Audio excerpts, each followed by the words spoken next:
5:30, yeah, right. Hey, sir. How are you, sir? I can still call you president, right? Good. Keep busy. Yeah, tried you. It's crazy out here.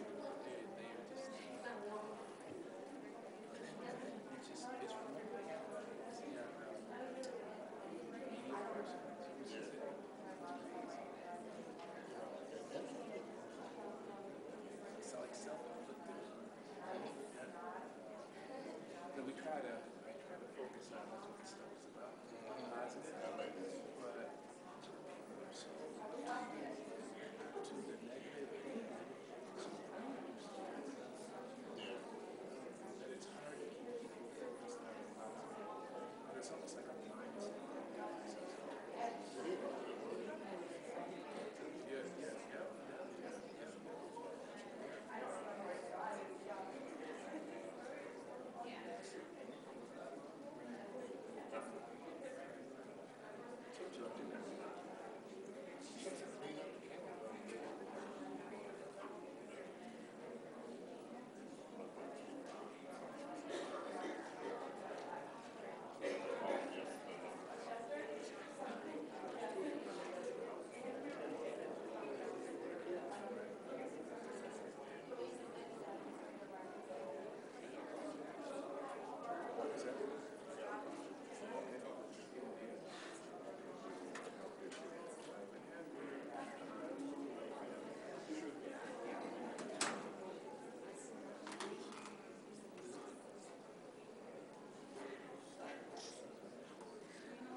Dan's here.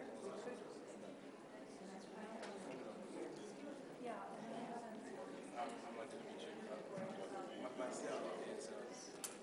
Oh, identify a few. Let's see.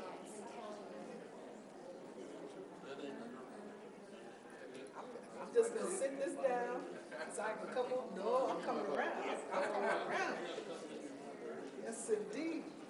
Hey, Bailey. Did you get my emails? Which one? Yeah. Oh, I always said one to do. Oh, about that. How you doing? Yes, sir. Doing good. Good. How are you?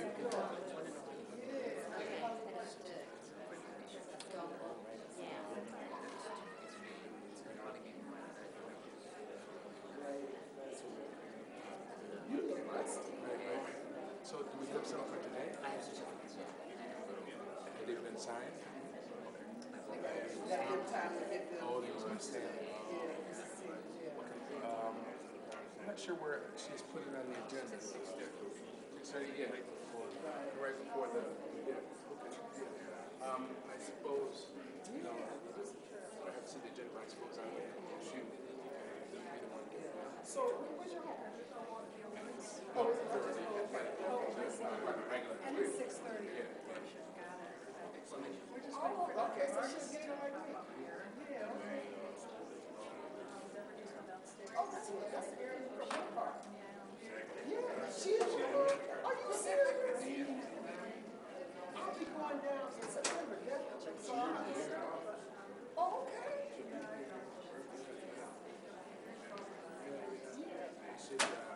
She's in the tomorrow. Are we meeting at 2 tomorrow? 11:45? Okay. I haven't. Yeah, so you're able to. Yeah, it'd be great. Yeah, absolutely. So you've been there. That's coming. Yeah. There's too many of them anyway. So how was Disney? It's good. Land? I know. Like these girls and the bands and all these people down there, so you can dance on Disney stage. They used to see that. I won't even go. Yeah. Yes, they know what they're doing.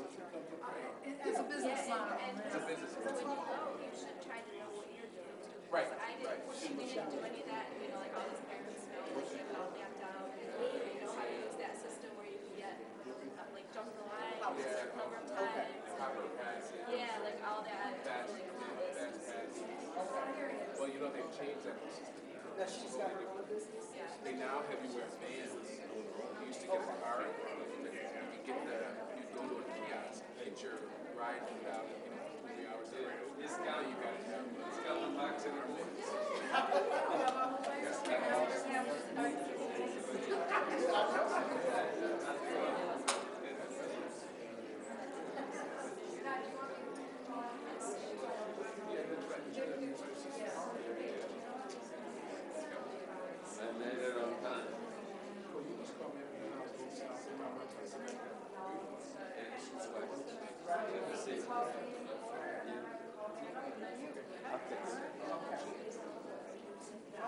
Thank you. You're dragging them up here.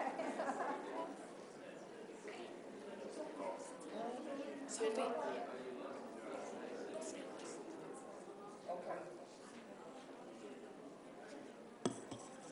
Welcome, everyone, to our Women's History Month program. And I'll give folks another minute or two to take your seats, and then we'll get started.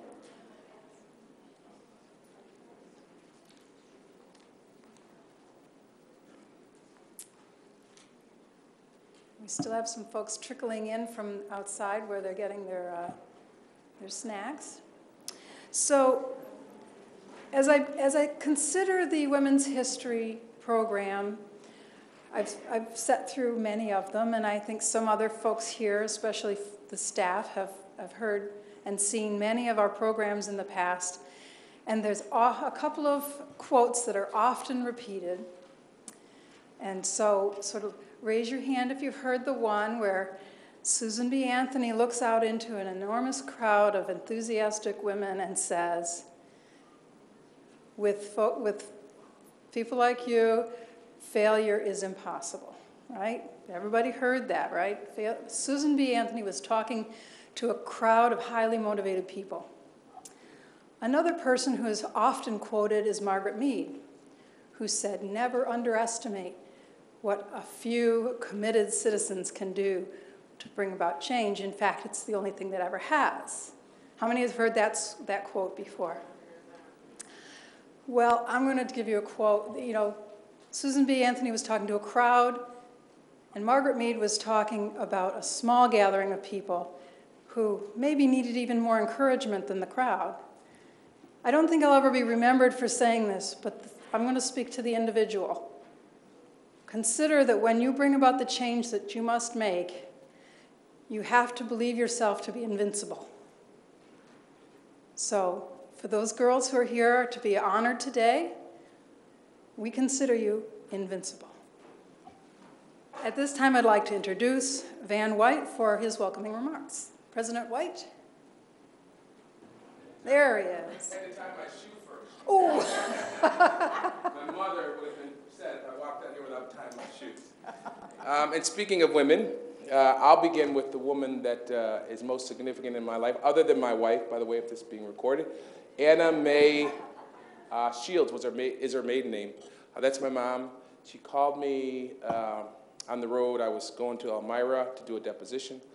And always the protective mom, always the inspirational mom. And so I want you all to reflect not only on these famous people, as you will over the course of the next few minutes, because I'm sure other people will provide you quotes that are significant and empowering. But I remember what my mom said yesterday. Drive safely. You're not holding that phone, are you? Right?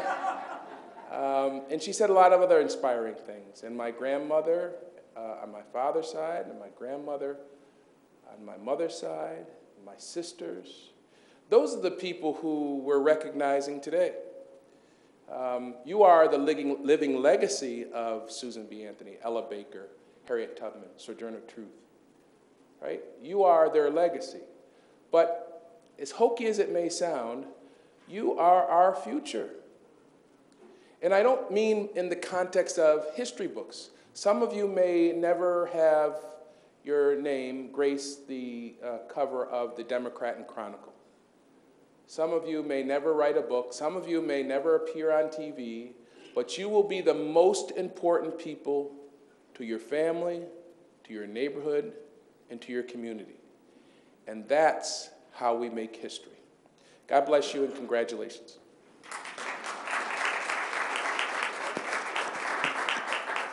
Thank you, President White. Now I'd like to call to the podium Superintendent Dr. Bohan Vargas. Thank you. Well, I'd be brief, and let me continue on the what President White said about making history. Each young woman and young man and every citizen, a member of this community, should be very proud. We made history this past November. First woman to be elected to be mayor of the city, lovely Warren. I want you to applaud her because those are milestones, and women are doing that every day. So when I look at statistics, I am happy to see the accomplishment of our young women. They have better GPA. We were looking at attendance today. They have better attendance.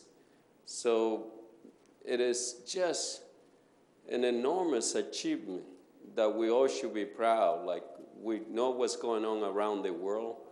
People are fighting just for women to have a right, or a girl to have a right to read.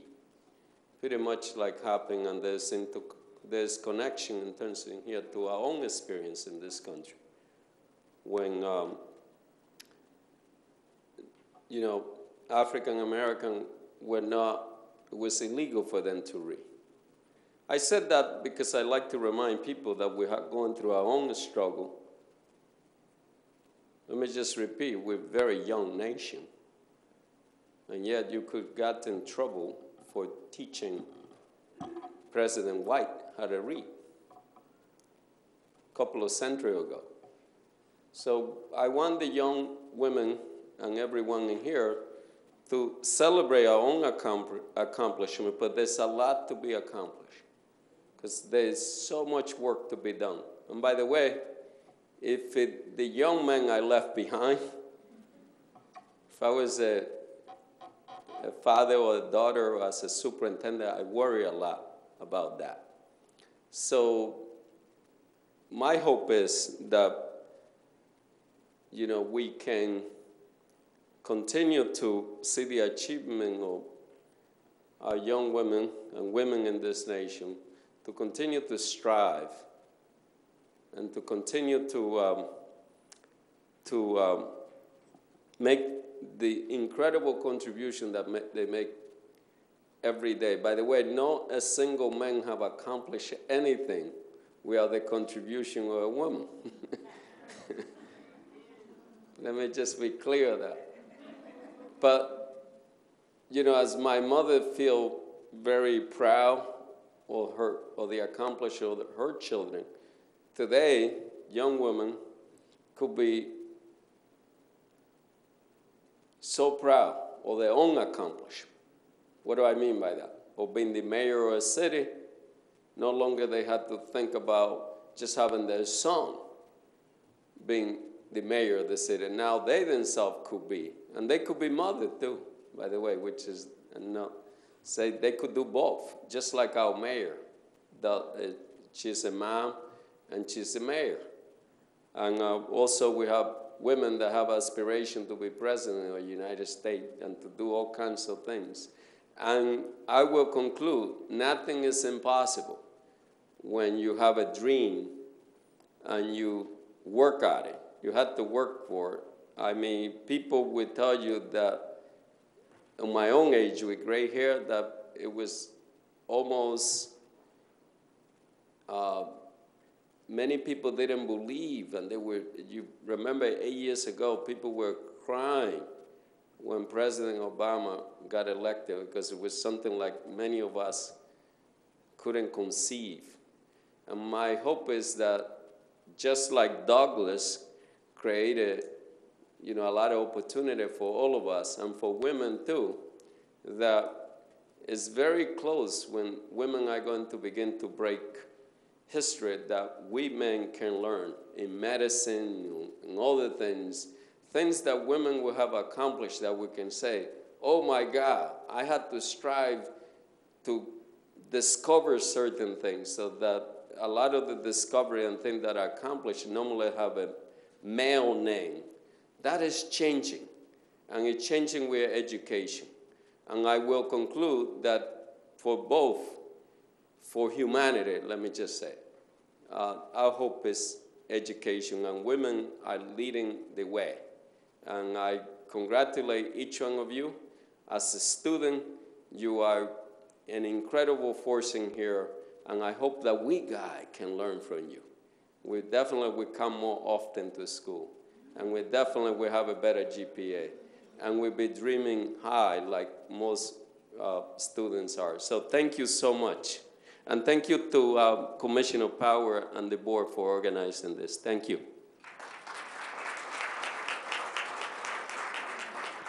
Thank you so much, Dr. Vargas. If you take the time to look in your program, you'll see a lengthy list of women scientists and doctors and inventors that we often don't give name to, and those would be the very people that Dr. Vargas is referring to. So, to keep the program moving right along, I'd like to introduce a longtime friend of the Rochester City School District.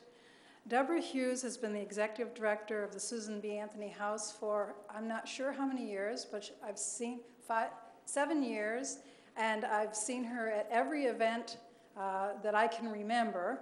And I'd at this time like to call her up and have her offer you a few words of encouragement and advice.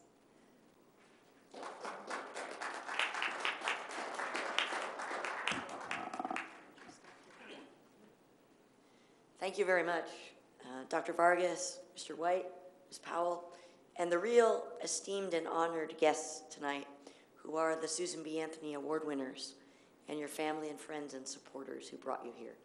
It is one of my great pleasures every year to come to this event and be a part of it. I wish I had a little bit stronger voice today, but that's the nature of changing seasons, I guess.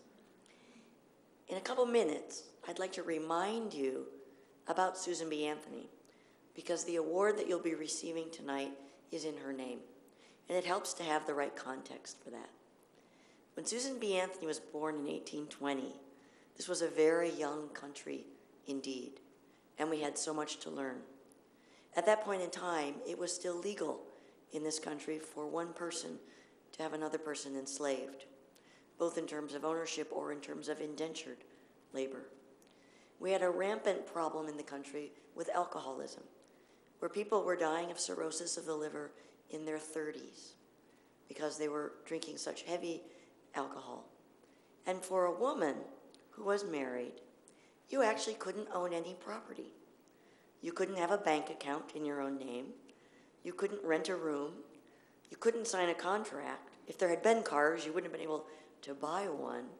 You couldn't collect wages. And any children that you gave birth to were not considered to be your children. They were considered to be your spouses. That's the world into which Susan B. Anthony was born.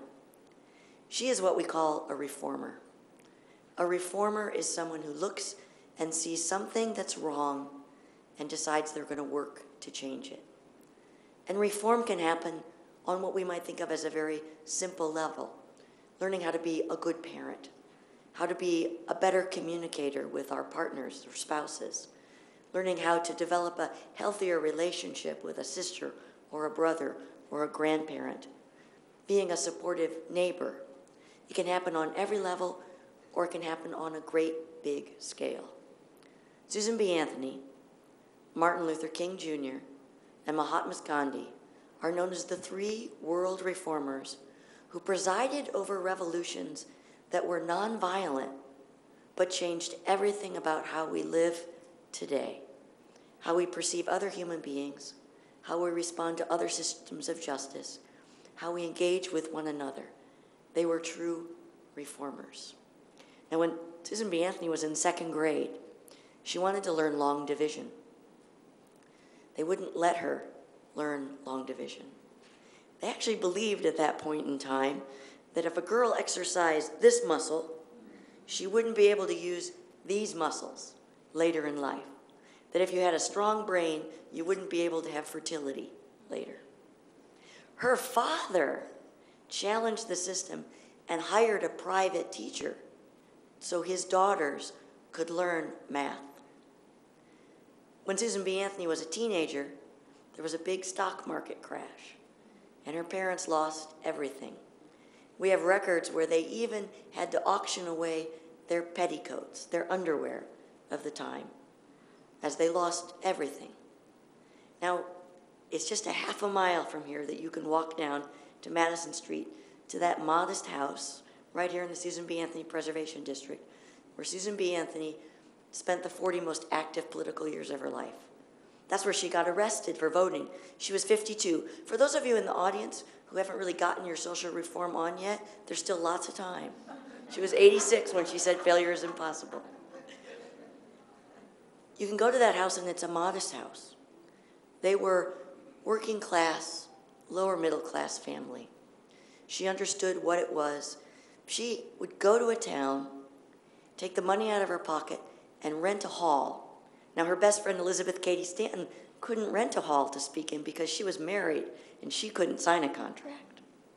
But she'd take the money and she'd rent a hall, and they'd publish handbills, and she'd go make a speech to tell people what was wrong with the world. The first cause that she spoke about was temperance, teaching people to drink in moderation instead of to succumb to the abuse of alcohol. The second cause that she engaged her life in was to end slavery in this country. She went to every single county in New York State to speak against abolition. She was thrown out of halls. Her life was threatened. She was burned in effigy in Syracuse, but she felt that it was the most important thing she could do. Then she took on the women's movement. And when one reporter asked her at 80, how come you got so engaged with the women's movement? She said, well, if you could change the world for half of the population, why not start there? One woman wrote to her and said, I can't do much. And she responded and said, if every person would do the one thing that they have the time or the talent or the energy to do, no matter how small they might think that is, if each person would do that one thing, it would make all the difference in our world. Our Susan B. Anthony Award winners tonight are being recognized because you've already done so many more than one thing. We encourage you to keep doing it. You're an inspiration to us. You are keeping Susan B. Anthony's legacy alive, and we're proud of you. Thank you. Thank you, Deborah. Before I start to introduce those who will be introducing our young ladies, I just want to acknowledge the presence of two other school board commissioners. Mary Adams is sitting on your left, my right, and Commissioner Elliott in the very back on my left. I also want to acknowledge one other person who has made this whole event possible. Deborah Flanagan is the board staff. She put many, many hours into calling each of the schools to find out who their nominees were and to make sure that you were all aware of your nominations and your awards, and that whether you were able to be here and be recognized. So I think all other dignitaries, whether they be school counselors, school principals, or the students themselves, will at this time begin to be announced.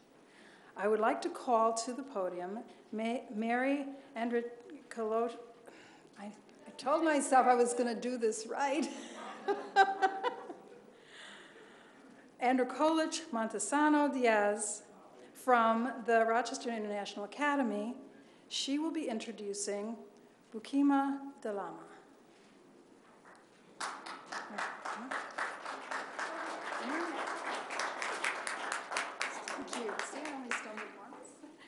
Good evening. I've made sure I wrote everything down because if not, I get really excited and then I forget. This is Bhumika Damala. Bhumika came to the United States just a little over 2.5 years ago from Nepal, where she lived in a refugee camp. In the refugee camp, Bhumika, being female, was only allowed to attend school sporadically. Most of the time, Bhumika had to work with her parents in very dismal jobs. Upon entering the Rochester City School District, Bhumika was placed at the Rochester International Academy. Bhumika attended school every day, stayed for after-school tutoring, and attended Saturday school while being responsible for helping out at home as the elder daughter with much responsibility. Well, today, Bhumika has a 3.8 GPA and continues to be an excellent student. This year, she has spent many hours preparing for the ELA exam, receiving tutoring after school, on Saturdays, and even on Sundays. See, at the Rochester International Academy, we have our own Susan B. Anthony, and her name is Koji Schroeder, and she stands right here next to me. And she would come. She came to our school every day to tutor Bhumika and 3 other students. And Dr. Vargas and the Board of Education, I am happy to tell you today that we already have 1 graduate who has passed all the regions, and Bhumika and 1 other student has 1 more to pass, and we will have American diplomas for our refugee students. This January, Bhumika took the ELA Regents, and she passed the exam with a score of 85, after only being in our country 2.5 years. Bhumika only has 1 more Regents exam to pass. It's U.S. history, and we know that she will pass it. There's no question that Bhumika will graduate. At the age of 21, Bhumika is determined to have an American high school diploma and to be a role model for her Nepali community and to all young women who face adversity. Bhumika is an amazing young woman who has experienced more tragedy than most should have to experience in one lifetime. Yet her light still illuminates, and her belief in the American dream still intact.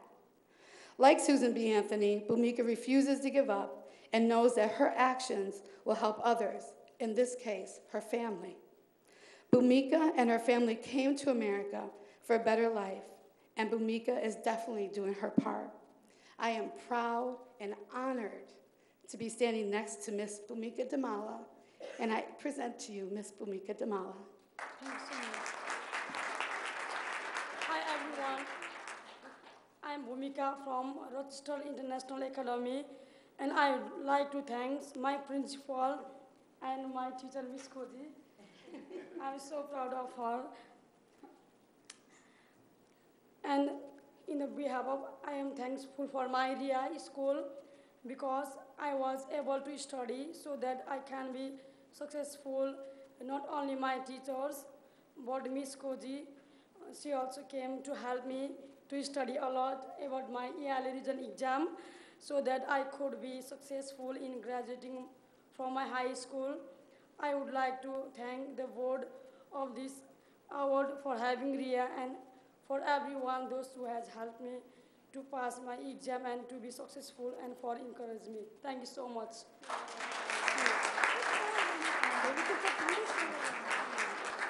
Each of our awardees will be receiving a plaque with indicating the year that they received the award and a book called Great Speeches by American Women. Thank you so much, Bhumika. And Bhumika wants to apologize. She does have to get back home, so she will be leaving. So no disrespect to the other winners. Congratulations.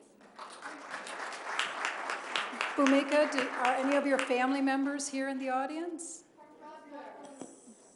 Would your brother stand and be recognized as part of her support team? Thank you.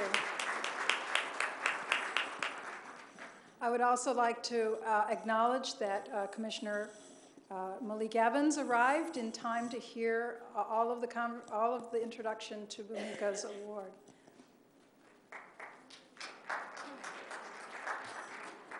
The next individuals who will be introducing, if you could come on up, Josephine Bonomo Silento and Mr. Curran. Josephine is the assistant principal at Rochester Science and Technology and Engineering Math High School, and Mr. Curran is a school counselor. Together they will be introducing Shanice Blair. Thank you so much. Distinguished guests, thank you very much. Shanice is a senior and a student at the Rochester STEM High School. She is a student in our Academy of Health Science, And certainly when it came time to select our award, I will definitely tell you one of my best and my brightest. I can tell you she is probably one of the most well-rounded and most determined students we have when we were looking at making our selection. I can also tell you this is also one of my most gifted students. I can tell you on paper that she has a GPA that's one tick below a 4.0, and that's every single marking period. If she didn't make high honor roll, it was certainly honor roll, and just about every single one, and that's 3.5 years of high school. It's more than academic achievement. Part of the reason for us picking Shanice is also her personal character and her personal determination. She is by far certainly one of my hardest working students that we have at STEM High School. I can tell you she has many extracurricular activities, and I'll make sure I get them correct. Student government secretary, community emergency response team, improvisation club, science club, varsity volleyball. She is a very gifted track and field star. Also runs cross country. I can also tell you from work experience, Shanice, like many of our STEM students, works while she goes to school and balances both very well. In fact, I'd say she balances it much better than most. Shanice is working at Excelis Blue Cross Blue Shield. She has an internship and has had an internship over the entire year in the Human Resources Department. And quite frankly, I can tell you she can tell a lot to our office, if you will, in terms of supply, how to handle things, so forth. She's actually very, very gifted at that. I can tell you that she is community-minded in terms of some of her volunteering. She has volunteered at Community Place of Rochester. She's done the Community Place Summer Camp. She's done the Ware Art Studio. She's done the Mural Arts Rochester Camp Crew. I can tell you a lot of things, or read off many things for Shanice. I can tell you that as we're I'm still kind of figuring out college, whether it ends at Brockport or St. John Fisher. Those are the two lead at the moment.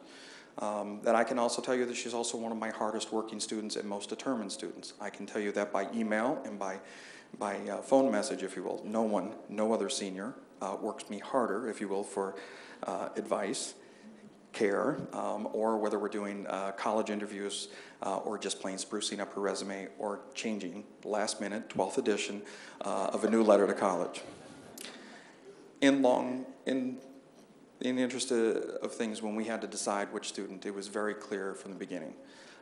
We are most proud of Shanice. And as many people, as you look at Shanice in school when she's dressed for work, I will tell you many of my staff, many of our students basically say, excuse me, are you teaching? Can I help you somewhere? They forget that she's a student.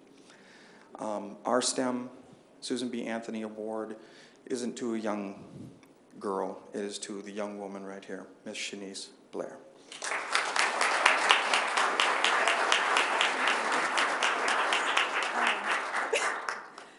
I didn't have anything prepared, but say something off the top of my head. I formally would like to thank my parents, definitely my mother and my father as one. We came very far. And I would definitely like to thank my administrators and my counselor for definitely putting up with me for the 4 years I've been in STEM high school.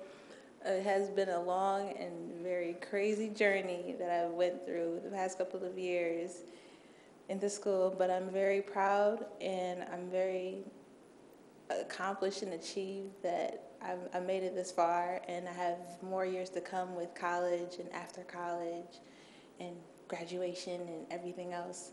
So I'd like to thank them, of course, and my parents, and definitely the Rochester City School District Board of Education as well. Without you guys, I couldn't have been in school. But I'd like to thank everyone also for coming out and supporting me, and your children as well. Thank you.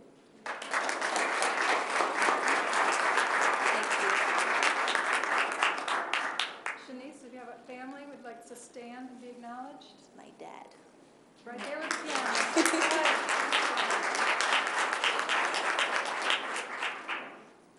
Thank you so much, and congratulations. At this time, representing Monroe High School, if Armando Ramirez, the principal, and Sarah Greco, the school counselor, could come up and introduce Shayla Burns.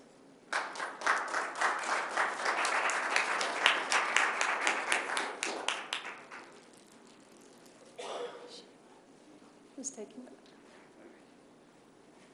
Buenas noches and good evening. My name is Armando Ramirez. I'm the principal, the proud principal of Monroe High School. Ms. Greco is going to introduce Shayla. You know, there's always a saying that behind every successful man, there's many strong women behind, but Shayla is never going to be standing behind any man. As a matter of fact, she'll be leading the charge. I remember watching an interview that Cynthia Elliott conducted, and I was watching, and she talked about how great women were, better than men, and I agree with her, on multitasking and doing many, many things. And I said, wow, that's interesting, because pretty soon I have to speak about Shayla. And she is that person that can do many, many things, and she never skips a beat. And so I'm very, very proud of her. She exemplifies the great qualities that we see in many of our young ladies in this district. It's just too bad we can't just line them up so our community can see how many great things we're doing in this community. Shayla, I'm so very proud of you. I'm also proud of the support that she's had with Ms. Greco, but also her assistant principal, Mr. Bianchi, who has created a safe place for all the juniors and seniors where they can step away from all the craziness and even enjoy a laugh, a place to sit amongst administrators. So I want to thank Mr. Bianchi for creating that safe environment and building relationships. When it all comes down, the successful schools are the schools that have maintained positive relationships. So Shayla, I am so very proud of you, and I'm glad that you represent the best of Monroe High School. Thank you. And now Ms. Greco.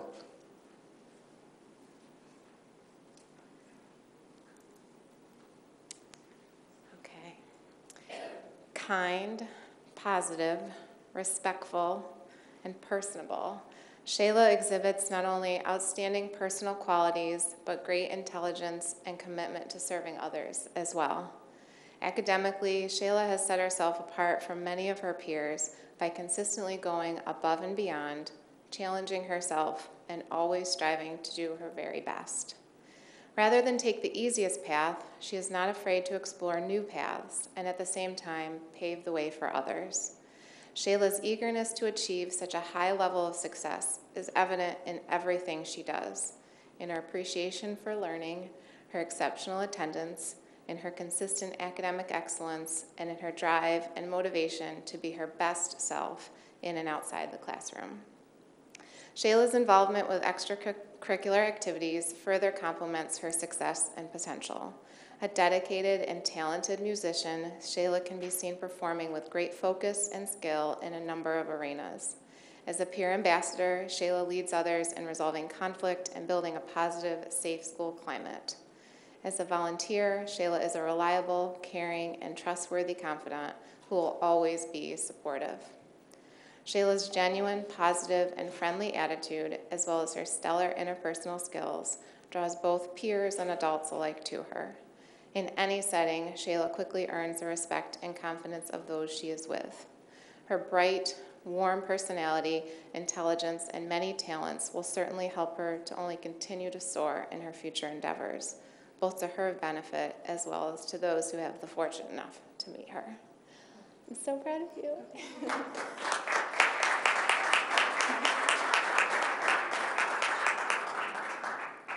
Hello, everybody. I'm Shayla. I'm so scared. I would just like to thank my principal, Ms. Greco, my counselor, Mr. Bianchi, my wonderful administrator, my beautiful mom, who's right there. She just waved. Thank her for pushing me farther than I would have probably went myself. And I think that's all. Oh, and thank you for the Board of Education.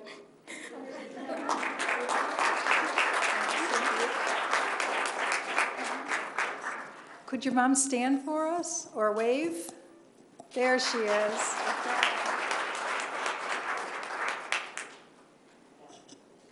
Okay, we have a very special guest to present the award to the winner of the Wilson Magnet High School.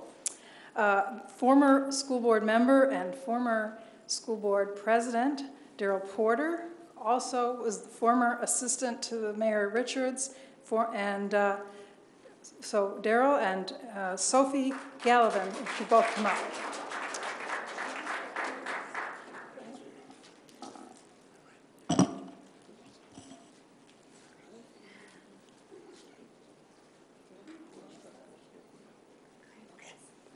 Good evening. Uh-oh. There's more people out there than two. Good evening. All right, that's better.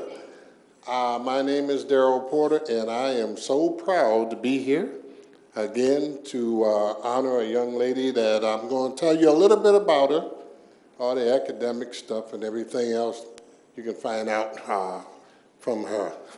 All right? I'm going to tell you the real deal about this lady. There's stuff our young people do that we don't hear about, we don't know about, and it benefits us, but other people get the credit for it. So I have to tell you about my experience with this young lady in City Hall. In City Hall, and she's my neighbor too, so I can't get away from her. But she'll come right around the corner, knock on the door, and there I am. And I got to answer the questions. But in City Hall, where we normally would go to adults for advice, believe it or not, this has been my advisor. I was the advisor to Bob Duffy. I was also the advisor to Tom Richards. But neither one of them knew that the advice I was giving them, I was getting from this young lady here. And I'm telling you, not as a joke, I'm serious. You will be surprised how brilliant these young people really are. For us, we look at them and say they're beautiful, they're cute, they're going to take over the world one day. No, they are so smart, they have already taken over the world, and you don't even know anything about it. You need to sit down and talk to your children about everyday problems. Everyday problems. That's what I do. I talk to my daughter and my son. I call my advisor up, and I say, what do you think about this? Do you feel this is helpful for the young people in the city of Rochester? What would you do if you were in my position? And believe it or not, a lot of the great ideas that have come in the budget areas have come from young people. Not old people like me, but from young people, because they still have the vision. They still can see beyond today, where we're just waiting for tomorrow. What I want to tell you, we have been blessed to have Sophie and all of these young ladies here who are involved in our everyday lives, out front and behind the scenes, because they truly are the leaders in this city. I want to thank you personally, my dear. I had some people who don't understand, young people, who asked me when I retired, why did you invite these young people to come and be on the podium when you could have had other dignitaries on the podium? At least they said other dignitaries, so I didn't feel too bad about it. But the fact was, they were our dignitaries. They were our future. They are our present. And they've always been in our past. So I'm saying to you, hang on to these young people. Remember their faces and their names. Keep these programs. Because one day, this young lady is going to be the first female president of the United States, and you're going to wish you had kept this program and got her to sign it. So I introduce Sophie Gabbard.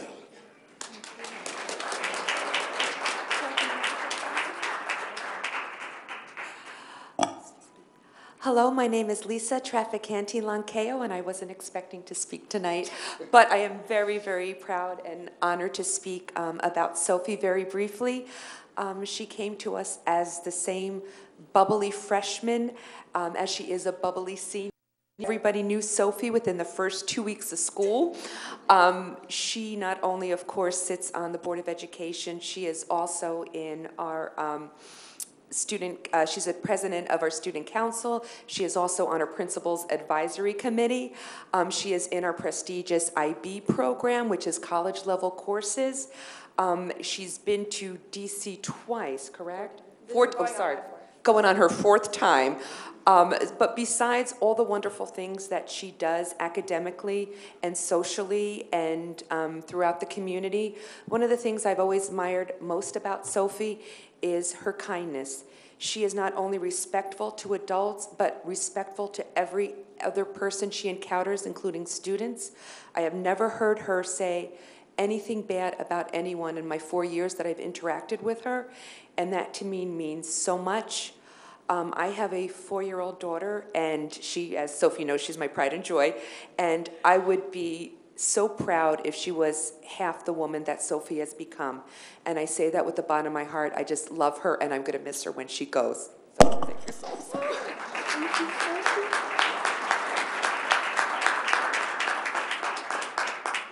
Wow. I'm not used to this. I'm usually the one like congratulating others for awards, so this is a bit of a change of pace for me. I want to thank everyone. Sorry. I want to thank Mr. Porter and Ms. Traficani for both being here to support me. They have been huge influences throughout my life. Ms. Traficani is my school mother, and Mr. Porter is the one who taught me the importance of student advocacy and making sure the student voice is heard and that students have equal opportunity. So I want to thank both of them. I want to thank the Board of Education for all the work they've done with me and also for being such great role models to me. I also want to thank them for this award and opportunity, and I want to thank my mom because she is the strongest woman I know, and she is amazing, and I love her, and this award is really a reflection of her, and my father as well, so thank you so much.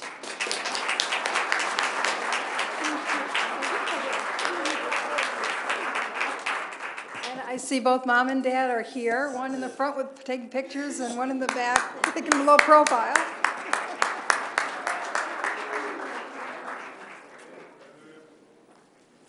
Okay, moving right along then, we have from All City High, Sandy Jordan, the principal, and Wendy Nicholas, the school counselor, will be introducing Shakira Jackson. Excuse me. I also, as they come up, I'd like to acknowledge that Commissioner Melissa Campos has arrived and is enjoying the presentation as well. Sandy? Thank you for coming up. It is a pleasure for me to introduce Shakira for the Susan B. Anthony Award. She is a well-organized, goal-oriented young lady. Shakira is very gregarious, friendly, ambitious. She excels in all arenas. It has been a pleasure getting to know her. She is highly motivated to learn, not only to receive good grades, but also to expand knowledge to the next level. She consistently challenged herself by taking AP courses and is always looking for ways to improve. She is an honor roll student who always takes pride in performing well in the classroom as well as outside the classroom. Shakira has participated in many activities, including masterminds, volunteering at our local library, and the Junior Achievement Program. The Urban League of Rochester has recognized Shakira for being a black scholar throughout high school. Shakira obtained a job with Excelis Blue Cross Blue Shield through an internship working with the Geriatric and Palliative Care Program. During her time there, she has been working with the MOLST program, which stands for Medical Orders for Life-Sustaining Treatment. This has allowed Shakira to be a part of an initiative to facilitate end-of-life decision-making processes in New York State. Shakira is very sensitive to and tolerant of others. She's warm, she has an outgoing personality, and she's full of enthusiasm toward pursuing a college education. Her interests include market and web design, as well as business and economics. Shakira has been accepted to St. John Fisher in RIT. She plans to attend RIT in the fall of 2014. It is a pleasure to introduce Shakira.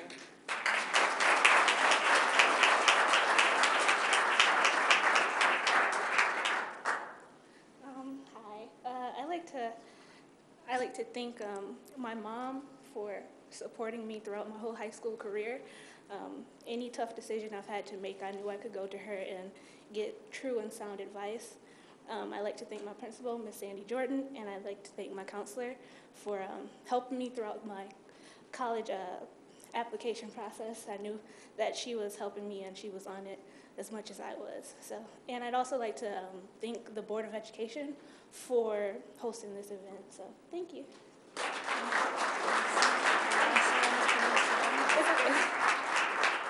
Is Mom in the audience? Any other family members with her? There she is in the back. Thank you so much for the parents who take the time to make sure their kids can come and be recognized in this way and staying to share those moments with them. I'd like now to introduce from Rochester Early College High School, Marlene Blocker, principal, who will be introducing Cheyenne Jeffrey.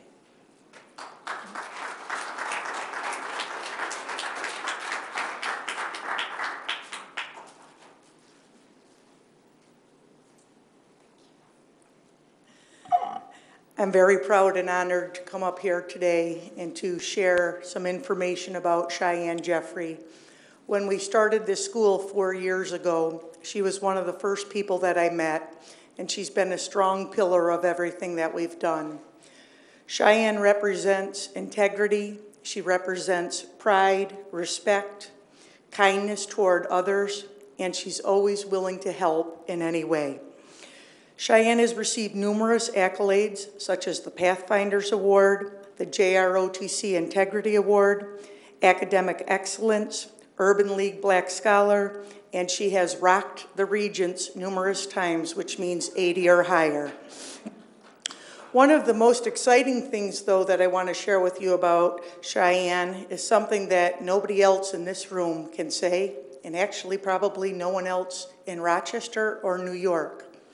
Cheyenne submitted a science experiment, and it was selected to be sent to outer space. Yeah.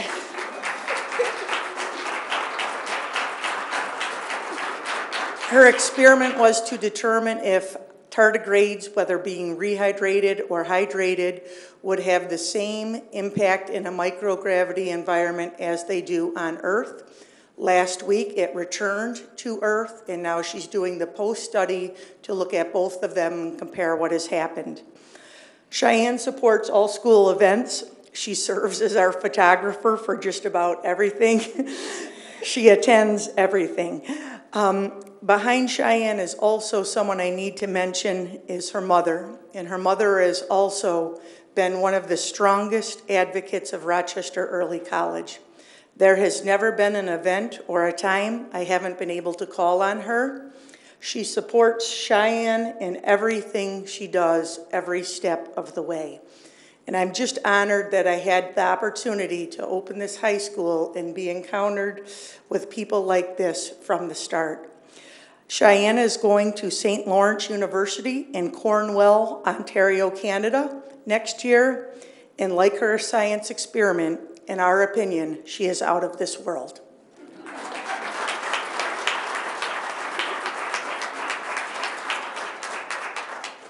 Hi, everyone. I'm nervous, so excuse me if I start stuttering. I just wanted to thank Ms. Blocker for nominating me for the Susan B. Anthony Award. I am Canadian, so I've been living in the States for almost 6 years looking for opportunity in education. And when Ms. Blocker first came to me in number 3 school, recruiting students in the 8th grade, I knew that this was the school for me, that I knew I was going to get a good education, new opportunity, experience new things. When I got into the high school, not only that I gained new opportunity and was able to express anything, the school has become a part of my family. Not only they were friends to me, they were supporting me through everything. They really helped me through everything, and I'm sorry. So I just really wanted to thank them for, supporting me throughout everything. I wanted to also thank my mother for, she's a part of the parent-teacher organization. There's never a day where you would not see my mother in the school. She's been in the school more than me sometimes. So nobody would say, no, Cheyenne's not in trouble. She's here for, for parent meeting. She's here for a meeting. She's here to support her daughter for everything. So I really want to thank her and my father, even though he's not a part of the parent-teacher meeting. He's always there to help me support me with my grades and my education. Want to thank my counselor, my friends, basically everybody, and the school board for allowing me to receive this award. So, thank you.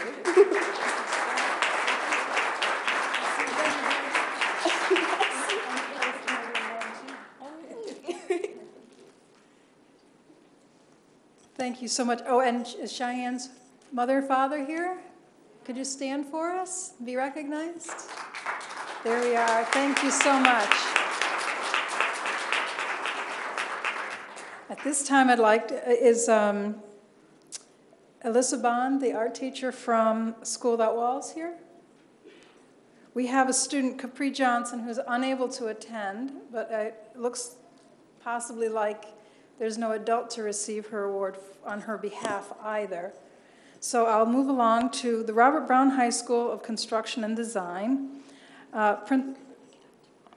Principal David Grant is here to introduce Jatia King. Did I say it right? Jatia King. Thank you.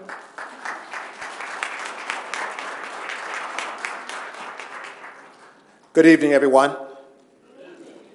Good evening, everyone. I learned that from Daryl just now. About 2.5 hours ago, Jatia and I were at another event at the Robert Brown School of Construction and Design. She was part of the introductory for the National Honor Society, for which she was a introductory member last year. So she brought on some new members today, again, as we rushed over here for this particular occasion. It's a pleasure for me to recommend Jatia for the Susan B. Anthony Leadership Award on the behalf of Robert Brown High School of Construction and Design, as well as the Board of Education. She excels in her classes, and she exhibits a positive attitude toward everything that she does.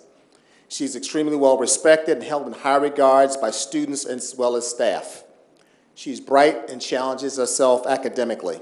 She's in the top 10% of her class, and again, she's a National Honor Society member, an introductory member. She has set clear and achievable goals for herself, and she's well on her way to accomplishing those goals, especially with her concentration in this career and technical education pathway of advertising design. Jatia participates in extracurricular activities, and it provides her with opportunities to interact socially and broaden her experiences. She's a member of the cheerleading team, participates in all senior activities. She's really strong in working on her leadership and diplomacy skills. Jatia works hard to enhance school spirit and increase students' pride in Robert Brown High School. She's proven to be an enthusiastic learner with a lot of self-motivation and drive. In addition, she has been a positive contributor to her community. Jatia's leadership and scholarship have been a great asset to the Robert Brown High School of Construction and Design, and we wish her nothing but luck in the future. She'll be greatly missed, but she will be part of the June 2014 senior class, and we're very, very proud of Jatia.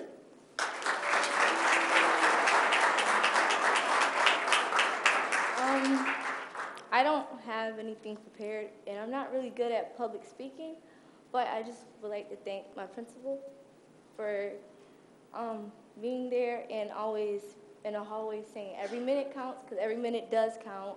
I would like to thank my dad, and I just would like to thank the Board of Education and every female that's won this award, because it's just shocking because I never really saw myself as receiving an award like this. But I would like this to be a milestone for other females after me, after I graduate, and to be something positive in the community, something positive in the schools. So yeah.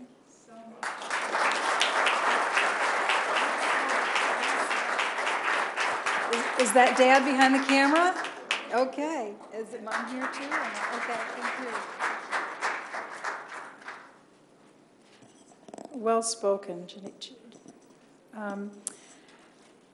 From the School of the Arts, Sherry Vandermolly, the phys ed teacher, or Michael Murphy, the school counselor. Either of you, come on up. Sherry, we'll be introducing Tiana Leggett. Did I say that right?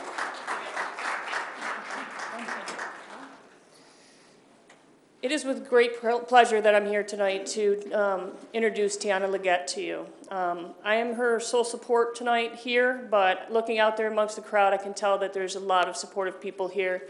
And once I tell you a little bit more about this young lady, you'll agree with me and why she deserves this award. Tiana's entered my life about 4 years ago during the mentor program. I took her on as one of my mentees. Since that time, they dropped the program, but I chose not to drop Tiana. She stuck with me. And sometimes they say, oh, that's a great thing to have a mentor. Not so much in our case. Tiana will turn around in her English class.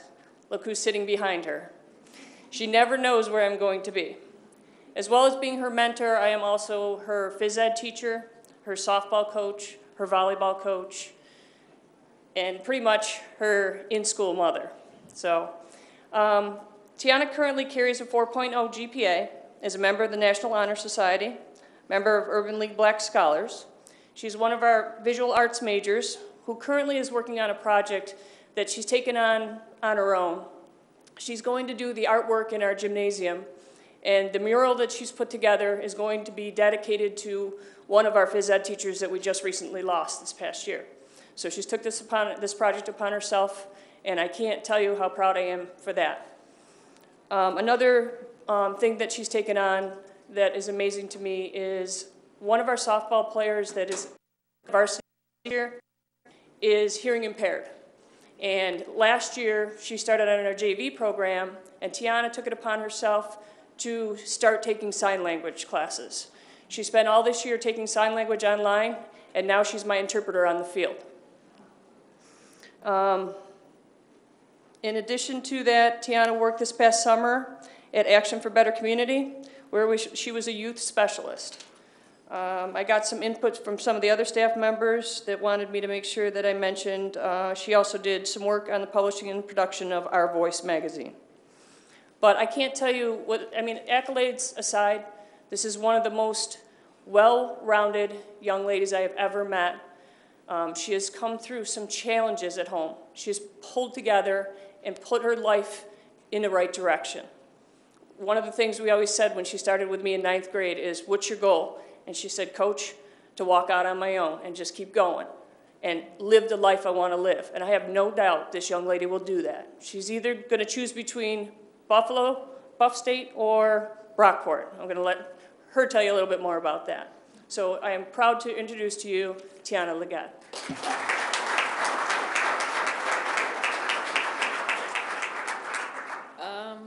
I didn't prepare anything like a lot of other people. I wasn't expecting to talk, but I do want to thank Coach for being my mentor, and she's taught me so much like the past 4 years through sports on and off the field. Like, she's taught me patience, communication, responsibility, everything that has helped me be successful and continue to strive to be successful. And I just want to thank my counselor, Mr. Murphy, for nominating me for the award, and the Board of Education for having this event, because it's like in the community, there's so much negative that goes on that people see. They don't get to see the positive enough. And I really appreciate this, and thank you.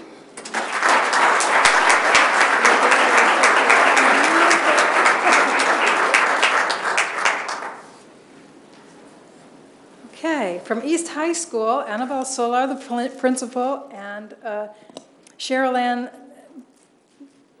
Diodalo, school counselor, will be introducing Imani Monroe.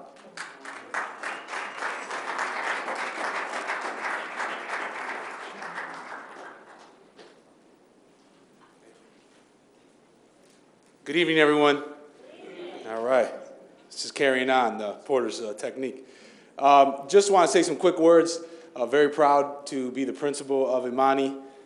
We have a legacy at East High School that many of you know about. Many of you don't know. We produce a lot of strong women. Cynthia Elliott, graduate of East High Evening. So this is something that we are used to doing at East High, but tonight is about Imani, and I'm going to let her counselor give her the well-due introduction. So thank you. Good evening. I'm Cheryl Ann Diodato. It is our pleasure to give this award to Imani Monroe. She is a young woman who has exemplified Susan B. Anthony in her life journey. Imani is a resilient, highly motivated, and hardworking young woman. Her accomplishments range from academic to athletic achievements. As a student at East High School, Imani has made incredible contributions to our community. She is a leader among her peers and encourages and inspires all students to be successful in all that they do. As a student in the top 10% of our graduating class, Imani has been a member of the Teaching and Learning Institute program, which has helped her to enhance her leadership skills. Imani has challenged herself academically by taking advanced placement and honors level classes. Imani has a stellar academic record, and she has been able to problem solve and make good decisions using resources to work through any challenge she has encountered. In addition, Imani has been an integral part of our tennis team. It is very amazing how Imani is able to balance her academics, athletics, and extracurricular activities and still maintain a high grade point average. Imani has also been involved in the Participatory Educational Research Collaborative through Nazareth and St. John Fisher College. This program has helped her to improve her communication skills and remain focused in school to achieve her goal of attending college and going into the field of psychology. This program has also helped her to establish herself in the educational research community. An experience that Imani has shared with me involved her participation in a video about what it means to be college ready. I was very impressed by her empowered voice and advocacy for students who are experiencing standardized education. Her reflection on this ideology was very well thought out and articulate. Most of all, Imani's life has been impacted by various life challenges. However, she used her inner strength to persevere as a motivator for her successes. Because of these challenges, Imani wants to be able to be an advocate for and empower victims that are affected by traumatic events to help them secure and protect themselves. Imani states, "Even though I am not able to see the big picture, I know that through my experiences in life, I would not be the person I am today. Surviving through many hardships has enabled me to mature into a young woman with a passion to help others discover their strengths. Education is my key for survival because it motivates me to break down the walls of defeat and build new walls of strength." We are very proud of Imani, and at East High School, we know that Imani, like Susan B. Anthony, will continue to be the beacon of light for all those she encounters. Imani Monroe.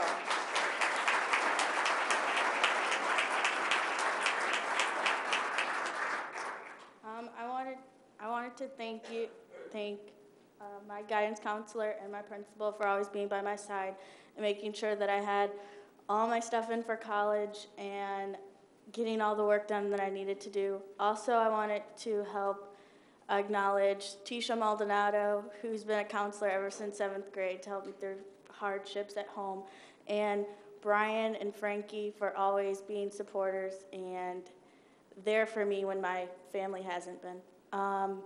And I wanted to thank the Board of Education for presenting me this award. Thank you.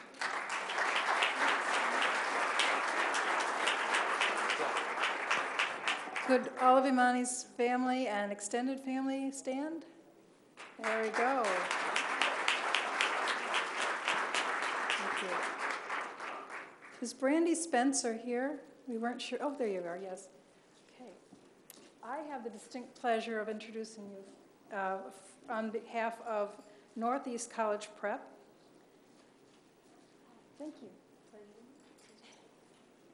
Brandy Spencer has been a consummate leader, community servant, and scholar since entering the 7th grade at the Northeast College Preparatory High School. Throughout her high school career, she's made honor roll every school year, which has earned her valedictorian status for the class of 2014. She is currently president of the Northeast College Prep's Charter of National Honor Society, captain of the varsity cheerleading and softball teams, and a student ambassador for the Rochester City School District.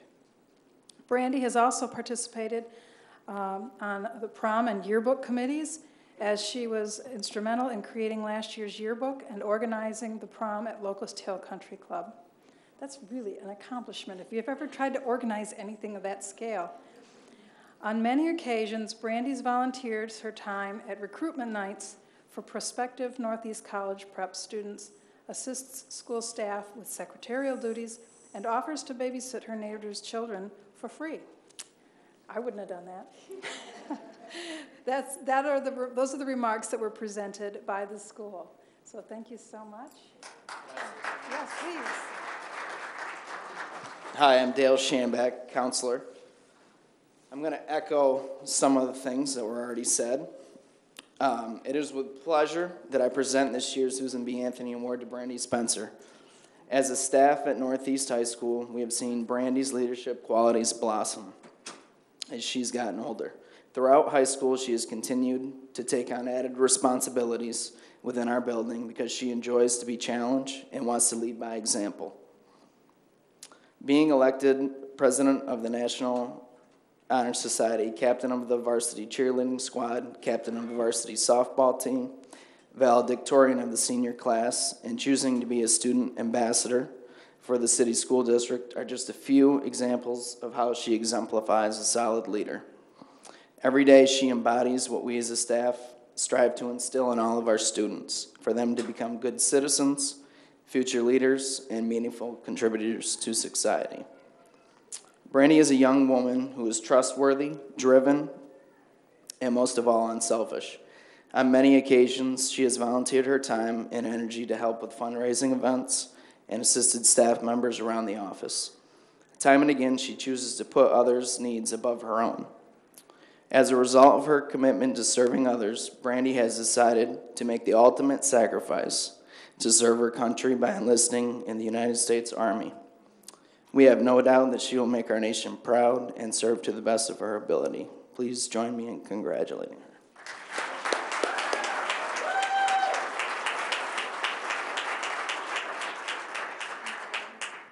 Hi. Mr. Schanback didn't say I had to say anything, so thank you, Mr. Schanback. That was really nice. And thank you to the school board. And thank you for my grandma for always being there. And she shows me what I want to be in the future, how strong she is. And to my dad for always pushing me. Thanks.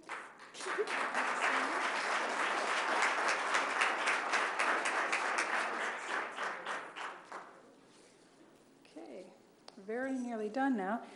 From the Young Mothers and Interim Health Academy, Lisa DiGiulio and Nicole Walsh. Thank you.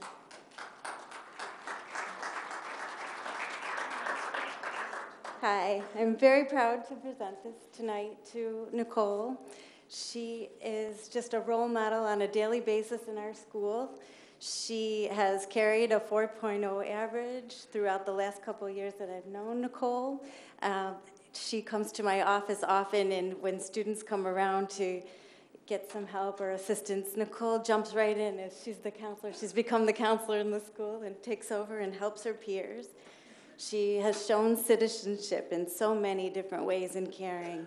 At holiday time, she took over a big project and helped coordinate and deliver items to a family in need. In her past, she has spent long hours at the hospital supporting a sick family member. And during that time, Nicole took on all the other kids in the hospital and supported them. She stood by her family member through the whole process, and her grades never slipped during that time. She continued to work hard, and her attendance was still excellent.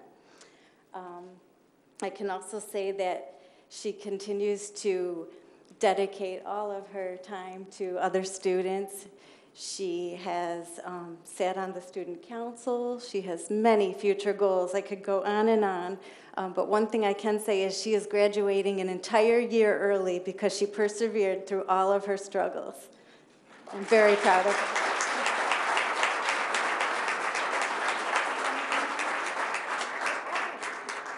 Well, then, thank you so much. And we certainly will provide that.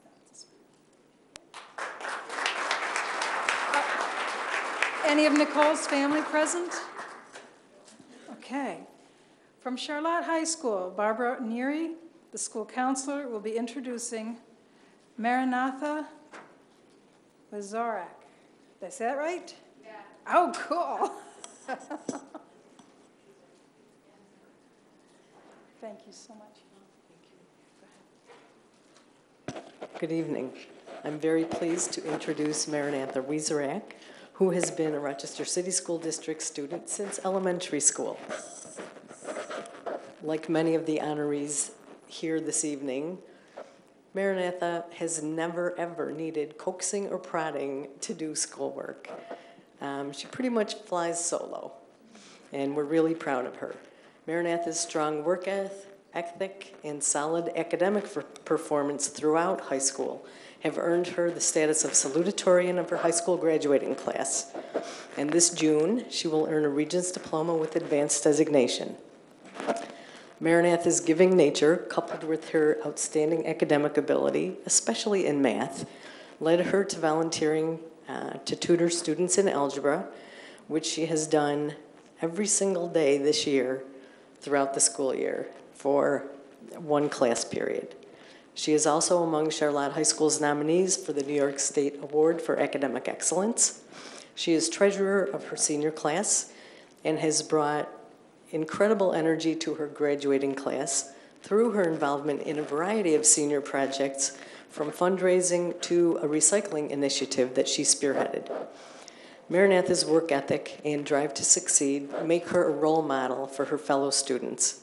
She has decided to attend a Rochester area school to earn her cosmetology license before pursuing college degree. The staff at Charlotte High School is grateful to have had the opportunity to work with Maranatha, and we are very confident of her future success.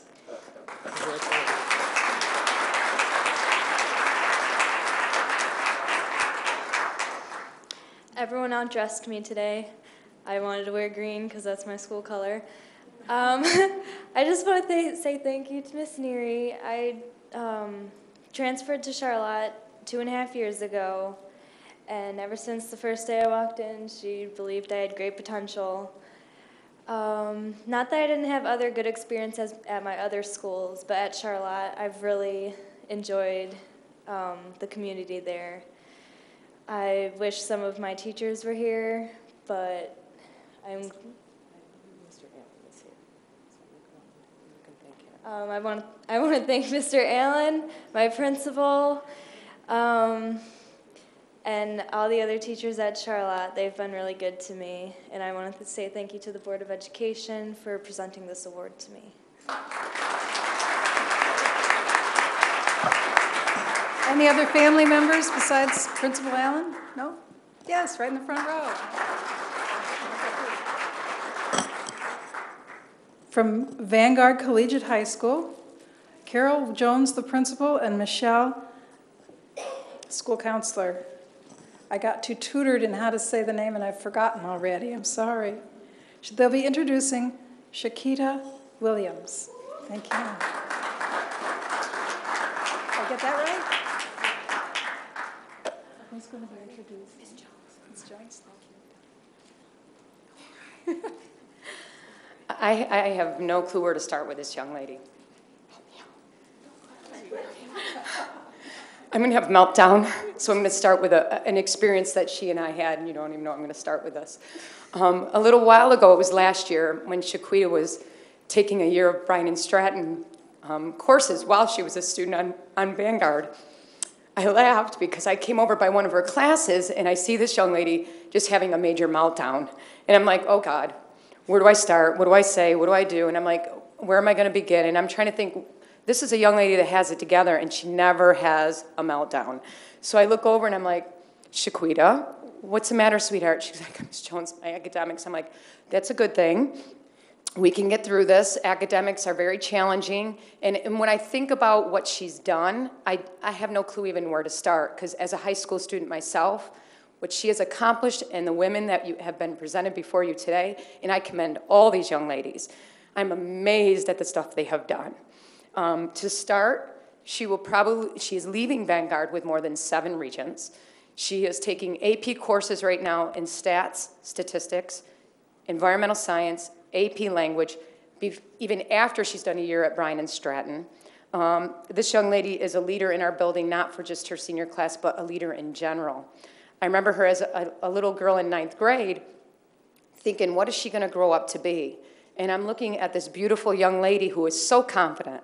I wouldn't even argue with her if you even gave me a minute, because she's going to tell me what I need to know. And I love that about her, and it's respectful. That's how she does it so eloquently. She's never negative. She's always positive. She has great things to say about everybody, and she finds the good in everybody. I look at her, and she's played volleyball. She plays basketball. She's waiting on acceptance from Syracuse University, Brockport, or Damon College, where she's pursuing interest in being a physician's assistant. She right now works at Unity Hospital and has already worked at Wegmans. I mean, I could go on, and then I sit and say to myself, now I understand why a year ago she had this moment, because I think about the demands of their lives and the community and just the pressures of society in general for our kids today, and yet they still are these young, beautiful young ladies who are basically going to be the next positive role models that come back to this community and really embrace, I hope she comes back, and wherever she goes, people are going to get such a great feeling around her. This will be our first graduating class, and I know she will probably be one that when she walks across that stage, it probably won't take her long because her legs are long. But she is just such an eloquent young lady. And to think about our core values at Vanguard, and we often look at our values, and you try to have them in your school so that not just the students, but the staff, the administration, everybody can live and breathe these core values. And we always talk about our epic ways at Vanguard. And it's about excellence and passion, integrity, and community. And she has it all. I mean, she literally is a Vanguard student who takes those core values and just runs with them every day. And she's, always coming up to me and saying, Ms. Jones, we need to talk. And when we get behind closed doors, I don't even say anything, just listening to her. And she's very passionate about everything she wants to do in her life. And even when there's a little bump in the road, it doesn't get in her way. For me, I think she looks at it as a challenge, and it makes her even stronger. I'm afraid I'm missing some things here, but I want to end it tonight to say congratulations to all the young ladies, because you really, really are an inspiration for many of us. And the principal from Monroe, and I know he's still here, Armando, I just want to restate that with behind every strong woman, we hope there's Armando. So I do want to say this is Shaquita Williams, and look out, world, and to the rest of those young ladies, because here they come.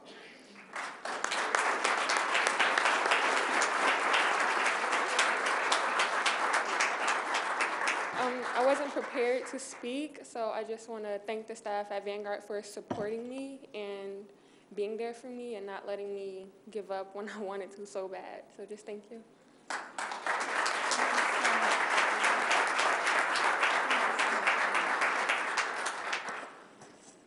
I was the blessed one to be able to MC today's event. I was the one that got to look into these young ladies' eyes. And you can't tell when a young person is asked to speak extemporaneously just how gifted they are. But when you can look into their faces and see the calm, intelligent serenity that looks back, you have to open your heart just a little bit more to hold it all in.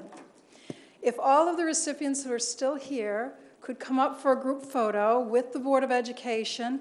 In the meantime, as they come up, won't everyone give all of our awardees another round of applause? And thank you for coming tonight.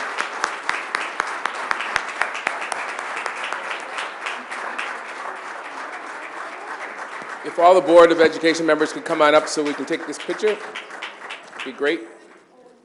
And if anybody wants to take pictures of their daughter and their friends or family members, please do so now. But we've got to do this quickly. Thank you very much. Everybody with a big smile. And we can get a little bit closer to this. I'm short, so I can.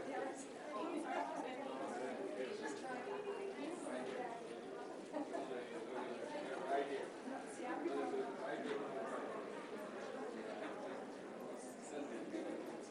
Get a little closer, everybody. One a little closer. Come on. We can do this. We're family.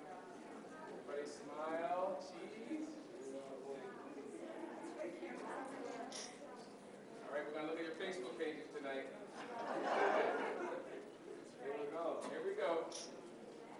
You got everything? Everybody got their picture? Yes. Everybody say Twitter. Facebook. All right, we're good. Thank you very much, everybody.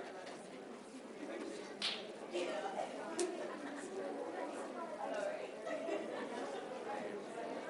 54. I believe.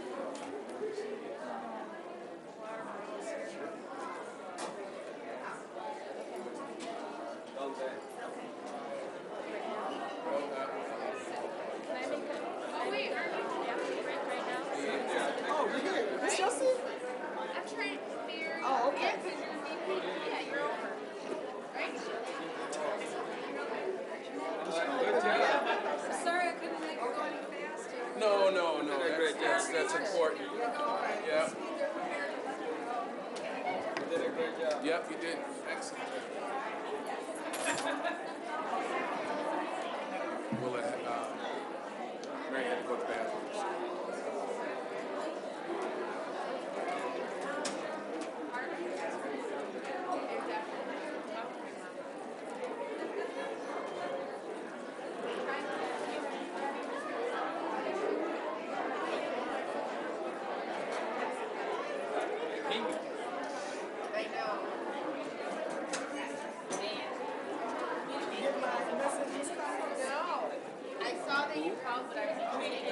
Oh, yeah, Mary went to the bathroom anyway.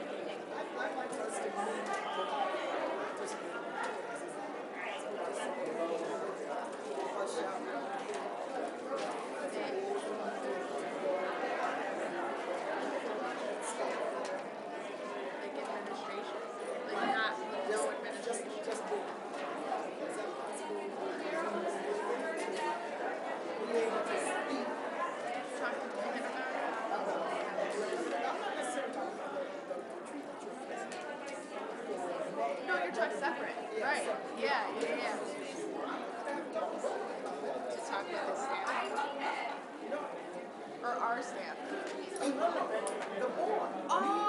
yeah. Absolutely.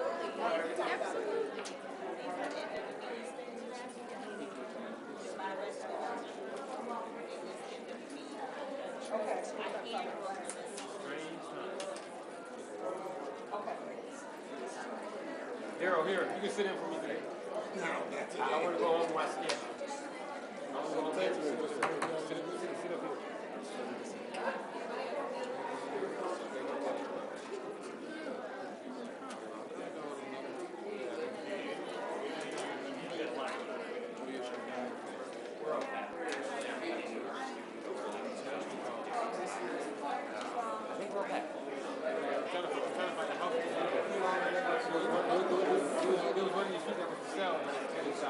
It's already got an offer in there.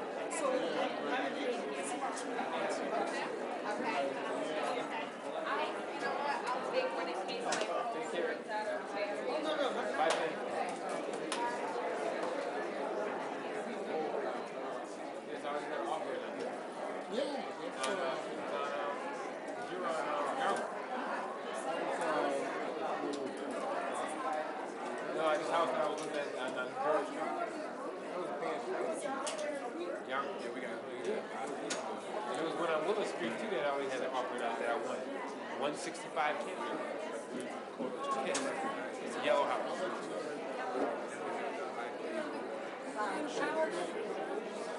Well, not anymore because the house is already up.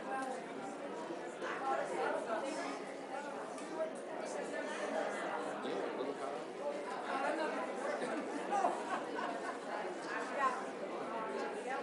That's right.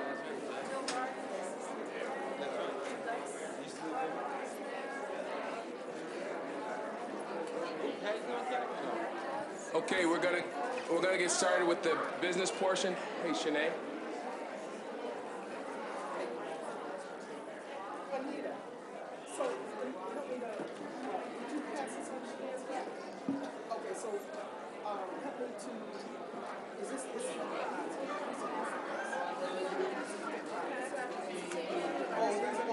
Did you get in?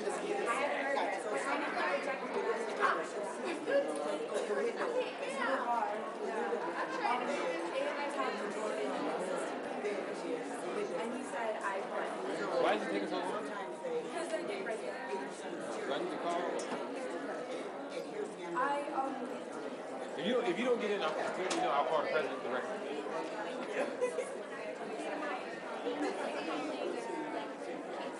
All right, now, so you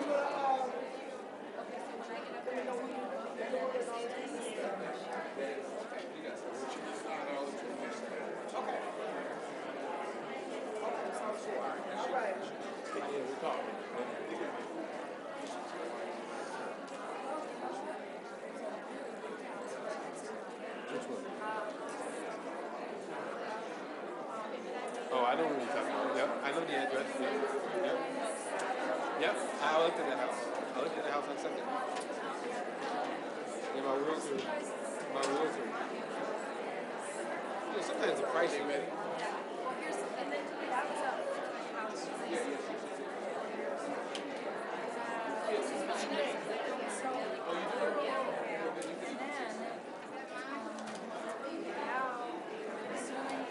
Right, yep, it has a pool. Okay. Yep. My wife did. Yeah, my wife did. She doesn't look at this. Yeah, that's the one I looked at. All right, ladies and gentlemen, we're going to begin the business portion of our meeting. We're beginning an hour late, but let me tell you something. That time that we spent recognizing our students is invaluable, and I wouldn't change a thing about that. So thank you very much, the entire staff, for doing that. I would ask, though, that people who are speaking tonight, including people on this desk here and people out there, be cognizant of the fact that we spent the time appropriately recognizing our students. And it is therefore appropriate that you recognize that our time is limited. So please be respectful of that. So if you have 3 minutes on the clock, and you do, we ask that you stop at 3 minutes because you're being conscientious and respectful of other people. So please do that so my colleagues don't say to Willa and I and Deborah, wow, we spent all that time. We'll get through this. But if everybody's respectful of other folks' time. He doesn't even know I'm going to do this. Is Gerard Jackson here? He's supposed to be later on in the agenda. Is Gerard here? Gerard, I need you to come up right now. This isn't the time that you're going to get the award, but I need you to come up. Where is he? He's taking a break. This is his big day. Tired. Oh, I see. He's going to the bathroom. Oh. All right, now we know his business is all out there. We're going to wait for Gerard because I want Gerard, who's going to get an award later on. Gerard, is he here? Gerard, come on, man. Come on in here. All right, let's give Gerard a round of applause. Gerard, come here.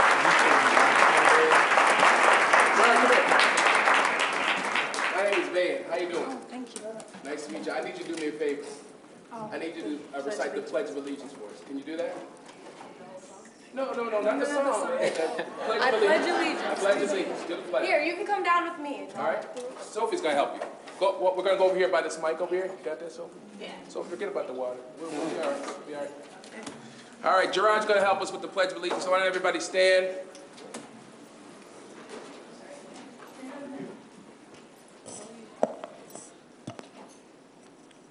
I pledge allegiance to the flag of the United States of America, of the republic of which it stands, one nation, under God, indivisible, of liberty and justice for all. Thank you, Gerard.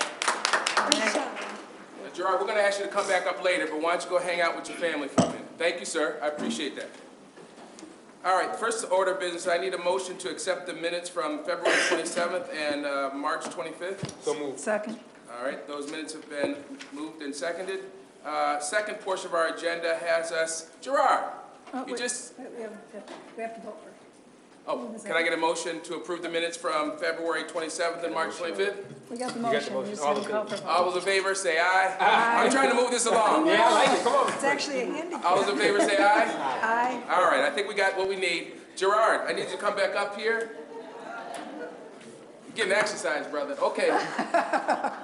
Commissioner Adams has something that she wants to present to you. You can go over there, Gerard. Is that all right? Thank you, Gerard. Hello. Hello. I'm Mrs. Adams. Nice to meet you. This is regarding the I Believe Award that President White has established. In this evening's business meeting, the Rochester Board of Education will present the I Believe Award to Gerard Jackson, a student at Flower City School number 54, under Principal Leslie Hamilton Rose. Gerard wrote the winning 4th grade essay in this year's Dr. Martin Luther King Day Essay Contest, sponsored by the law firm Harder, Seacrest, and Emery LLP. Over 200 essays were submitted for grades 3, 5, and 6 this year. The lawyers marveled at the originality of Gerard's essay, which began as a rap and was transformed as an essay during the writing process with his teacher, Ms. Keita Davis.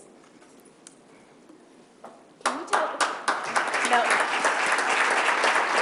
Now the way the I Believe Awards work is where a student who has accomplished something such as this chooses someone in his or her school who has inspired them to achieve.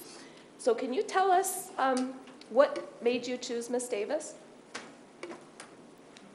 Something that made me choose Miss Davis was because she's so caring and loving, and she cares about me a lot, and she cares about the people around her.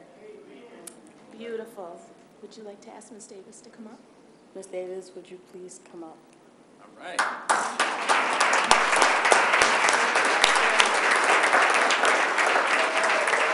And I would just like to say that President White asked me to present this month's award, and I didn't know until this evening who it was, but I'm so happy to see Ms. Davis. I've worked with Ms. Davis and really appreciate and acknowledge her excellence as an elementary teacher. So thank you.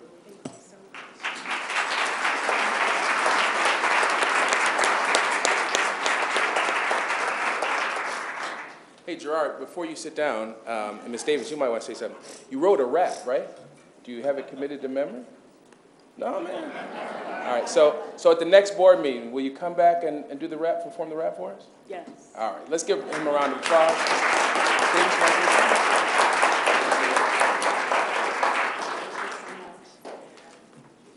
I just want to say what a blessing it is to work with Gerard. I tease him for being a 16-year-old in a 10-year-old's body. He's an old soul. He's so funny. He keeps us in stitches in our 4th grade class at Flower City School. And he's just a natural-born leader. And his flow is so wonderful. He inspires all the students and the faculty. Mrs. Rose, our principal. And Gerard's writing is so profound that it was also accepted in a student publication sponsored by the Rochester Area Literacy Council. So his work will be published as well. Thank you so much to the board.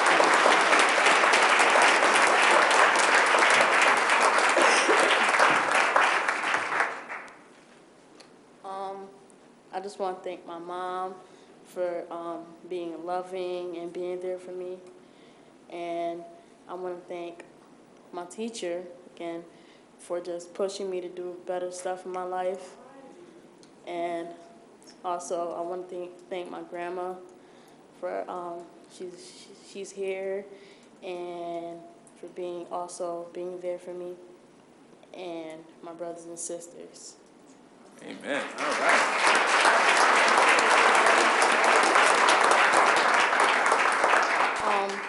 Grandma, you stand up, please. All right.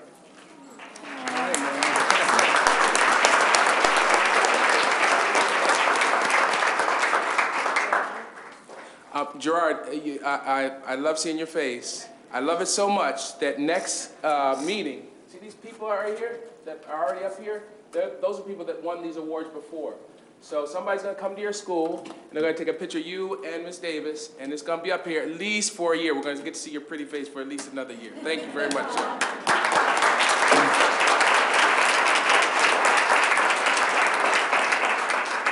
All right, Director Cotto, you want to come on up?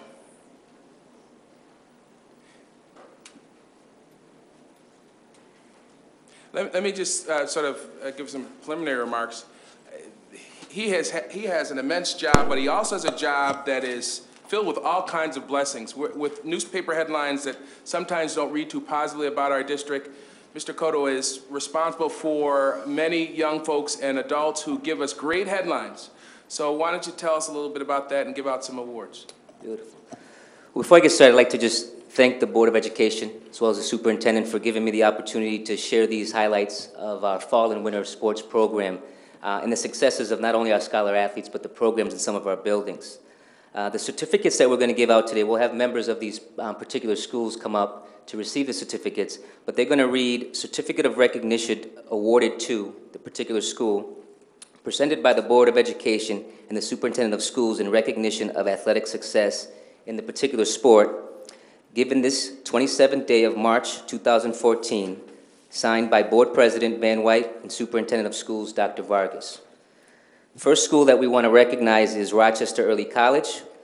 If I can have a representative from Rochester Early College.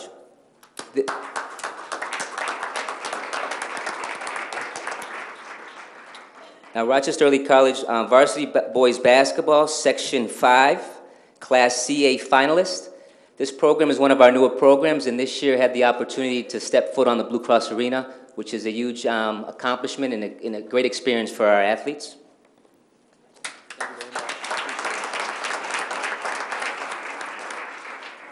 Next, the Edison campus.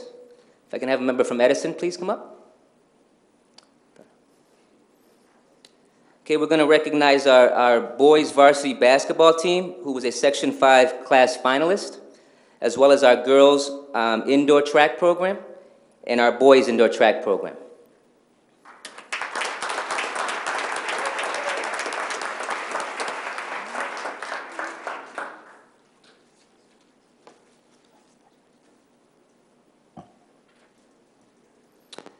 Next up, Northeast High School. Representative from Northeast High School. I want to recognize Northeast High School for their boys varsity basketball team, which was a Class C, a Class A semifinalist this year.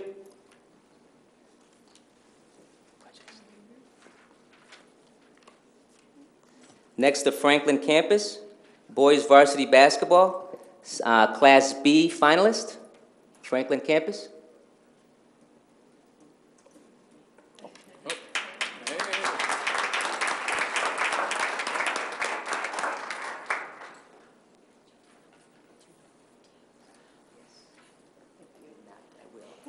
Just want to highlight, Franklin did beat 2 #1 teams going into the sectional playoffs. Want to make sure I made that point. Next is Wilson Commencement. This is a fall program. Our varsity football was a Section 5 Class A semifinalist.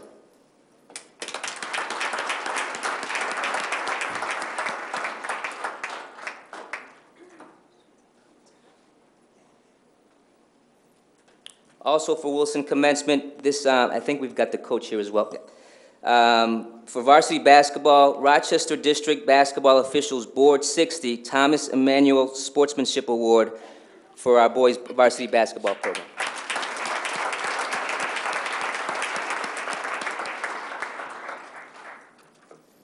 This next one's a unique situation. We had Charlotte High School was combined last year with Leadership Academy, and this past year we split the programs. And the great thing about it is both these programs won a sectional title.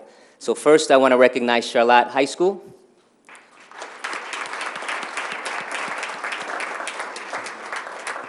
Class B champions.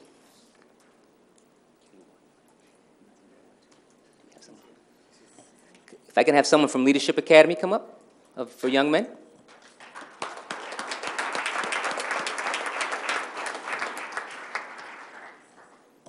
Also Class B champions.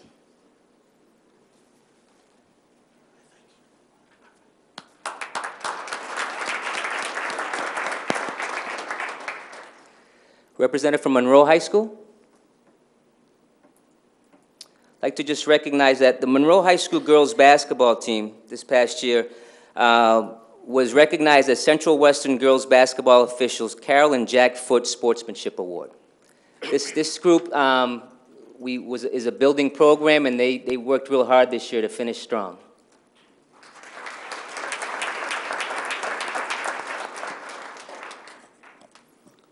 Last, East High School. If I can have members of East High, please, come up.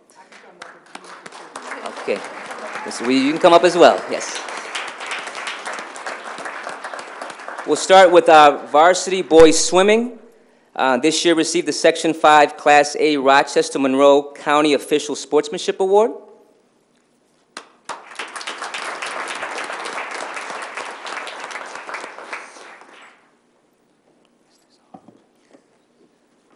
Didn't move these, so I'm all messed up here.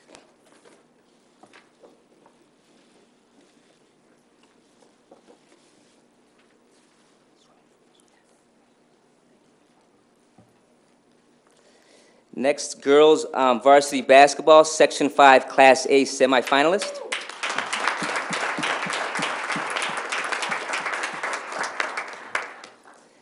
And last, boys varsity basketball, this year Class A champions, Western Regional champions, and in the final, actually was the second best team in the state of New York in Class A. As I recognize this group, I also want to thank the Rochester community as a whole. It was extremely impressive to just see the amount of support that we received this year from games here as well as games out at Glen Falls. So I just want to thank Rochester as a whole for supporting all of our programs this year. But last, East High School, boys basketball. If I can have all come up just for one quick picture. One quick picture, if that's okay? Absolutely. Okay. Right in front. Come on, let's get a picture. Board members as well. Thank you. All right, anybody want to take a picture? Come on up now.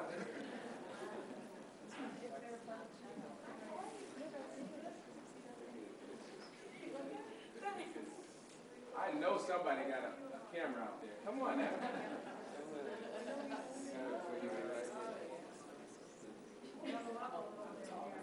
Line up a little bit.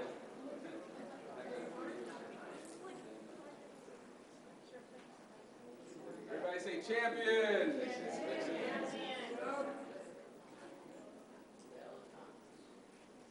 You worse than my wife, man. Take the picture. All right, we're good. Thank you very much, Lee.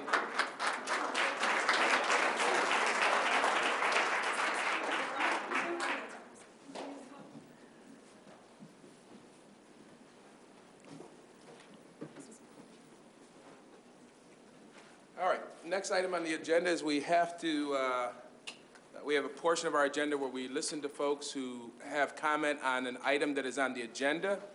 There are no people that signed up for an item on the agenda, so then we move. Yes. Can I have is it appropriate to have a point of information prior to beginning of? Sure. Let me just take this opportunity, if I may. We honored our young women students here with various awards and various accomplishments, but I'd also like to recognize the women that are on this board. Commissioner Campos, Commissioner Adams, Commissioner Powell, and also our student representative. And if you notice, I think we outrank the men that are on here. So I just wanted to honor. I would say outnumbered. What did I say? I just want to honor these women. These women work very hard on behalf of our school district, and I think it would be remiss if we didn't take the opportunity, if I didn't take the opportunity to recognize the women on this board. So thank you for all that you do.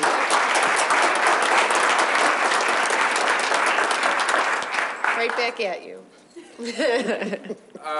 The next item on our agenda is to allow folks who want to speak to an issue that is not on the agenda.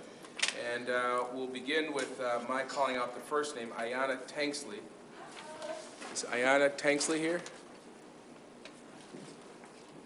Again, being mindful that everybody has 3 minutes, and we would ask that you be respectful of that. And when Shanae's bell rings, we would ask that you wrap up your comments. Thank you, Ms. Tanksley. Good evening. My name is Ayanna Tanksley, and I'm a former student at Wilson Commencement. Throughout the course of this year, I've undergone a series of harassments and assaults.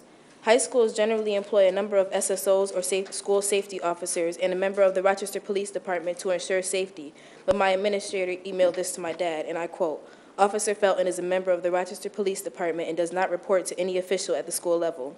Why are they there then if they unrelate themselves at the time of an issue?" Aside from safety, schools have also failed, in my opinion, and the opinion of some of my peers, to properly handle the situation in a way to assure the victim that the problem will not persist again. When a student reports an issue, they are put in a room together with the student they are having the issue with, the principal and counselor, to talk about the issue. Or in team language, squash the beef. I am not in any way knocking this method, as I've seen it to be effective in some situations, but worse in others. The practice is known as restorative justice. I understand why adults see this as an effective method, because it will lower suspension rates, which brings more students into the classroom, as opposed to suspending them where they're being taken away from the learning environment. But if you break down the whole practice and see it from a child's perspective, your view may change. You can only resolve an offense to a level of one's maturity. With that being said, you are first sat at a conference table, you, your parents, the student or students you are having an issue with along with their parents, the principal, and the counselor. There, in some cases, the situation has already been worsened because the person now sees that you have snitched on them. Next, you are asked to tell what happened from your perspective. While explaining the story is often altered because the parents are sitting right next to you, and the kids do not want to admit to cursing or calling someone out their name in front of the adults as they know their behavior was unacceptable. Oftentimes, we are afraid to speak the whole truth and be honest because of the fear of repercussion, or in other words, fear that the person will tell someone else what you said.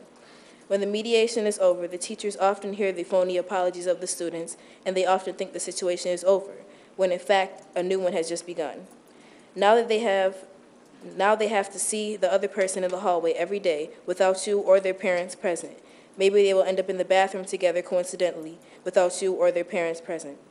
My dad is one who will approach an issue, if there is one, and go through everything there is to make sure the situation is resolved. But I told him, Dad, you're not there. You don't know how it is, and you don't see it. After today, you will never see that person again, but I do, and best believe they have not forgotten what I had said in the office. The issue of safety in school has caused me to revamp my educational career path and potentially put an undue financial strain on my parents.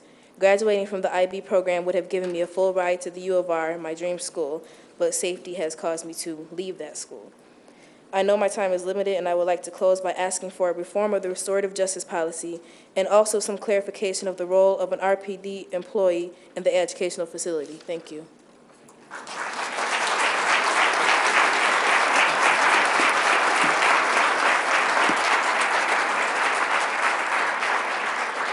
Gabrielle Tanksley. Gabrielle Tanksley. Gabriel, I'm sorry.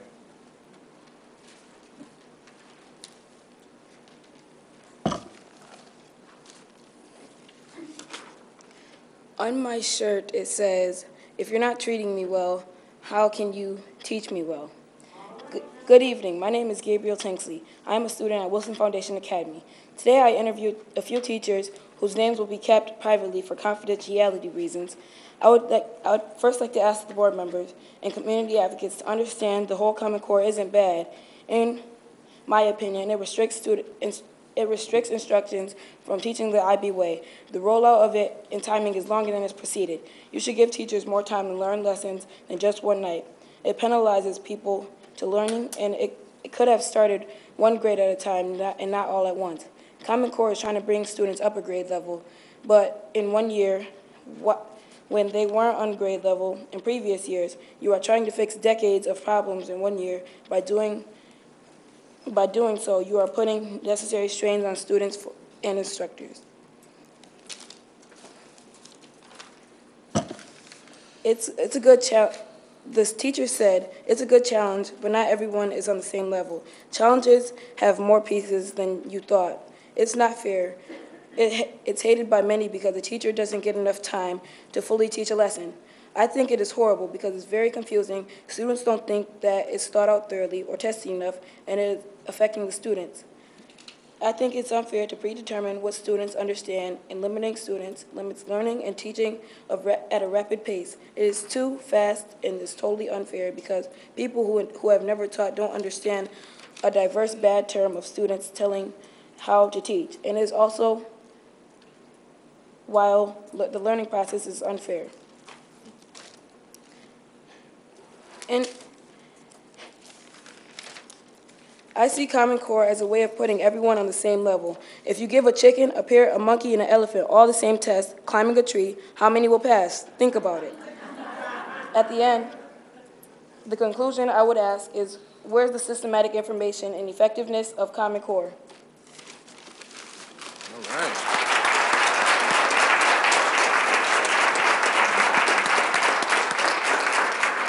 Ricardo Adams. He will be followed by Antonia Beatty, or Beatty. I was hoping I didn't have to come back up here no more. I remember when I first met you, Dr. Vargas, the first time at School Without Walls in the parking lot, I had asked you, I said, my only main concern is just leave pre-K alone. Because pre-K in Rochester is the real deal. And this isn't just some slogan This ain't just some slogan like rigorous or college ready. This ain't just some slogan. This has not only helped my kids, it's helped me. It's made me engage the teachers. It's made me engage other parents. I've dedicated my whole life now to working in the school, volunteering in the school, and I'm not getting a dime. And it's making me a better person. Since we're on honoring some women, I'm just going to name a few women that are on it. Amy Levine, Robin Hooper, Charlene Banks, just to name a few women that are on this championship team. Everything starts there, man, with these little kids, man. They need it. We're making a difference. We're making history with our pre-K in here. It's a championship team. And I've been involved not just in number 10. I've been involved with number 16 school pre-K, number 2 school pre-K, and it's a championship team. And my question is, who breaks up a championship team? Who breaks up a championship team? That's my question. Who breaks up a championship team, man? I can't get into all the statistics. I'd like to hand this to you. Would you give a copy of this to the board member from one of my colleagues? Because that's how I consider them colleagues, man. Because Ms. Hooper, whenever I see her out at a lot of events, you know what she treat me, a parent, like? A dignitary. That's what she treat me like. I'm just important to her as you guys are. And as a community member, this is what the people, I don't represent the whole community, but I represent a few of us, and this is what we respect, man. Once again, I just got to repeat it just so to make sure it was heard. Who breaks up a championship team? Thank you.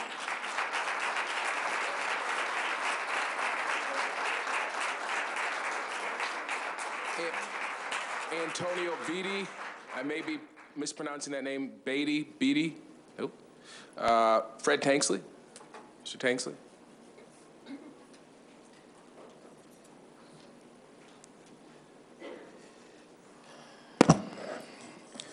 Good evening. I have too much to say here. I'm trying to bring it down. But in reference to what Mr. Ricardo was saying, I went with other issues talking about academic excellence and looked online, and in the board or the section for About Us for the district, it has the contract for Superintendent Vargas. And when I read this, I was a little taken back because most of the decisions, from my understanding of reading this, is placed on the board as to what it is that he is allowed to do. So I can't really say that it's mostly his fault, because in section 4, it says to make recommendations to the board as a prerequisite to either the appointment or termination of employment of both instructional and non-instructional personnel. So if someone is being removed, it is at the request, or not so much the request, but the board has to okay it according to what I'm reading. Also, it says in that same section to recommend to the board general course study, and upon the board's approval of such courses, to prescribe the content of such courses. So again, that comes back to the board. To recommend to the board all instructional materials, including textbooks for said courses of study. So that comes back to the board. So whatever we don't have or do have, it is come back to the members that are sitting at this table. It says to implement and to ensure compliance with all policies of the board. To purchase equipment and furnish materials, supplies, and textbooks necessary for the operation of the district comes back to the board. And it also says, which is my favorite, the board may from time to time modify or delete any duties of or responsibilities of the superintendent and may prescribe additional duties and responsibilities of the superintendent to remain in compliance with the New York State educational law. So all this goes back to the board.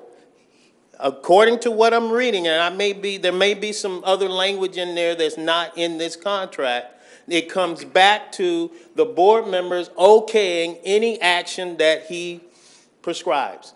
So then all those members that you had, Mr. White, that you put together to form those committees, anything that does not get into the budget is because of the board, not Dr. Vargas, according to what this says in his contract.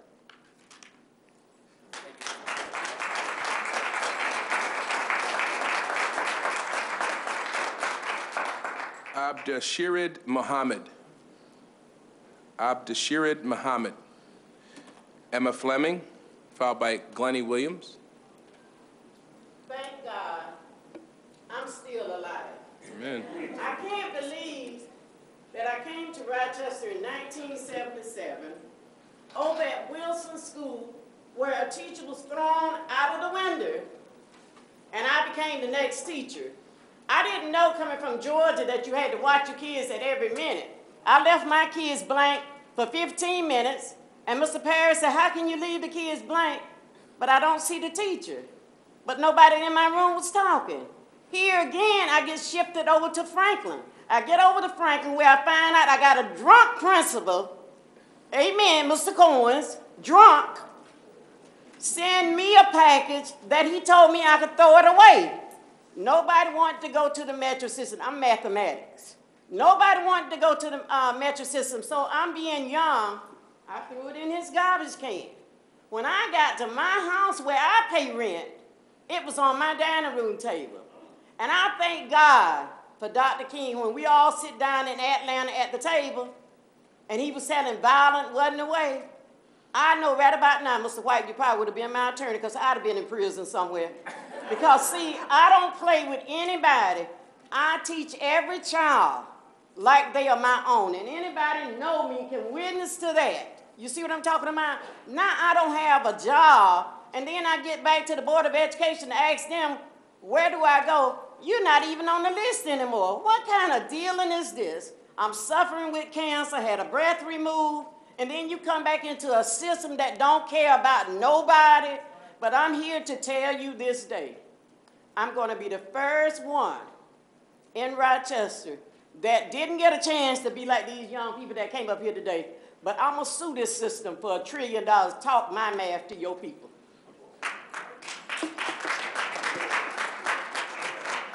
Mr. Williams, Glennie Williams. He will be followed by Reverend Harvey.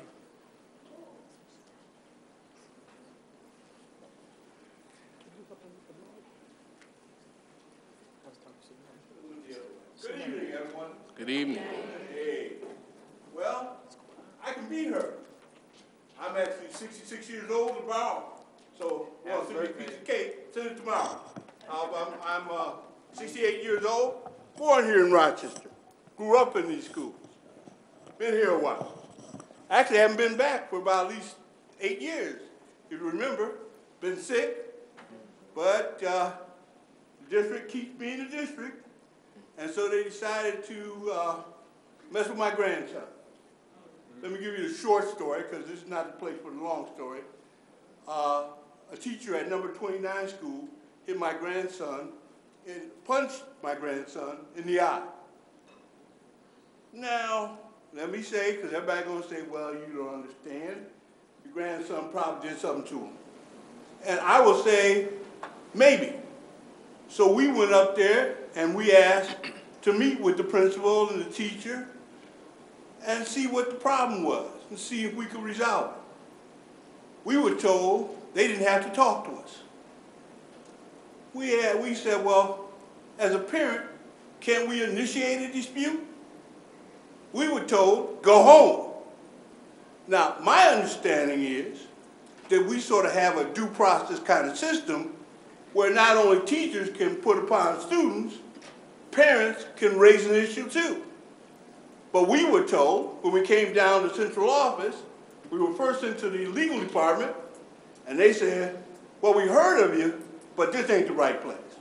So then they sent us down to the parent engagement office, and they told us, well, we're here to help you, but we ain't the place. So we have been everywhere in this district trying to have a reasonable hearing about our young man getting punched in the eye. And we still have not had it. And that's why I'm here in short today, because you said I only got 3 minutes. There must be a process where parents, when they have a concern with this district, with this institution, that they can go and get it addressed and heard, and not just be thrown out on the street. So I leave you with just one question. I'm waiting for you, Mr. White, or whoever the appropriate person is, because I did stop at the superintendent's office, but you were busy, and I understand that. But we want a hearing.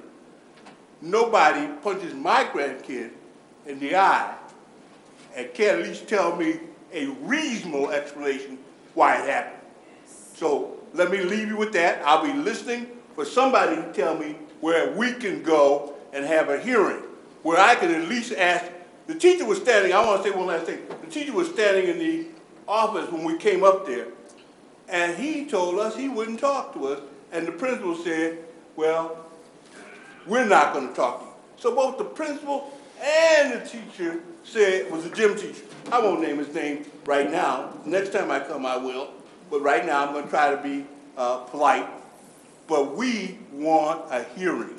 We want a fair hearing because we have a dispute with the district. We do not believe no teacher has the right to put a hand on no child. Thank you for your time. Reverend Harvey.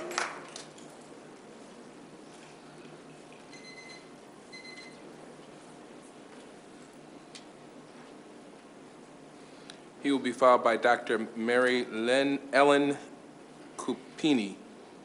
Again, I apologize if I mispronounced your name. Reverend Harvey. Okay, thank you. There are 2 items I'm here to speak on. The number 1 item is about closing East High School. I never known a building to teach nobody. I never known it. It's the people in the building who do the teaching. If that school not making it, it's not because of the building. It's because of the people that in the school that teach it. It would be a sad thing, and it's a sad thing every time something happens in the school, they want to close it, close the whole building down. I hate to be with you all if you all were businessmen, and every time your people didn't come up to the court, you close the building down. Another thing I would like to mention to the board, I got a grandson, he goes to number 12 school. He's 8 years old, and they have suspended him for indefinite. Now, how can you suspend a 8-year-old if a person doesn't know how to teach a property child?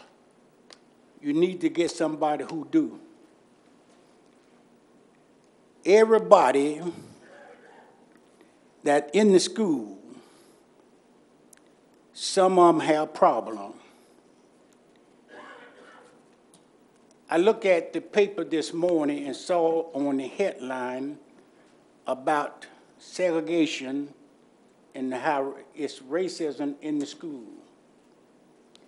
Said most all schools in New York State, out of all of the state, if 5 states they named was the more disgracious when it come down to the school district than any other state. Why? When people take on a job in the public, they take on a job to help the people that they are supposed to help. you have a lot of politician thing who hate people, but yet they get out and lie and tell people that I'm with you, and when they get in office, they don't do what they say they're going to do. If you can't do it, you ought to give somebody else the opportunity to do it.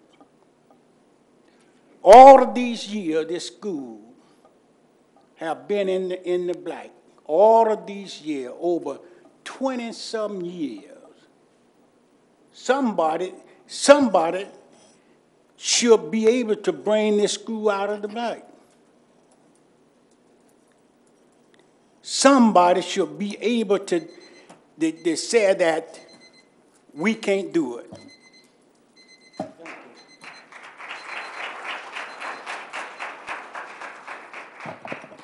Ms. Campini, did I pronounce that? Can you help me out? Okay, all right. She'll be followed by Connie Volk. Good evening. Thank you so much for allowing me to speak. I'm here to talk about the elimination of the director of the Early Childhood Education Program and the replacement of it with a part-time director in the Reading by Grade 3 initiative. Stepping Stones Learning Center is part of a community-based organization working with the city school district for the full-day UPK program. Our program is an inclusionary program for children with and without special needs. We service over 500 children, 40% of those children being from the city school district under the age of 5. So they are involved in our early childhood education classrooms, they're involved in our special education classrooms, they're involved in our community-based programs where we may be providing special education. One of the responsibilities of the current director of the early childhood program is the preschool special education program. There's no mention of who's taking over that position, who will be looking over the preschool special education program, who will be looking over the CPSE process, which is very different than the CSE process, which is very different than the special education process. The rules, the regulations, the departments that govern it are preschool at the state level. They are not reading by grade 3. This also was some concern to me is that pre-K has been an initiative not only here in this district, but for the governor of the importance of universal pre-K. Why are we cutting what was a full-time position overseeing a variety of different programs in early childhood back to a part-time position that's in with another major initiative of the district? It just doesn't seem logical and doesn't seem to fit what the initiatives are that the district is putting into practice and saying are of importance for the children in Rochester. I also wonder about part of UPK is the foundation for that reading before grade 3. But you need to have a clear understanding of early childhood education. We cannot lose the gains that are being made in UPK as the children are older. But we also need to be able to give them that good start. They need to be able to learn how to read, yes, but it's the foundations of reading that are occurring in UPK. They are not the same as what is happening in 1st and 2nd grade. It's a very different type of program. The children are also learning relationship building, social skills. They're also learning math skills. So what I would like to say is that I would like to make sure that we do not lose what the initiatives are that we have started, and would like to have that reconsidered, please.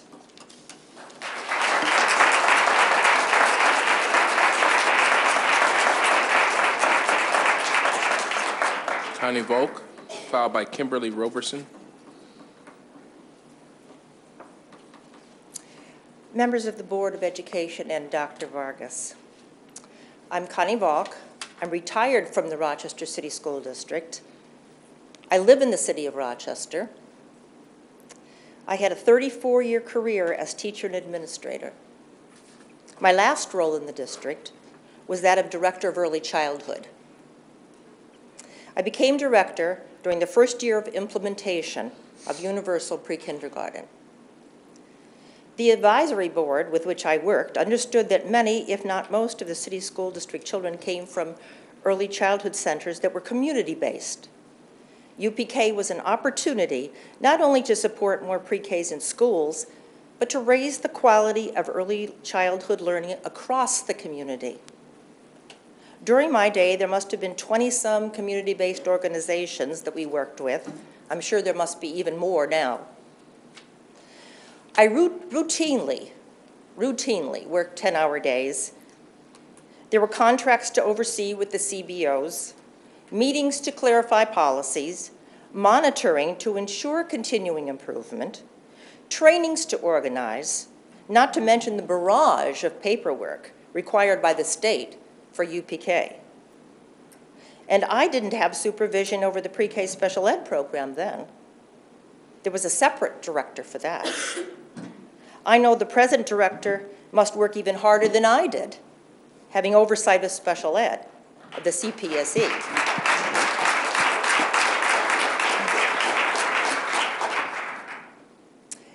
But the CPSE should be where it is. It's housed with pre-K to give the best intervention services possible.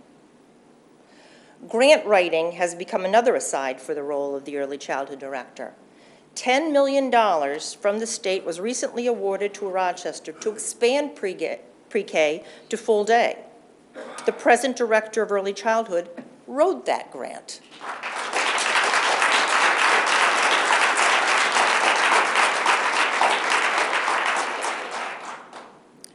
The creation of a position of Executive Director of Reading by third grade, which would oversee the universal pre-K program and reading through the primary grades, is the creation of an impossible task.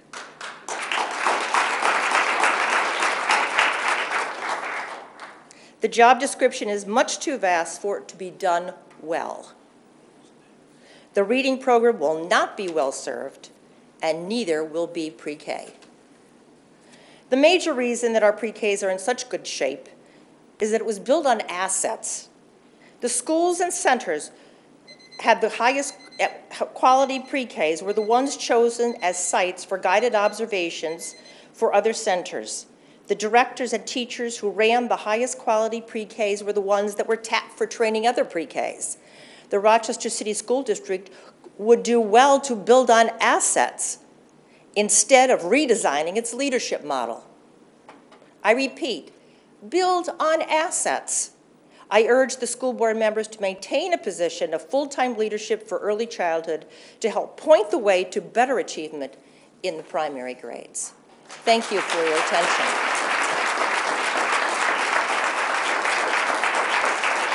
Kimberly Roberson. She'll be followed by Karen Spartan.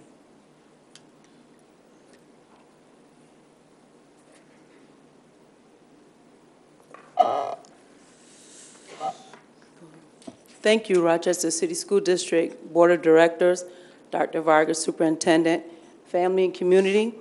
I am here today as friends of the community thank you for allowing me to address this matter of concern before you. Eliminating the position of the Executive Director, position of the Early Childhood Department. I am here today to speak on behalf of the universal pre-K children and families I serve in the community. I am a proud parent of the Rochester community. I am a partner and invested in the educational system of the Rochester City School District. From the place of strength, I am the Executive Director of 2 successful corporations that provide comprehensive educational child care services to the families. I am also a business mentor to the community in my industry over the span of the past 15 years. My current position as the Executive Director allows me to meet the need for quality programming and child care services for children and youth from birth through age 16. I hold the honor of making a difference in the children's lives through the professional services I provide in the branding. The effectiveness of the City School District Universal Pre-K program has been from the Executive Director, Dr. Robin Hooper. Branding is the identification, a classification to make a product and a style. If you ever seen a house or something, other structures under construction, then you would know the building process takes a lot of time, effort, and preparation. It takes months before the framing takes place. The foundation must first be laid. Why is this important? The lowest division of the structure, the foundation, is the life support of the building.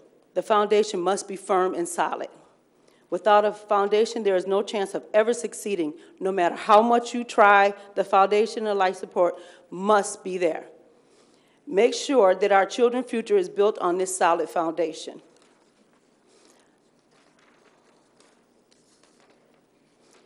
I first met Dr. Hooper in the year 2006-2007. She was the executive director of number 33 school, Florence Brown University. I hope I'm not going too fast. I'm trying to make sure I get my 3 minutes in. When I met her, I was new I moved into the community in 2005. I called Dr. Hooper to let her know that I was a new organization, moving in community, and providing a service. She invited me down to the school, and she met me personally. The first thing she said was, when I asked if I could meet the parents, she told me the last time I let an organization meet my parents, our parents moved over to their organization. So I made sure I comfort her and let her know that I'm not about competition. I'm just a provider to provide another type of service. And in that partnership, I was able to collaborate, and I was able to start a universal pre-K program in collaboration as a CBO site, Caring and Sharing Child Care Center, which has been in existence, and I want to be in respect. So the last part in closing this, I would say, I know the recipe for a successful organization foundation: policy and procedures, regulations and guidelines, compliance and competency, partnership and relationships. I ask the board of directors today to not dismantle this framework of the foundation of the early childhood department. This is not the time to change the changing of the guards.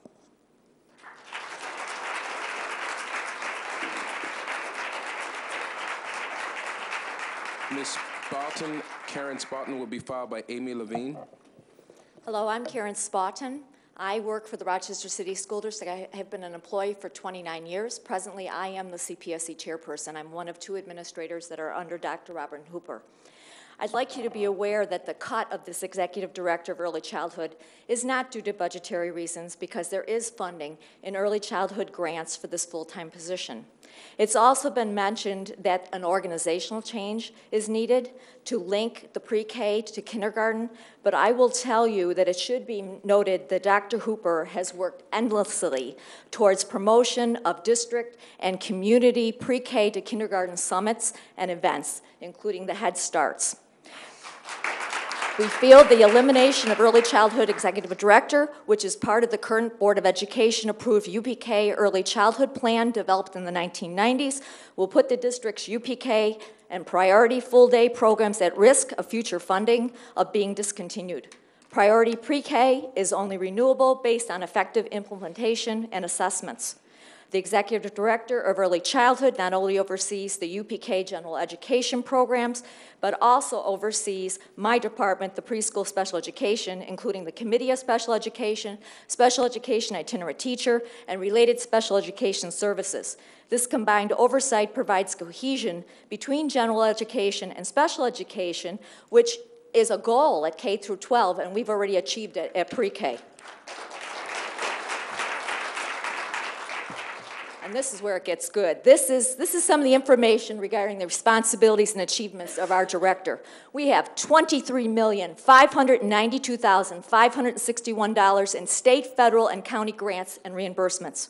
We have 181.05 FTEs. We have 2,142 pre-K seats that are available for the 2014-2015 school year, of which 1,922 are converting to full day.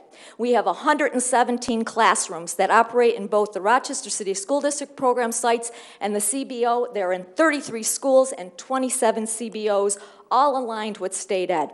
We have 4 special education, integrated special education programs, and all these locations have uniform curriculum that Dr. Hooper was successful in developing with the high scope curriculum in 2009. She has been a dedicated and successful administrator. She has dedicated her career to entire childhood education. I've seen this woman work tirelessly, 12-hour days. Everything that the district has thrown to her, she has come and answered the call. She has the knowledge of the policy and procedures of the UPK grant process. She meets with parents, with staff, with community members. I think you've heard some of this tonight. She has collaborated with the Department of Social Services to ensure students attending full-day pre-K can continue their child care subsidies, and this was a roadblock which worried some families about participating. You know, we do have the full-day grant. It's the second largest full-day grant in New York State. She's developed the 2014-15 capacity and space plan. So here's my closing statement. It is an exciting time to be in early childhood. I love my job. I love our department. It is not the time to dismantle a nationally recognized model. And one of the programs that the Rochester's families love. Strong leadership is important to continue high-quality pre-K as we transition to full-day programs. Proper leadership and supervision is needed to remain in good standing and compliance with New York State and to continue quality programming for the families. These are the skills that Dr. Robin Hooper has. And to lose Dr. Hooper would be extremely detrimental and affect on the Department of Early Childhood. We request that the Board of Education restore the 1.0 FTE Executive Director Early Childhood in the 2014 budget, which does not have any local impact. Respectfully submitted, the Early Childhood Program and staff of the Rochester City School District.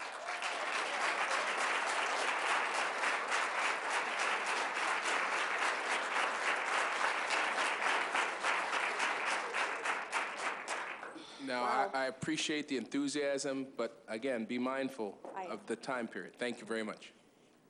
Okay, that's difficult to follow, but I'm here today as a veteran pre-K teacher. I've been in the district for 19 years, and I feel like I'm representing many of my colleagues in the early childhood community. My name is Amy Levine. I have been, I've worked at number 10, number 16, number 52 school during my 19 years. And I have to say, this is the very first time that I've ever felt the need to come to the school board. I'm very concerned about this budget decision. The early childhood director's position, as we have found out, has been eliminated from the budget. This is just not acceptable. Funding for this position has already been written into the current grant, which was implemented beginning February 3rd, 2014. This cannot be a budget-cutting decision. Your board has received an email and I think a handout from the Early Childhood Program outlining all the duties and the financial responsibilities of Dr. Hooper. I implore you to read each page very carefully, and it will help you to understand the implications of this cut. UPK is one program which is working in the district and has become a national model on many levels. Not until very recently has it gotten the recognition it deserves. Removing our leader, Dr. Hooper, in this position would be a surefire way to dismantle and take apart the full-day UPK program that has now just gained momentum. I ask, who's going to oversee the legal and technical ramifications of administering a grant this size? Who will oversee the Committee on Preschool Special Education, as we just heard, which has an entirely different set of regulations than that of school age? Who's going to be able to administer the 117 classrooms that we just heard about and the oversee a staff of 181 FTEs? Who's going to implement the new district-wide and community-wide so everybody is on the same page with curriculum, the developmentally appropriate high-scope curriculum, which is also aligned with Common Core? It's based upon scientifically proven brain-based research. And the last question I have is, who will be able to continue building and supporting the community collaborations with community-based organizations, of which we have heard from some this evening? Early childhood education is a community-wide group filled with experienced teachers, paraprofessionals, parent group leaders, technical assistants, clerical staff, financial staff, special education teachers, and service providers. We are a very tight community. I challenge the board to find another department in this district that collaborates on all these levels with varying expertise. Together, we We work as a program for the benefit of all children and families. We deserve our leader, Dr. Robin Hooper, who has the vision, the devotion, and that continually acknowledges the commitment by all staff to Rochester's families. Robin's door is always open. She's always willing to take a phone call. She's always willing to listen. So please do not eliminate this position. Thank you. Tom Soul, to be followed by Marcus Cooper. Mr. Cooper or Mr. Soul? Oh, I'm sorry.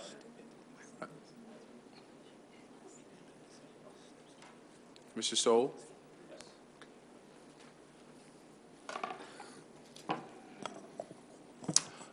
Good evening, Dr. Vargas and the board. Thank you for this opportunity to speak. My name is Tom Soul, and I'm a school social worker at School Out Walls. But tonight I'm the spokesperson for our group of district social workers, many of whom are here tonight, and I'd like to have them stand.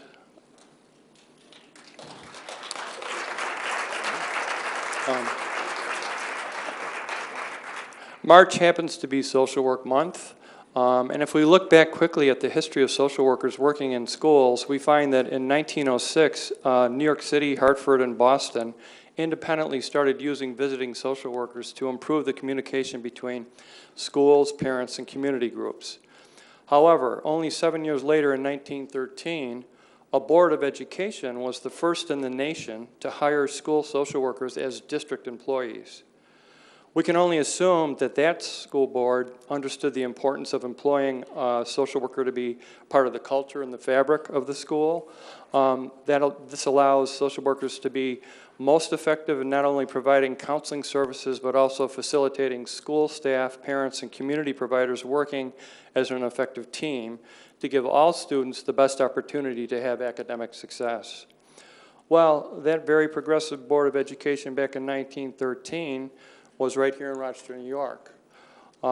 Your predecessors were the first school board to hire social workers nationally. While March is the month where social workers are recognized, we want to recognize you as you continue the legacy started by the Rochester School Board of Education over 100 years ago. We want to present you with this plaque, and we sincerely thank you for the opportunity to continue to serve our students.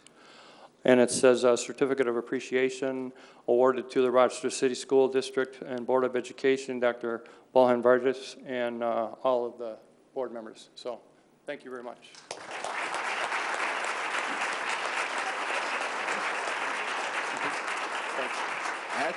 That's a role reversal. We don't usually get too many awards. So thank you very much. We're gonna put that right up here. Thank you, Mr. Soul. President White, have him come join us at the dais for the rest of the day. You are Mr. Cooper? Correct. Good evening. My name is Marcus Cooper. I work with Universal Pre-K as a paraprofessional. I also co-direct Cyclopedia over at Boys and Girls Club and work in their after-school program there. To say the least, early childhood education and working with Universal Pre-K has been a catalyst in my wanting to go back to school and pursue a career in education. The type of professional development that I've received, and this is me speaking from working, in a variety of different capacities with youth, has been unparalleled, and that's a direct result of our executive director, Robin Hooper. The push in early childhood education has been deemed the utmost importance by not only our school district, by Governor Cuomo, and nationwide, really. And we have an expert in our midst. We have an authority at our helm. We'd be truly doing ourselves a disservice if we did away with her position. It's just, I'm going to be brief, but to piggyback on what Mr. Ricardo Adams had said previously, I draw a lot of parallels between our expansion into full-day pre-K to that of a professional ball team that's going into the playoffs. I mean, we won. This is a good thing. This is progress for our youth. This is progress for the city school district. But you wouldn't fire the head coach of a team going into the playoffs.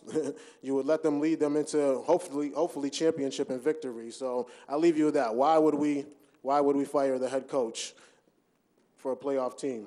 Thank you.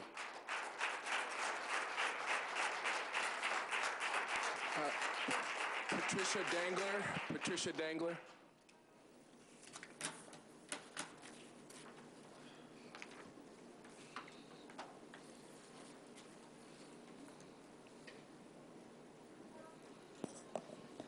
Good evening, Dr. Vargas and commissioners of the school board. Thank you for giving me this time to speak, and I will be brief. I brought a copy of some of what was part of my speech, but I know that I won't get through it all, so I wanted to make sure you have it in its entirety. I'm Pat Dangler. I am Assistant Director of Early Childhood Education. I am also the program administrator of the Rochester Preschool Parent Program. Just like many people in early childhood, I wear two hats. I try to wear them equally, but I do wear the two hats. The things I want to talk about tonight are things that I'm puzzled about. I'm puzzled about time. I'm puzzled about day-to-day operations. I'm puzzled about meetings and collaborations.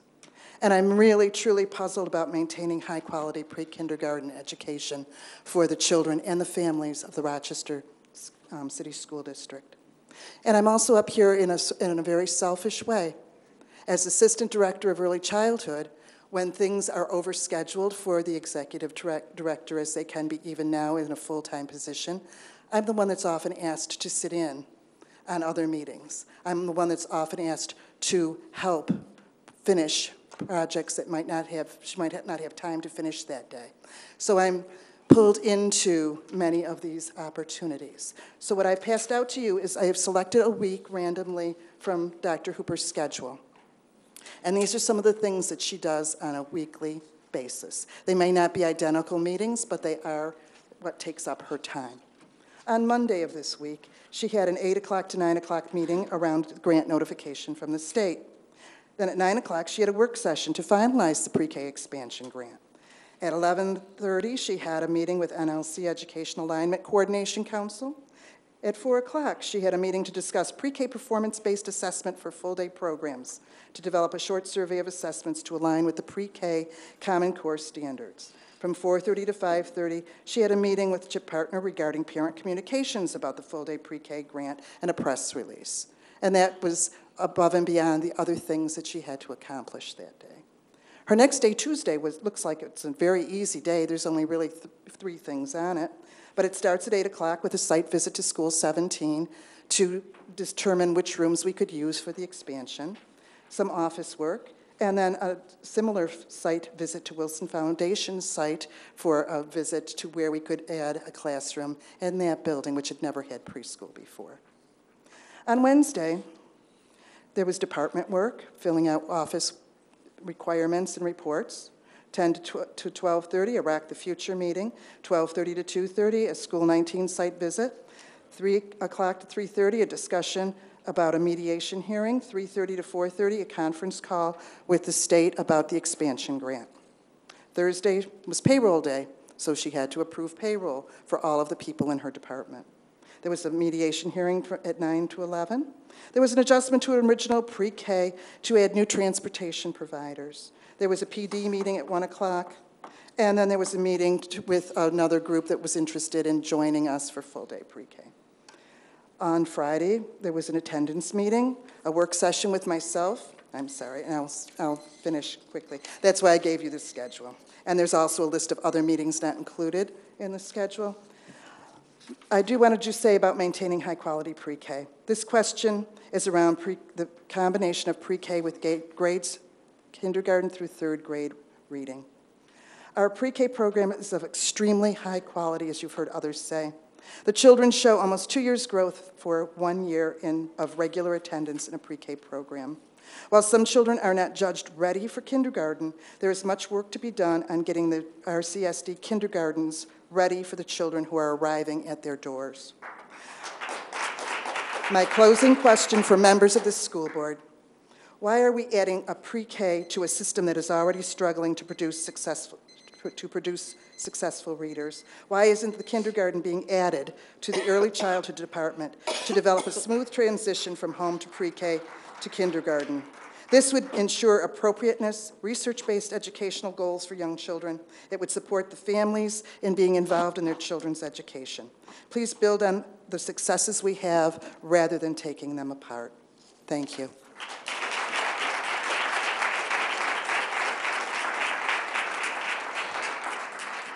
That concludes our list of speakers. I know that at this particular juncture, what happens is people who have spoken to a particular issue tend to try to gracefully leave, and I appreciate that. But you won't hear the President's report, my report, which would essentially tell you, I'm going to give you a little preview. I've heard the words restore the cuts, restore the position. That is wrong. No position has been cut. These are recommendations of the superintendent, right? So I want folks to back up, let the process, which I will describe in the President's report, which is on the website. There's a budgetary process where he has just made his recommendations. And now it's the board's turn, as someone indicated, it's our turn to sort of go over all those recommendations, not only with respect to pre-K, but there's a huge budget there. There's lots of other issues there. This is just the beginning. It is not the end. So for those of you who are saying the position has been cut, it needs to be restored, I appreciate, again, the enthusiasm. I respect the respect that you have for your colleagues. But you need to understand the process. He's just made, as he's done every year, he's just made recommendations. And well, my understanding is it's a budgetary recommendation. If I'm wrong? That is correct. It's a budgetary recommendation. So listen. We listen to you. If you want to respond to my comment, send us an email. Send any one of us an email. And some of you have already done that. I'm just trying to be respectful of the fact that I know many of you have homes and lives you have to get back to. If you want to leave now, that's fine. And when you get home, you want to email me or any one of these commissioners, please feel free to do that. This is not the time where we engage in debate. I was just trying to give you an advance word with respect to what my President's report would include, and it's going to come probably about another 20 minutes from now. So I just want to let you know my understanding of how the process is. This is a recommendation. Nobody's been cut yet. Mr. President, just a quick point of personal privilege, because I kind of read the budget for fun. There was one problem that is very concerning to me tonight, in that the budget that I got on Monday didn't have the elimination of this position. So someone will have to reconcile for me what happened there. So I'm hoping that we can have further dialogue, because I was expecting not to have any speakers tonight. So I'm surprised to see so many speakers, and I did get the emails, but the original budget book didn't have the position in which folks were talking about as being cut. So we'll have to kind of there were missing pages because I followed up with and I've made a request, and my understanding is that Deborah Flanagan will be giving us the missing pages. So I'm not going crazy. Right. All right. Thank you. But again, it's a budget recommendation. He's made many budget recommendations, and we will deliberate over the next month with respect to all those recommendations. All right. So again, for those of you who cannot stick around because you have families, I wanted you to know that. That is the fact. Nothing has been cut yet. Okay? Thank you very much. All right, now we've got to move on to committee reports. I'm sorry, superintendent's report. But, Mr. Superintendent, before you give your report, Makita, are you still here? She had to leave? Oh, okay. Makita is Sloan, his last name, right? She is the chair of president of our Parent Advisory Council. And we try to be courteous when we can to get her and our student report up early. But since Makita is left, are you good? Can you wait until after we finish our superintendent? Thank you. All right, Dr. Vargas. Okay, well, thank you. I will be brief. I know that we're running a little bit behind schedule. So most of you have heard, and you were there, President White and Commissioner Adams at East High School last night. So. And I just wanted to be clear again, we're in a situation that we had to respond to the state of New York about East High School. The Board of Education is going to have a meeting at East High School on the 10th of April as continuous engagement, but this is something that we do have an urgent need to respond. So again, yesterday we went over what the state is requiring of us to do. We had to consider 5 different choices. One is to close or relocate close the school and relocate the student. This board, the superintendent has said that that's off the table because it's not something that we consider to be desirable or feasible. The phase out, the second choice is phase out and replace the school with a new school. And Rochester, I don't need to tell you much other than to say that we have been trying that for quite some time. And unfortunately, it haven't paid off to the extent that all of us would like. What is considered the EPO, that's a partnership organization that is some organization that are in the business of leading and managing school, that they can come in and assist us. That's the third choice that we can consider. The other one is converting the school into a charter school. That's, again, those are choice options that we have. There are no recommendations. They just outline what the State Education Department have outlined for us in terms of the choices that we have available to us.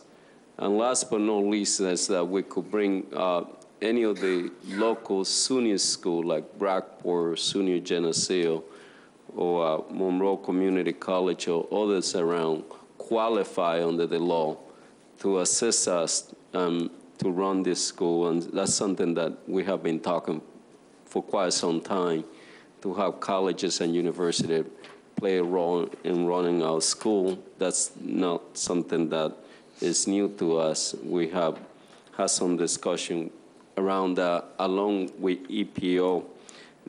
Right now we are requiring, we are doing so to provide BOE services, program, career and technical education program to the student at East High School, and we have taken the necessary step to implement that requirement. So we are along the way in terms of that.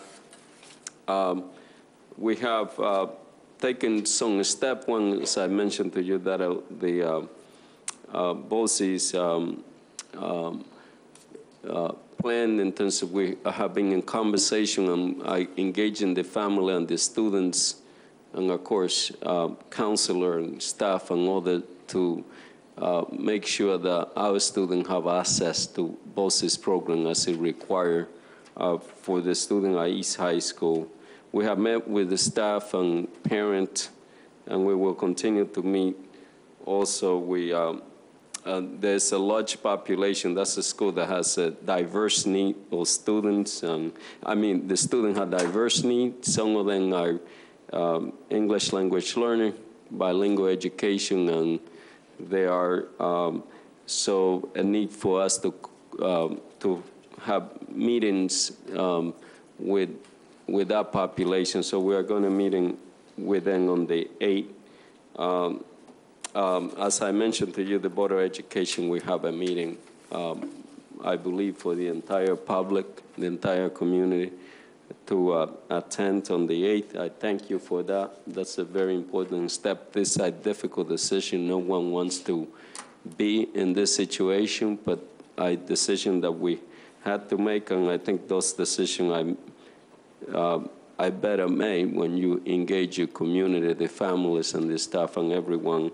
And even on a tight deadline that we have, we are doing everything we can to respond on a timely basis. So, again, for East, I could say that I'm very pleased with the students and the families and the staff, the teachers and the administration. Everyone is on the difficult circumstances. They are doing their best, and I want to acknowledge that this is a difficult time for the district as well as for a school like East, but the families and the Board of Education can rest assured that the staff and the students are doing the very best they can to continue with our primary responsibility, which is to educate our children and regardlessly of what issue we are facing. And our students are very resilient as well as other staff, and that have been demonstrated. The other part of my presentation, now I will move to the budget. You just, sorry, President White, that you were not here for the presentation, but I'm sure you've been reading all of that. And yes, you are word-versed. The budget is a recommendation to the school board.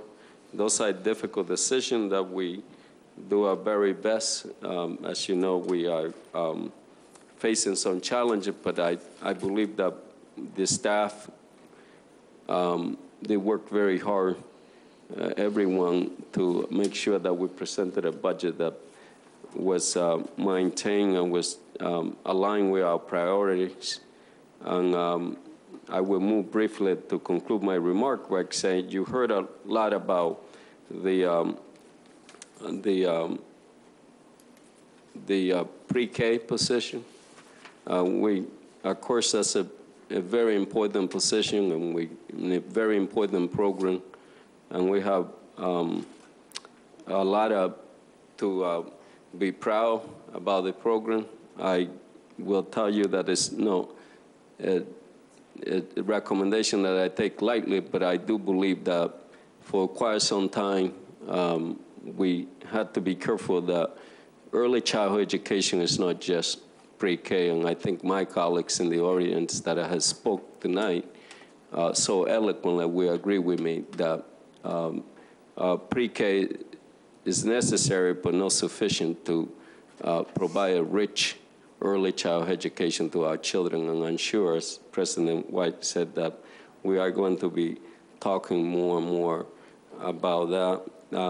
You know, I have communicated and laid out the reasons for that recommendation, and ensure that one of the areas that we are struggling in all our students is the integration, so that we don't necessarily forget about that. Even what happened before pre-K is extremely important. I think my colleagues will agree with that. And yes, pre-K, that's where we have resources and we can devote it to our students, but that includes kindergarten and include first grade and so on and so forth. Our main goal here in this community is to get, in this district, is to get our children to read in grade level by third grade.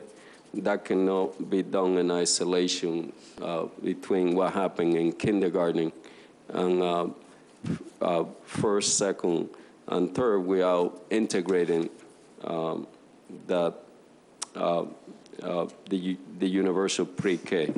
So, and I will argue that we need more than that, as you heard me talking about this summer, addressing the summer learning loss. I do know that some of our colleagues, we agree that the summer learning loss matter, so we can have an interesting discussion about what that is. But I could tell you that the expert would tell you that if you with the even full-day kindergarten and pre-K, and you neglect to address what's happening during the summer, and even what happened during school break, and what happened on weekends, and the family, that it will require the entire community to concentrate on this effort. So that's why the primary driver for this recommendation. Let me just show you, this is something that, God bless you. Let me just say that I have outlined for you for the school board some ambitious goal. This I believe are doable. Today, one of the biggest challenges, and I mentioned that at East High School, for example, our children don't, normally we register then or recall, actually officially process then as leaving school at the high school, but many of our kids, when we fail to give them the skill set that they need to succeed when they reach high school, that is very difficult for a kid when they are reading at a very low level. So some of our students, significant number of them, as was stated yesterday at East High School, they enter high school with reading level of 5th or 6th grade or 3rd grade, and then we give them a text to be expected to be 9th and 10th grade reading level, and that is very difficult to do. And that's something that this community for a very long time we have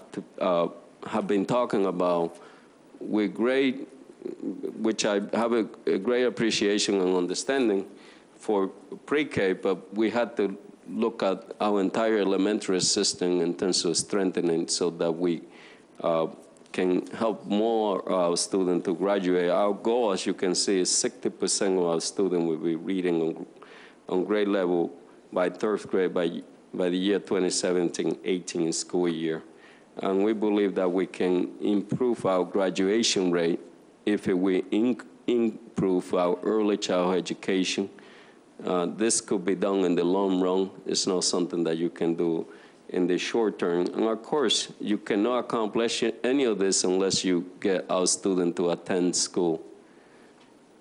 And we have, for example, some of our pre-K classes, in my analysis, some of them were below 80%. So our pre-K attendance kindergarten was similar to that of 9th grade, which is where we had the worst attendance. Again, that doesn't mean that I'm saying that the program is not high quality, but a high quality program will not do much for the 25% of the kid at any given day that might not be in the classroom.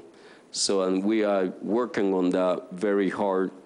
We have launched a very aggressive effort to do that. And as you can see, we are looking for 95% attendance rate. Actually, that metric, if you didn't look at anything else, if we didn't improve that, we will be falling short in the rest of our goal. And you can see in terms of where we're looking in terms of the growth score, that is a new way in which the state education department is looking at our achievement. And so it is my hope and that we can move forward in terms of continue the hard work. And, but we had to revisit how we have been doing things here. And one of them I had said that I continue to say is attendance. And I said it last night and we say it again. Our graduation rate would be even, it's probably, it could be 10% higher if we can just maintain our record clean. So I've been repeating that because we need to understand that it's the entire system that need to be working.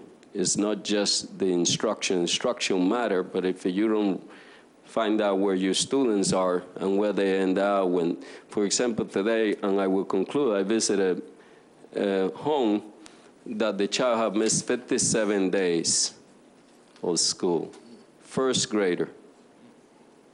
The house was, you know, the apartment, I'm sorry, is for rent. I call the number and the person say, I don't know who that person is, obviously, new number. What am I saying? We have to make sure that we find where that child is.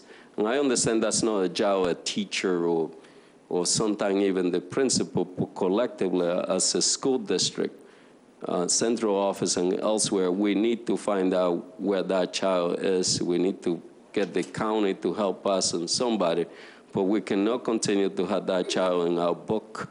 I'm planning for next year for him or she to either repeat first grade or to move on into second grade. So we have to be more accurate in our attendance and our record and everything else that we do. And again, thank you, President White, and members of the board, and also to the members of the community that have spoke to us tonight on the issue of pre-K and other issue. Questions? Just a quick question. Did I hear you say that the same standard of attendance expectation will be applied in pre-K in terms of 95%?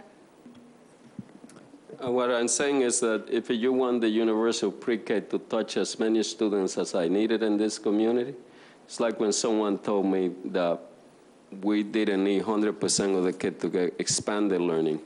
And when you leave behind, like school number 4, for example, they have a pre-K program that is one of our target school a kindergarten program in there, but which was when we passed that bill that we wanted the state to help us, so that we can send a message to family that we can just invest our dollars in kindergarten and then have an attendance rate below, was around 65%. So, and we have been tackling that, but also our pre-K have, and we can provide that to the board. The attendance is not where it needs to be. My goal would be that it would be a 95%. Yes, that is correct. That's what I wanted to comment on, because there's a significant difference between pre-K aged children, pre-kindergarten, early childhood, and the relationship between their parents and attendance at school. So as we know, we respect and acknowledge that a number of parents will choose not to send their children to any kind of formal pre-education, preschool or pre-K, and rather provide that developmental experience at home.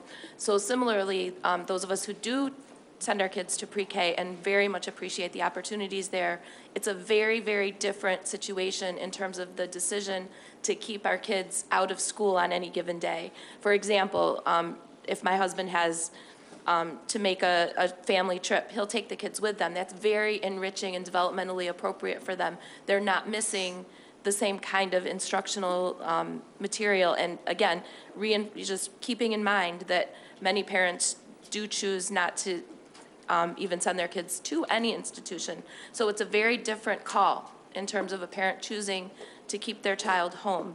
Now, having said that, I fully support home visits, interventions, problem solving, finding out what will help students attend who are not having that kind of enriched, parental involvement. But it's totally legitimate for a parent to keep a child, my opinion, that it's totally legitimate for a parent to choose to keep their kid out of pre-K, to go to the zoo or to go to a museum or to do a family trip, or even just matters of convenience. There's a lower threshold for keeping a child home in that setting, and I think it's appropriate. So I think it would be not a good thing to apply a strict standard of expectation of 95% to pre-K, that we would apply K and up. Mm-hmm. And that's from experience, and it's just real. It's just keeping it real. Any other questions?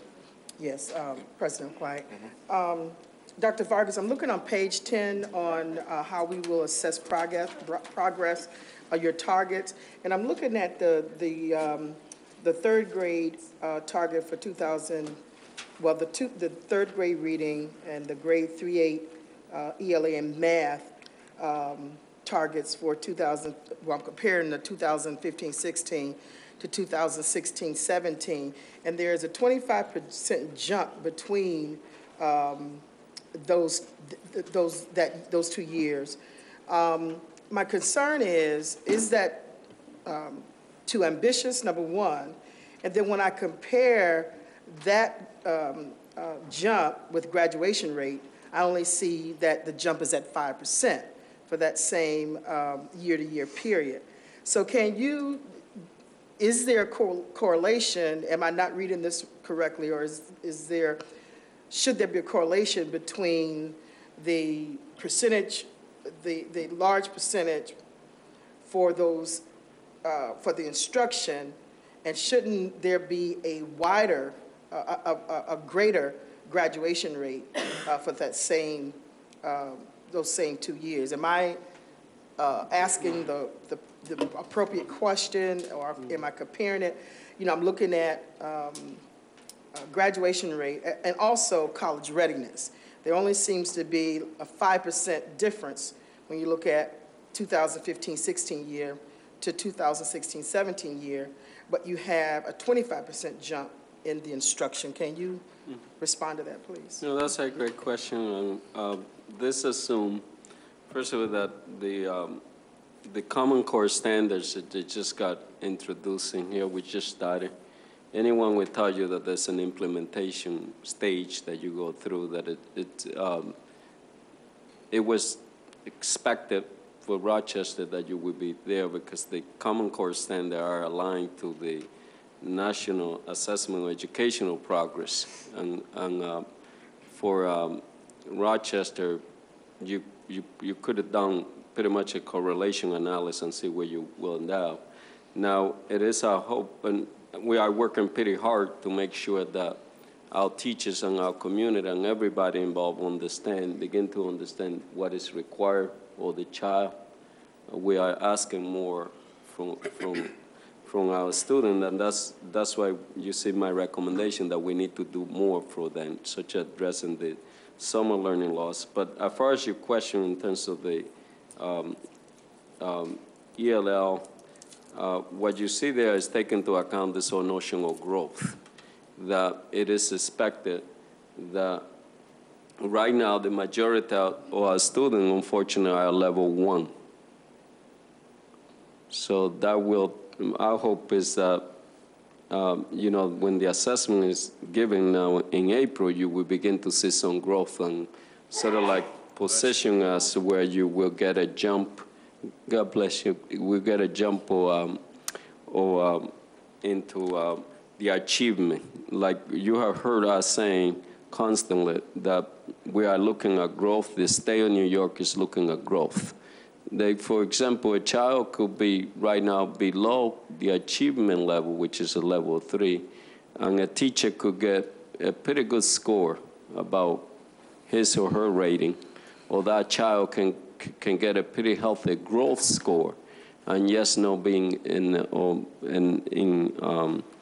the achievement that we all would like them to be. So part of this is about the new approach, if you will, the new standard. And from that perspective, I believe that they are reasonable. Now, the college readiness, as you mentioned, right now the district, as you can see, is 5%. That will be unacceptable, just like our graduation rate. If we continue to have our graduation rate where it is today, I'm afraid, and I don't want to be accused of being negative, but let me just say that the state education department and the state have put us, it's required of us, at least for many of our schools that are receiving, that are priority school and on an improvement plan, to us to meet the target of 60% graduation rate, you know, in 3 to 4 years. So that 60% that you see there is a necessity for us to avoid what we have been experiencing in the District of Rochester for, as you know, I've been here for a very short period of time, and I recommended the phase-in, phase-out school that you approved. I think was about 9 of them that we closed. We have many schools that you heard that are now new school that we were watching that graduation rate, and I'm concerned because many of them, we are not certain at this point whether they would meet that target. My hope is that they come close enough that we can at least make the case to continue. This is not a laughing matter. I do believe that the system needs to improve in a significant way, and the culture of this organization needs to change, as I have mentioned to you, and that goes with the expectation. I don't think that anyone disagree with me that we all, and the expectation had to happen in multiple places. It can't just be at the classroom. It can't just be at the superintendent's office or the principal office, but the community as well, all of us. And as I said to you, and I will continue to say, we're going to have to treat our children each one of our child had to be treated like one of our own. And I think a lot of us would be disturbed if our children, my own children, were getting to high school without reading on grade level by 3rd grade, for example. Mr. Superintendent, then the question I also have is about growth scores. Let's just take that same period, that 15, 16, 16, 17 period. The growth score increases only 2%, but, you know, the instruction, meaning reading and ELA and math, you know, they jump by 25%. So am I comparing apples to apples when I say, and when you look at the growth score through 2017-18, year to year, it only increases by 2%. And that seems to me, in my mind, not to be as ambitious as we should be in terms of growth scores. Can you respond to that? What you see there is the range. The highest number that you can get is to 20. And so you will be significant above average in terms of your growth. So that's just a very appropriate number. Actually, if you get to that highest of growth, it'd be, if you were to move further than that, you'd be reaching setting yourself for almost I don't want to say for failure, but for disappointment. So does that coincide or does not coincide with the 25% increase in ELA and math scores and reading level? Is it not the same thing? I mean, one doesn't have anything to do with the other? Look at where we are today. We are 4th. If you were to be experiencing 2016, 2017 above average growth, and you continue to make that steady progress, that means that you will reach the achievement level that we are looking for. But we won't reach the achievement, and this is just the last one. True. So it seems if we're going like this, we won't reach the achievement level until maybe 2022 or 2024? Well, if it's 20% is the highest? No, but this growth, it's sort of like the group of student growth. I think you might be confusing the achievement with the growth. So let's say that I made a growth of 7, was 7, and if you are below, and what happened in Rochester, as you can see, our baseline is 4.6. So we expect to make gradual growth year by year, and as you can see, by 2 points. That would be a significant, steady growth, if you will. Now, so in 2017, 18, you will see where you are, and then you can reset those. Let me just remind my colleagues that there are other opportunities, in addition to tonight, because I know other commissioners may have questions, to ask the superintendent some follow-up questions about this PowerPoint. Of course, this isn't the only opportunity that you would have to do that. So, Commissioner Powell? Yeah, I don't want to take very long. I'll try to summarize in 2 sentences. My comment is about the state's position on East High. My position is that we should push back against the state education department, especially on their recommendations to close and or restructure the school once again. We should be pushing back to say, let's stop the whack-a-mole system. Because whenever you do that, all you're doing is moving the students and forcing some other school to be the low-performing school the following year or the year after that when they're overloaded. The fact is that the State Department of Education ought to be... Vibrate.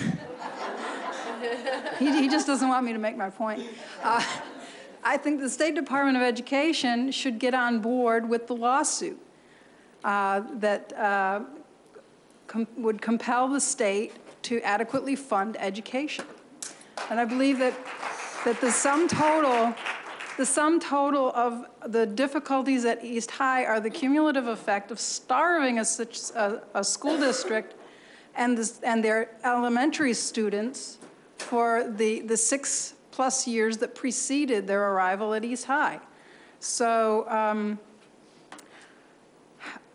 if my colleagues have any inclination towards agreeing with me or supporting some pushback, please pass that word on to our esteemed president, and we'll start talking about what that pushback looks like. What kind of statement can we write as a Board of Education? I know the superintendent is compelled to respond to the Department of Education with a yes sir, no sir, 3 bags full sir. That's his job. That's not our job. Our job is to set policy and establish a response from this community that this community can get behind. I'd like to agree with that, and I'd also like to talk about the non-financial aspect, because I attended the town hall at East High School last evening, and the outpouring of ideas and input from the community, from the teachers, alumni, and students, and administrators, but students, alumni were particularly impressive, I thought, in diagnosing the problem. We talk about this ridiculous, nice said diagnostic tool, which is a bunch of common sense put into a, unfathomably complex rubric to make us think we can't understand it. That community diagnosed the problem, and they are well aware that there are major issues with attendance, that there are major issues with how we fail to support those of our friends and neighbors and family members and others who are the parents and family support for the students who are not coming to school, or who are coming to school and who are having major problems or engaging in violence, or the whole spectrum that we are concerned about. Those comments, those diagnoses, those suggestions, and the solutions that were offered apply district-wide. Those solutions are as relevant to Wilson, to Monroe, to Douglas campus, to all of the schools in our system. And if we actually took heed of that input and helped to lead and create the structures to help each other and to focus in on the sources of the problems in terms of not coming to school, the whole things I just ran through, and many more that many of you in this audience can express so much more eloquently than I can, then we would be getting somewhere. But I agree with articulating pushback. I agree with refusing to pretend that some of the stuff coming from the state makes sense or is good for our community or for our students. All right, ladies and gentlemen, we really do have to move on, and this isn't the only forum where we can have this conversation. And I would love to respond to some of the stuff I've heard, but I'm going to resist the temptation because I know that there's another venue and opportunity for us to talk about this. And Superintendent Vargas has already indicated that there is a public hearing on this on April the 10th. This is surely going to come up in coffee houses and around the water cooler and by email, so let's continue to dialogue on this. I hate to cut the dialogue off, but we got a lot more of an agenda to cover. Okay? Standing committee reports. Student report? Yes. So Student Leadership Congress has met throughout the month to plan our Student Talent Showcase. It's April 30th at Wilson Magnet High School from 6 to 8 p.m. And we're having a fundraiser to raise funds for the district-wide Student Leadership Congress trip to Washington, D.C. Students are hosting this event. They have put it all together. They've planned it. They've been working since the beginning of the school year on it. So I invite you all to come. We are asking for donations, $5 to $10 if you can, or just whatever change you have in your pockets. It is for a great cause, and you will get to have a night of light refreshments and watching students shine. So it is for a great event. We will also be collaborating with the police department that night, and they'll be doing some performances with students. And we thought this was a great way to kind of build our community and build ties with students and police officers. So if you'd like to come, it's Wednesday, April 30th. I'll be talking about it next board meeting as well. It'll be on the website. I'm gonna try and get some media coverage for it. So. Also, Student Leadership Congress this past weekend was represented at the athletic fair that the district held, and I wasn't able to go because I had to be with my grandfather who's ill, but we had student representatives there who apparently did really well and helped Student Leadership Congress shine. And they also did this interesting thing where they had students, and I thought you'd be interested in this in terms of budgetary concerns because it was at East. They had students write what they want to see change in the district, or students and anyone who passed by the booth, what they want to see change in the district and what they want to be kept and kind of what their key issues are. And we are getting that list typed up, so I can forward it to you once we have it if you'd like it. But yeah, so we've just been busy. But again, April 30th. Thank you. Commissioner Powell, but before Commissioner Powell gives a report, I would ask that remind folks you can always submit by in writing, and you can also summarize your reports. I'd appreciate it if you could do that. Thanks. Yes, thank you. Finance Committee met on March 20th. We approved the February financial reports, and at this time, I move that the board receive those reports. Second. All those in favor? Aye. Aye. Sounds like it carried. Okay. So the next thing that the Finance Committee engaged on was the second quarter student activity funds report. The committee approved it and recommends that the full board receive that report. And go ahead. I'll second. All those in favor? Aye. Thank you. We had a rather lengthy agenda of facilities resolutions. Those would be resolutions 457 through 567 in our board packet today. Many of them are new construction contracts that would begin this summer. Others of them were final payments. We do have a smattering of other resolutions, 5 different resolutions. 3 of them were procurement and supply, 1 was technology, and the 3rd is our annual non-resident tuition rate chart. All of them were approved by the committee, so we recommend that you vote yes on those tonight in tonight's meeting. And our next regular scheduled meeting will be April 17th at 5:30. Our budget deliberations starts next week, April 1st. It's not April Fool's Day. We're really having a meeting. And your questions, the deadline for your questions is noon tomorrow. If we miss that deadline, the administration will not be able to get answers in writing for us prior to our deliberation. They may be able to have it for us at the deliberation, but that won't give us time to read it through and know if we really got an answer to our questions. So, noon tomorrow. The next meeting after that, of course, is a public hearing on April 3rd, and the schedule from that point on will be reiterated as we move through the budget cycle. Thank you. That, I believe, concludes my report tonight. Commissioner Evans? Yeah, Mr. President, I'll be brief because I know we have like 50 resolutions to get through. The Excellence and Student Achievement Committee met on Tuesday, March 11th and received the following presentations. Today's students, tomorrow's teacher, Uncommon Schools regarding Resolution 2013-14-510 and Vision Quest. Today's student, tomorrow's teacher is a Teaching and Learning Institute program, and we received a presentation on that program. Vision Quest is a parent-teacher-led school. Their goal is to be opened in the fall of 2015, and we can't wait to get more information to further evaluate this proposal. We were impressed that it did seem to have the support of parents and teachers in the community, particularly folks over in the 19th Ward. Lastly, I'll conclude by, actually no, second to last, I'll conclude by saying, before I conclude, Uncommon Schools resolution, which was sent to the ESA committee, is back here to the full board.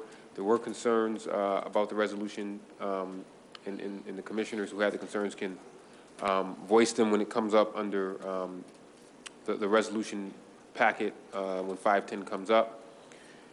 And then lastly, the public hearing will be April 10th at East High School, and members of the Excellence and Student Achievement Committee will be attending that. depending on how conversations unfold regarding pre-K, we may have a meeting in April to discuss pre-K further. But right now, the meeting in April, my colleagues will be going to the public hearing, so we won't be doubling up on meetings. The next regularly scheduled ESA committee meeting will be May 13th, immediately following the Community and Intergovernmental Relations Committee. That concludes my report. Thank you, Mr. Evans. I have Commissioner Cruz's report. It's dated March 27th, 2014. It is available for my colleagues. I also believe all these are posted on the web. Is that right? So I'll just submit it as provided by Commissioner Cruz. That's by the way, that's Policy Committee. Vice President Elliott. Thank you, President White. The Community and Intergovernmental Relations Committee met on March 11th. As part of the committee's examination of student suspension practices, staff from the Lynx Academy were invited to this meeting to provide information about the different programs offered, instruction provided to students, and the overall effectiveness of the academy. Dr. Walter Larkin, Executive Director of the Lynx Academy, was joined by staff members, faculty, and several students. Dr. Larkin and his staff described methods for ensuring the students receive the same instruction while at the Lynx Academy as at their home school, primarily through following each student's course schedule and syllabus, and teachers utilizing the same pacing chart. Staff members at the Lynx Academy discussed ways that they prepare students for transition back to their home school. The emphasis among the staff is on encouraging each student to consider their future goals, helping them to overcome obstacles, and assisting students in focusing on the smaller daily choices that affect progress towards their goals. Lynx staff members also described efforts to follow students, check in, and offer support after they return to their home school in order to promote opportunities for success. 4 students currently enrolled in the Lynx Academy discussed their experience and all commented on the benefits of the personal attention and support they had received from the staff. 2 of these students plan to remain at the academy for another year because of the benefits of having this support. One of the students stated that he plans to return to his home school with the skills he had acquired from Lynx, knowing that he can return if the transition proves to be difficult. The Lynx Academy is a program where our students are referred to who have behavioral difficulties, and as opposed to the suspension, these students attend the Lynx Academy. Dr. Larkins and the staff reported that many students have chosen to remain at Lynx Academy rather than returning to their home school because of the support. The Community Intergovernmental Relations Committee will continue to discuss issues related to student suspension, as well as to advance the legislative agenda and timing for presenting the legislative and budget priorities at the state, federal, and local level. The next CIG committee meeting is to be determined. And just a point of personal privilege, if I may, President White. I visited the Rochester International Academy, and my colleagues received an email from me that I was raving about the library over there. I've never seen in the district, that all the schools that I've attended, such a comprehensive library. In fact, they had the classics and other books from the perspective of the culture that the students come from. I had never seen the story of Cinderella in darkface, and they had a copy of that from the Caribbean perspective. Never saw anything like that before, so I raved so much about it until Principal Diaz and Secretary Liz came over to my job yesterday and brought me 2 copies of that book, one for my young niece that just came into the family and for myself. So I just want to publicly thank them for that gift to me, and I was just quite impressive. It really did exceed my expectations. And just lastly, on Monday, March 30th, is that 30th or 31st? The board will review the previous strategic plan. We'll do a review, the one from 2008 to 2013, to see where we are. just, you know, to do a status report on that strategic plan. And that will be at 6 o'clock on March 30th. Thank you, Mr. President. Mr. Campos? Governance, we met on Thursday, March 20th. We received a very comprehensive presentation from Bethany Centrone, who, just awesome. It was fantastic just to hear everything that's going on in human resources and everything that your leadership brings. You know, talking about the various offices, the staffing metrics, the current initiatives, risk assessment, diversity, recruitment efforts, and we were joined by Vice President Elliott because we felt a presentation from Bethany would help provide context as we continue to have conversations in the Personnel Committee, as it's something you brought up. So that took up the majority of our meeting. We're trying to schedule a retreat for May after budget season and on a Saturday.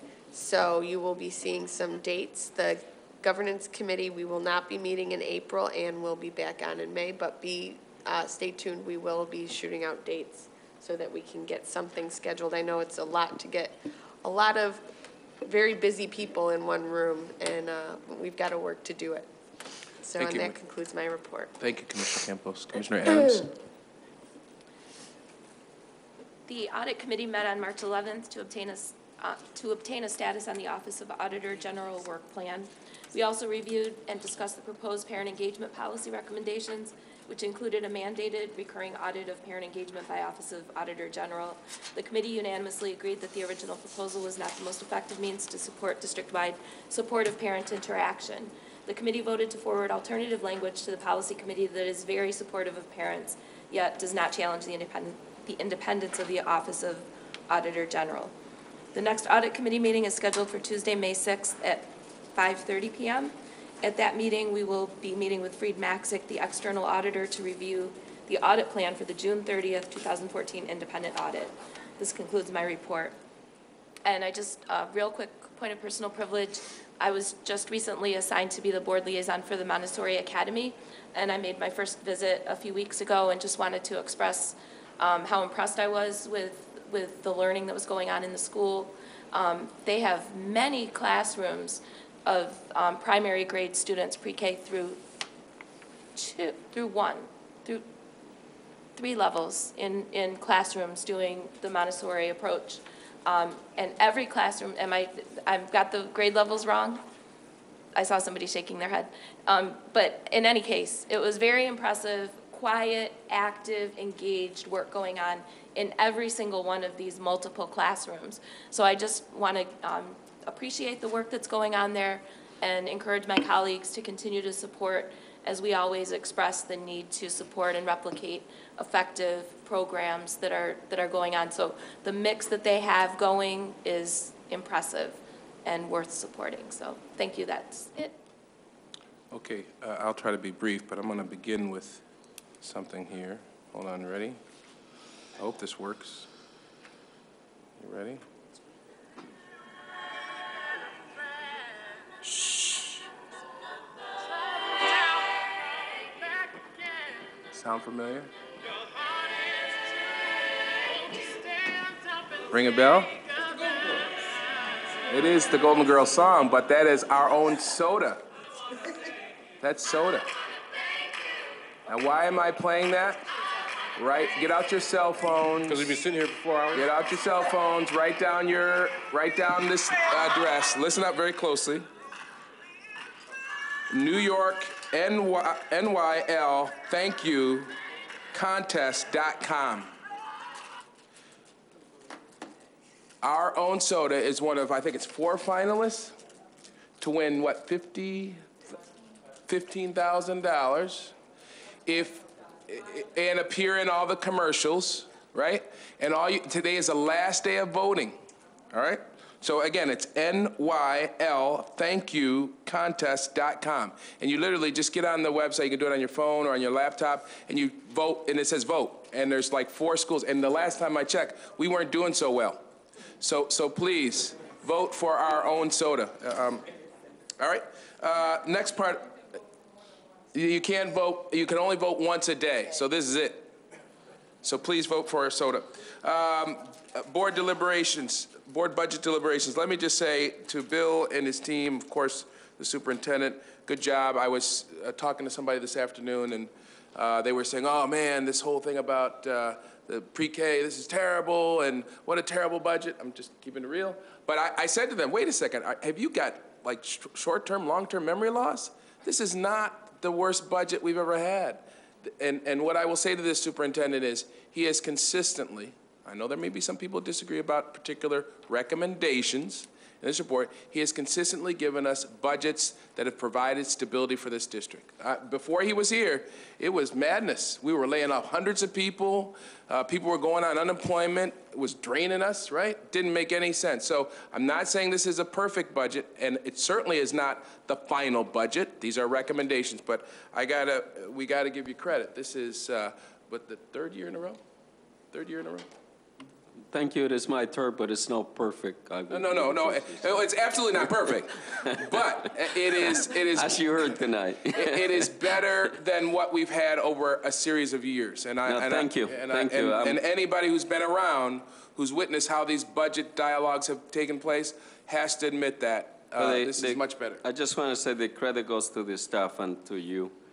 The board give us that direction. When I first came in, those of you who interviewed Ms. Campbell and Ms. Elias and everybody else, but Mary was here, and I said, we need to talk about what we have, not what we lack. And as a district, we have a lot of wonderful things that we have going on, including what you heard about the passion about pre-K and everything else. But I want to thank the staff because they have been working so hard. Each one of them, there are too many to mention by name. Just like for the entire board, that was a charge that you gave me. And sometimes that is not acknowledged, but that was a mutual agreement that we had as in day one. Thank you. And we did ask you to bring stability to that process, and I think you have clearly done that, and I think this is another example. And again, let me say, for those of you out there thinking, oh my gosh, this budget's just gonna pass, it's a recommendation. The board will do what we've always done, which is to go through it diligently and figure out where there needs to be changes. I should also tell you of the special committee recommendations. People said, oh my gosh, he didn't even mention, I think it was in some local newspaper, he didn't even mention the special committee recommendations. They've been working on this budget for at least, what, 3-4 months. They've been working on it for quite a while. Nobody should have expected that those special committee recommendations were going to be in there. I certainly didn't. The process is such that his staff prepares that budget, and then we have a conversation about that budget. We've done it every year that I've been on here, and they've been doing it prior to me getting on the board. That's how it works. So nothing is finalized. We're going to have some deliberations. The calendar is basically this. There are public hearings on April the 3rd, April the 22nd. Board deliberation sessions are on April the 1st, April the 15th, and May the 1st, all at 6 o'clock. There's a lot more to go in this journey. So anybody who's thinking that the deal is done, that the ink is dry, it is not. And superintendent understands that, right? We just want to make sure you understand it. We had a press conference earlier this week regarding keeping our kids safe. I won't belabor the point, but I do want to give thanks to Ed, Shanae, Bethany, Commissioner Elliott, Commissioner Adams, who really lit a fire under my butt to make sure this announcement took place. I wanted to have something more comprehensive about school safety, not just about the Lamaglio situation and child abuse reporting and child abuse, detection of child abuse, but I wanted to talk about bloodborne pathogens, which our staff are supposed to be getting training for, and the understanding was that they weren't. I wanted to talk about crisis intervention, which is why many of us had our focus and attention turned to a Northeast and Northwest prep because of the disturbances that have taken there. So we didn't just want to say child abuse is wrong and staff have a responsibility to report it. We wanted to be more comprehensive in our description of what this board is willing to do to protect our children. And I think that announcement came out very, very clearly. And again, these names are worth repeating. Commissioner Elliott, Commissioner Adams, Shanae, thank you so very much. Ed and Bethany for your for the challenge that you took on to pull that press conference off. In terms of East High School, again, Superintendent Vargas, you did a good job. Anybody who was there It was a very difficult, challenging situation. You had hundreds, I would say at least 100 people were there. Commissioner Adams and I were there. As Commissioner Adams said, folks did a great job representing themselves, representing their concerns, and our superintendent did a very good job in a very difficult set of circumstances. How many of us could stand up before folks and wing any question that was thrown at you? It was not easy, and Superintendent, you did a very good job at doing that. Now, again, the journey is not done. We have a long ways to go. There's been some conversation about what should happen at East High. Commissioner Powell, you have some ideas. There are other people that have some ideas. The state has its own 5 ideas.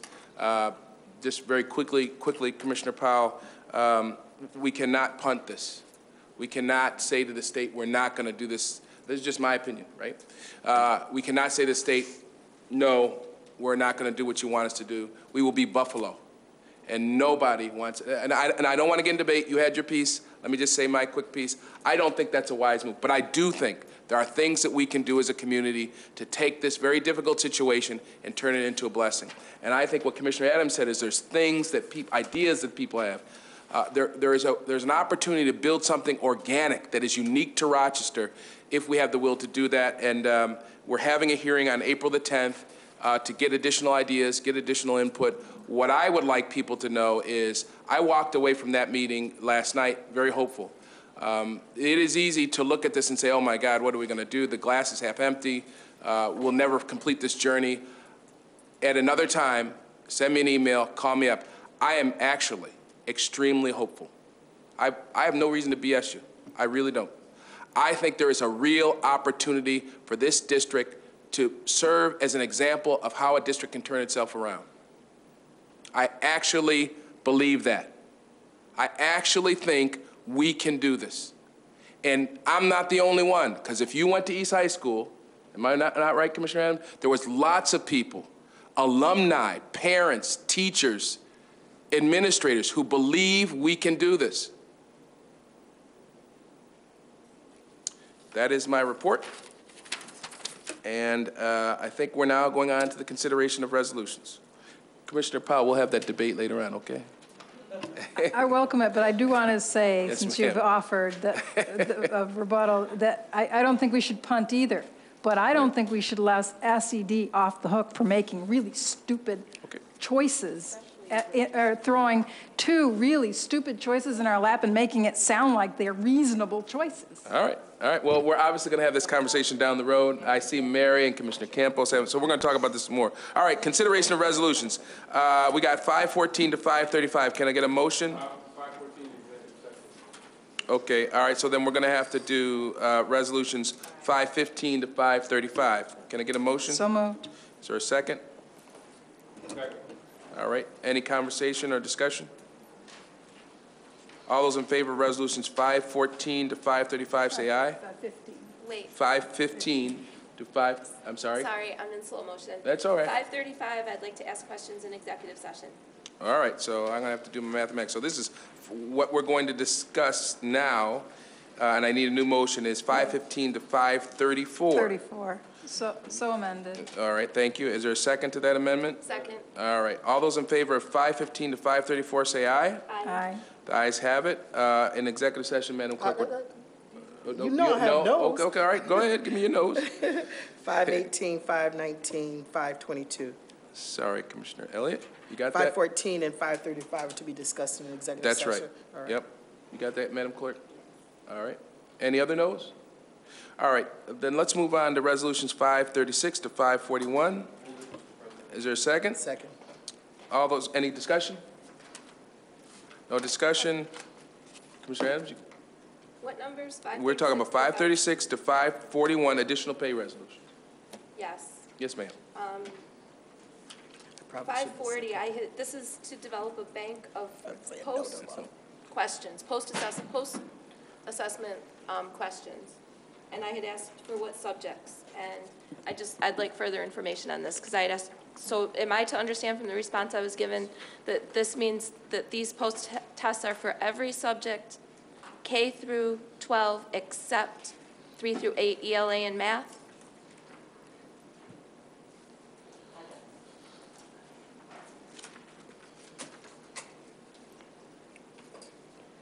The post-assessments, according to the APPR agreement with the RTA and ASAR, the post-assessments are for subjects for the state 20 that are not state tests. So none of the Regents classes will have those post-assessments because they take Regents examinations. 3 to 8 math and ELA will not have those post-assessments. The development of the K2 developmental assessments and the art and music performance-based assessments was done last year, and so it's not those either. So what we do according to our agreement with RTA is we go over 1/3 of our assessments every year in an effort to make them performance-based. And we're talking about those assessments as well as assessments for new courses and subjects that we do not already have from last year or from when people did the development. Okay, so that answers the question about the subjects. And my other part of the question was, how were the teachers selected to develop post-assessment questions in terms of expertise, years of experience, qualifications, lead teacher status? How was that list, that long list of teachers come upon? We have a joint assessment. There's a steering committee. We have a joint assessment committee that is manned by myself, Bethany, and RTA representatives from RTA. As a steering committee, each of those assessment groups are chosen by the labor unions as well as the district administration, ASAR, according to multiple criteria: interest in doing the work, experience with the work, not necessarily seniority, but folks who have done the work before. But the union picks the teachers, and the administration picks the administrators to do that. Well, I would just suggest that if this is to be meaningful assessments, which it sounds like it is because you're putting thought into, wanting them to be developmental and to really be meaningful, that there should be some criteria in terms of expertise for these subject areas. And I mean, it sounds like, I know you're saying the union, there's a steering committee and so on, but it sounds to me, and my best guess is that it probably is like all comers, like people who are interested in doing the work. But and this is a theme that I'm going to continue to ask more about, and it's reflected in my questions regarding the, the invitation to Uncommon Schools educators to come in. What are the criteria? Not just, I don't want to hear just research-based. I want to hear what the criteria are, because we as a district have to demonstrate seriousness and commitment to the academic, to high-quality criteria. And the top educators in this district should be able to articulate criteria to us. And so that's, I don't want to just see it's research-based. Well, what research-based? So if we're having important end-of-year assessments being done with high stakes, which I don't think, you know how I feel about that, but for the sake of measuring what students know and can do at the end of the year, I think that those should be developed by the highest quality educators, and I think there should be an articulated criteria for the educators contributing to that work. Mm-hmm. Thanks. Any other comments regarding resolutions 536 to 541? All those in favor of resolutions 536 to 541, say aye. 536, no. Okay. Madam Clerk, you captured those that vote? And although I should not have seconded this because I'm voting no on 536 to 541. Got that? All right, let's move on to resolution 542. So moved, Mr. President. Is there a second? All right, there's been a first and a second. Any conversation, discussion? Follow, Mr. President. All those in favor of resolution 542? Aye. Any opposition? Ayes have it. Resolutions 543 to 546, procurement and supply. Okay. Is there a second? A second? Second. Any discussion regarding 543 to 546? There being no discussion, all those in favor of resolutions 543 to 546 say aye. Aye. Any opposition? Ayes have it. Let's move on to educational facilities, 547 to 567. Is there a second? Second. Any discussion? Yes, Mr. President. Yep. Let me just take them as a group for the most part. let me just say, I had some concern about the allocation for the MWBE award. Some of them were like 24%, some of them were like 66%, 40%, and there was one, I think, that was like 95%. And we did have this conversation in the, we began in the Finance Committee, and I talked to Eric Hansen, I believe is his name, who explained to me that there is this push to ensure that MWBE companies are fully involved in this process. And so I just want to thank that effort that's being done, because that's something that's really dear to this board, that we have diversity in our contracts. And so I'm really want to just thank the district, Mr. Superintendent, for this push being on MWBE participation in our contracts. The question, what made me to take a look at this, is that I didn't want this to be any kind of impropriety or anything that where, it may be a front. That's what my concern was.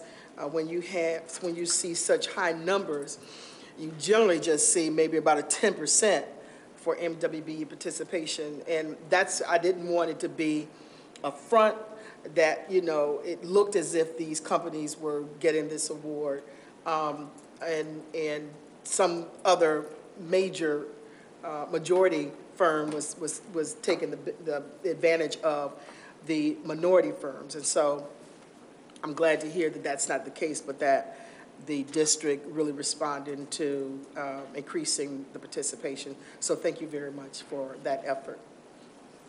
Any further discussion? Oh, I do want to make another statement, Sure. if I would, about, is it 461, that change order? Now, let me just say, this is a change order totaling $233,868. It's 4 change orders.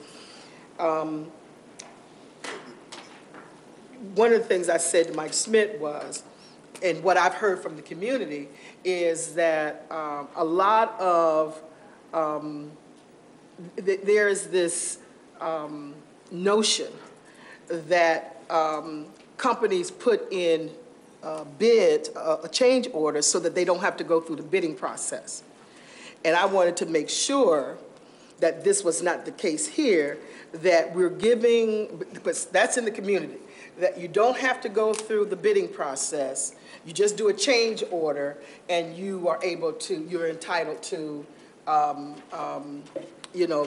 particular, you already have a contract, so you can bid low, and you come back in with the change order.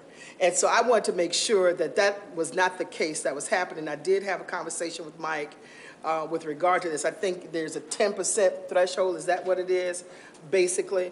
So that's the conversation that's on the street. It's also the conversation when you look at School 58, that, for some reason we don't have an air conditioner in the place, or, for high school, a swimming pool, but that they can come back and, request a change order, and we can get the air conditioning in there, we can get the pool in there, if that's something that the committee, the Joint Construction Board has decided. But again, I was concerned that there's no impropriety around this whole change order bit.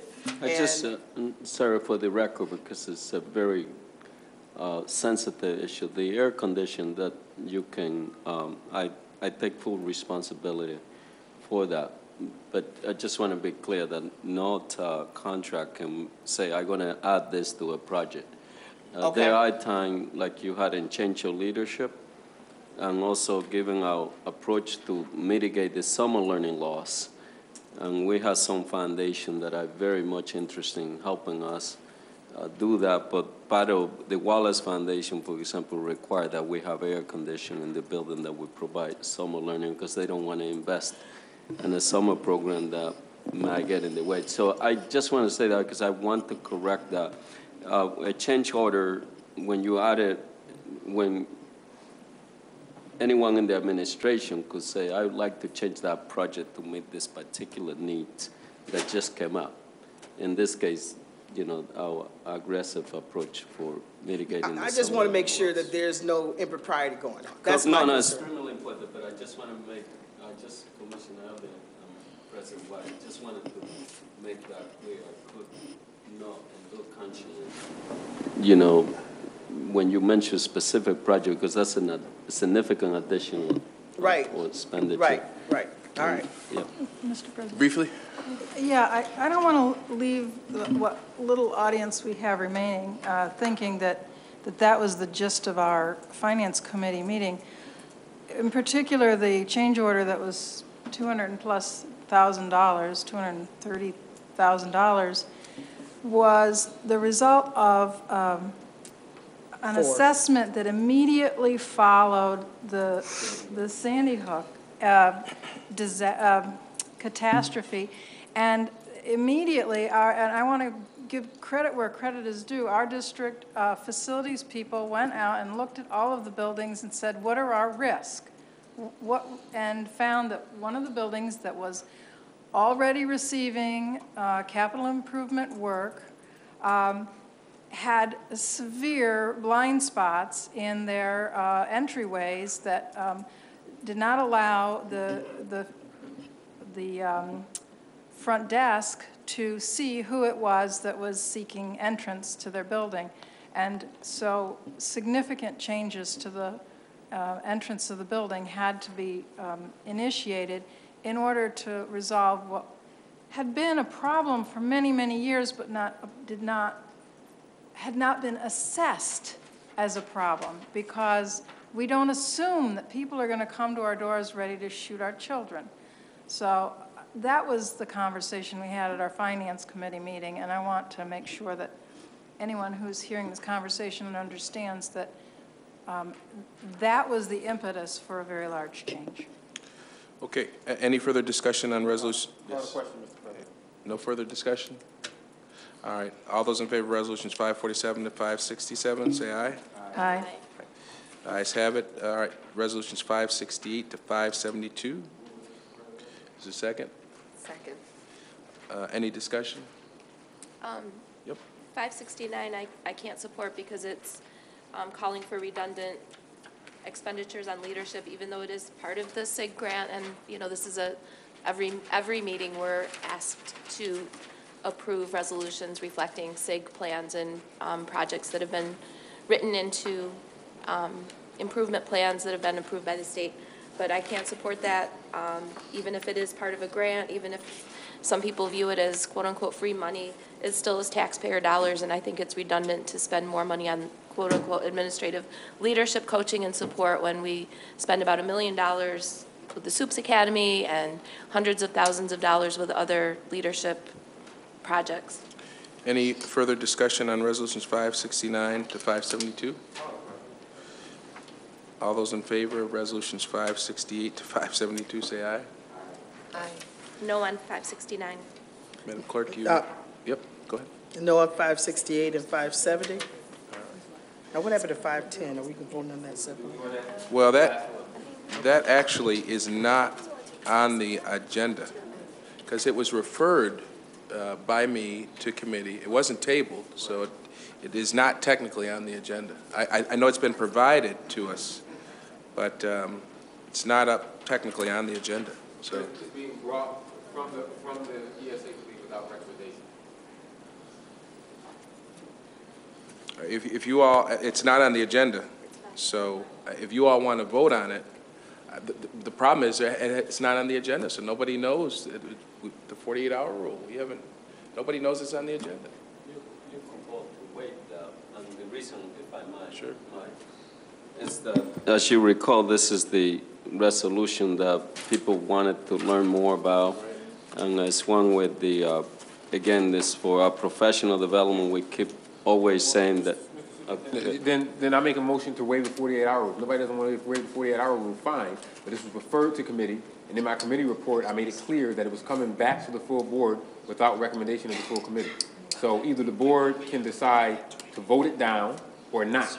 But we don't need to waste time with these people from Rochester Prep. Vote yes or vote no. So I make a motion to waive the 48-hour rule. If we don't want to do that, fine, it dies. But it was sent to committee. The committee recommended to send it back to the full board without recommendation. So. I second that motion. Thank you. It's seconded, Mr. President. There's a second to waive the 48-hour rule. Well, Mr. Evans, I'll be honest. There's a second to waive the 48-hour rule. Mr. Evans, I heard what you said. What I am saying is, I think there ought to be more opportunity for folks to talk about this. Personally, since we're so hell-bent on making the vote today, I'm going to vote no. I had said to our superintendent, I think we ought to talk about it some more. That, if you want to know what I was saying, whispering to, that's what I was doing. But now, you had your say. If we're going to take the vote, right? Let's take the vote. But no, we don't. Let me explain parliamentary procedure. Wait, Mr. Evans. You do not need to do that. Thank you very much.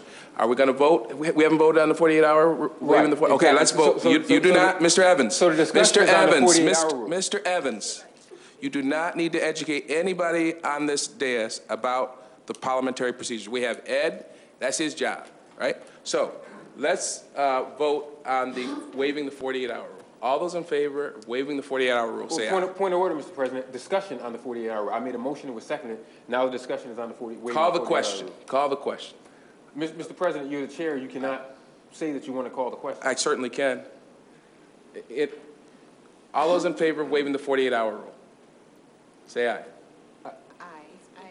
I expected it to come back this month, Okay. so I'm okay with that. All right. Aye. I'll waive it. That's fine. That's what you all want to do. Commissioner Elliott? Yeah. Really? Really? You know, you got the kids when you saw it. Say What's it. that? You called her Commissioner Elliott. Lord have mercy. Commissioner Powell? I could just go along and get along, but I'm not ready to vote on this. I vote no, just to let you know I'm not ready. Okay. All right. Commissioner Evans? Motion for Resolution 510. I'm sorry? I voted aye to waive the 48 hours. Okay. All right. That's fine. All right. So we're going to waive the 48-hour rule. Let's talk about Resolution 510. Motion for 510, Mr. Is there a second? Second. Any discussion? Discussion. Yeah, so Mr. President, basically I just wanted to come back for discussion, obviously. That was the purpose of the committee. And if there are further discussions, table it, do whatever. I just think that we owe it to the organization, Rochester Prep, and the superintendent to have the discussion. That was my main point. So, I mean, and if we want to vote it down, vote it down. If we want to table it. But I think that we owe it to have the discussion. So that wasn't anything against you, Mr. President. It was just that I thought we needed to have discussion simply because I was doing my duty as chair of the ESA committee to discuss it. It was discussed in committee, and there were concerns in committee, and we decided to forward it back to the board with, without recommendation. Well, let me just say, I think there are places and times to have these kind of conversations. I don't think tonight is the time to have the conversation about this very important resolution. I think we should have taken the time before or after this meeting. This is a very unnatural conversation to try to have this conversation about something very significant. I just don't think this is the forum to do that. And again, I remember the conversation about this particular resolution.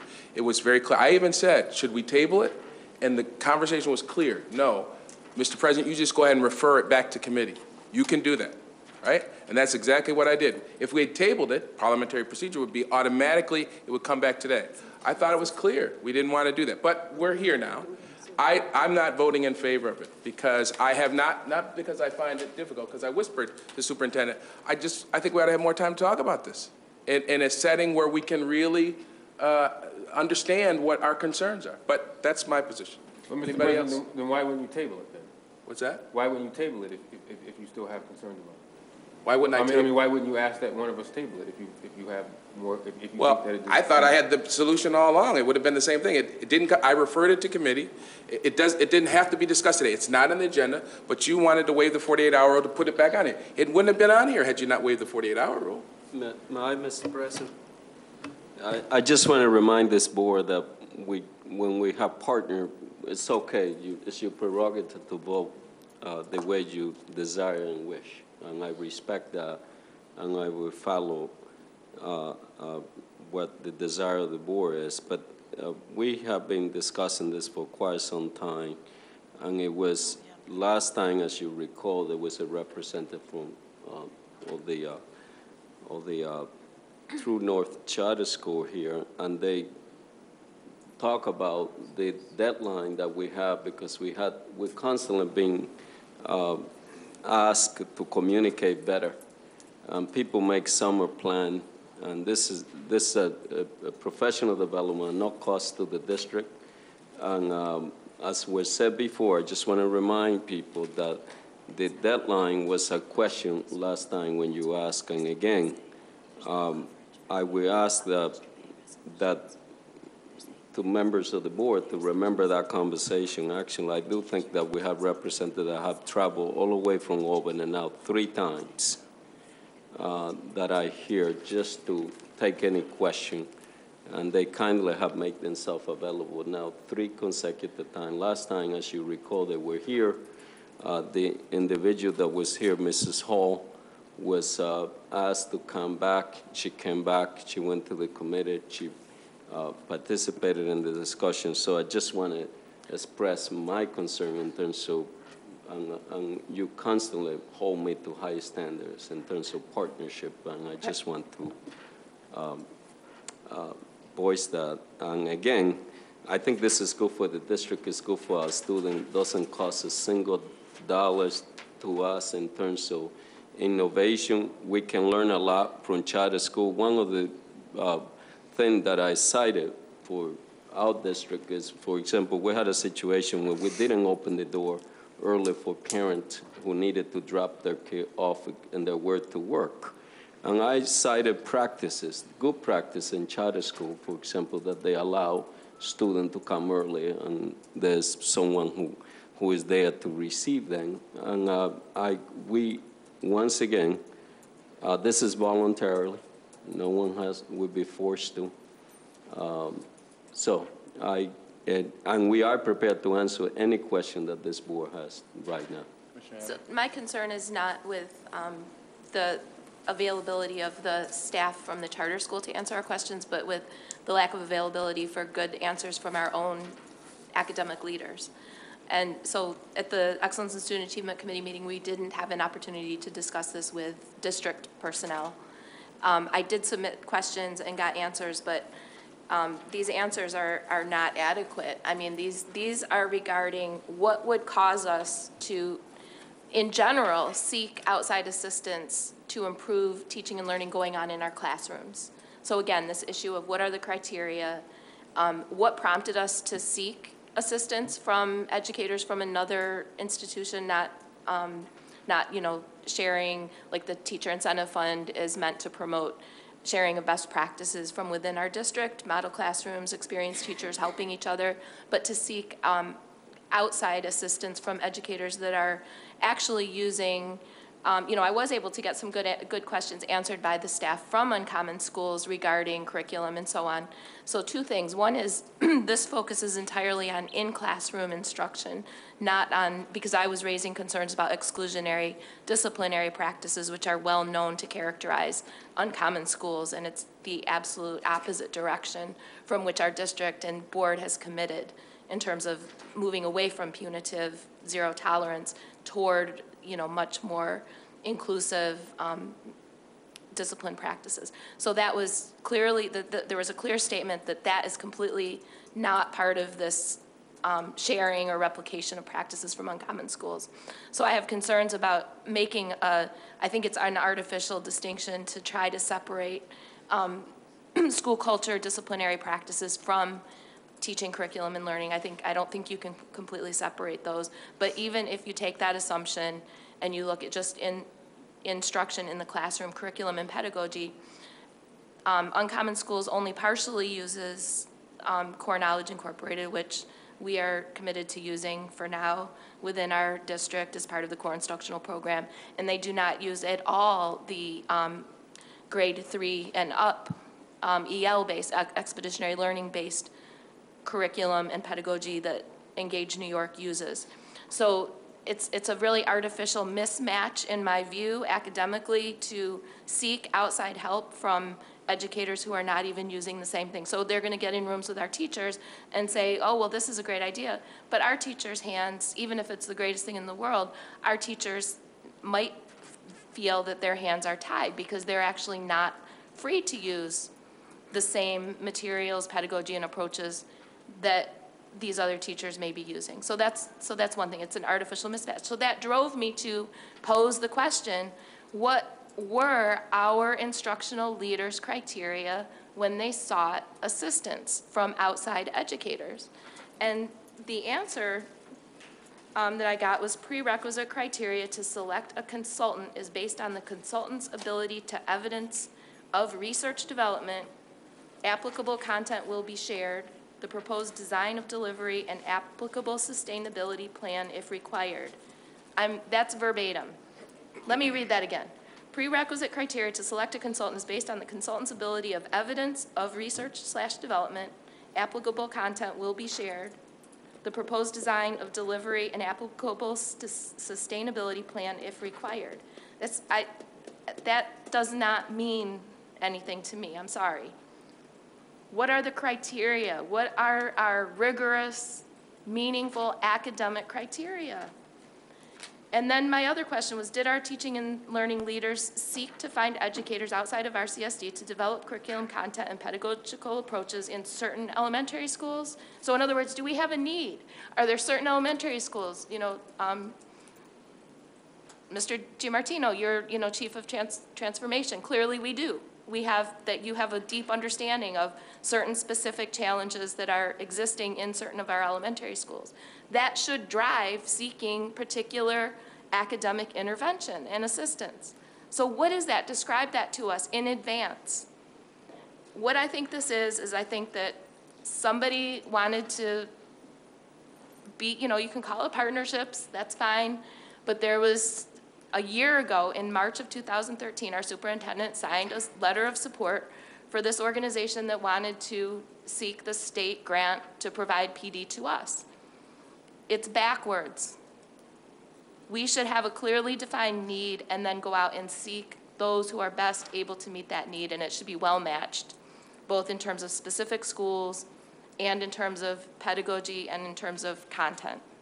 So I have serious problems with this. And then just real quickly, this claim that this is not going to cost us anything, I clearly asked the staff, there is no provision of payment for professional development hours. All of these extra pay resolutions that we routinely approve, there would have to be those in order to implement this, and they would have to come from a source other than the quote-unquote free PD. That would come from a district source that we would have to pay for. So I really have problems with this, and I think it's backwards. Thank you for that substantive review. I want to go back to this strategy here. And I could be wrong, but this is why I wanted to just leave it the way it was. I could be wrong, but there's not going to be a majority vote for this. And so if we just left it off and had some conversation, you would not have this rejected. That's what I was whispering to him. I don't think you have the votes.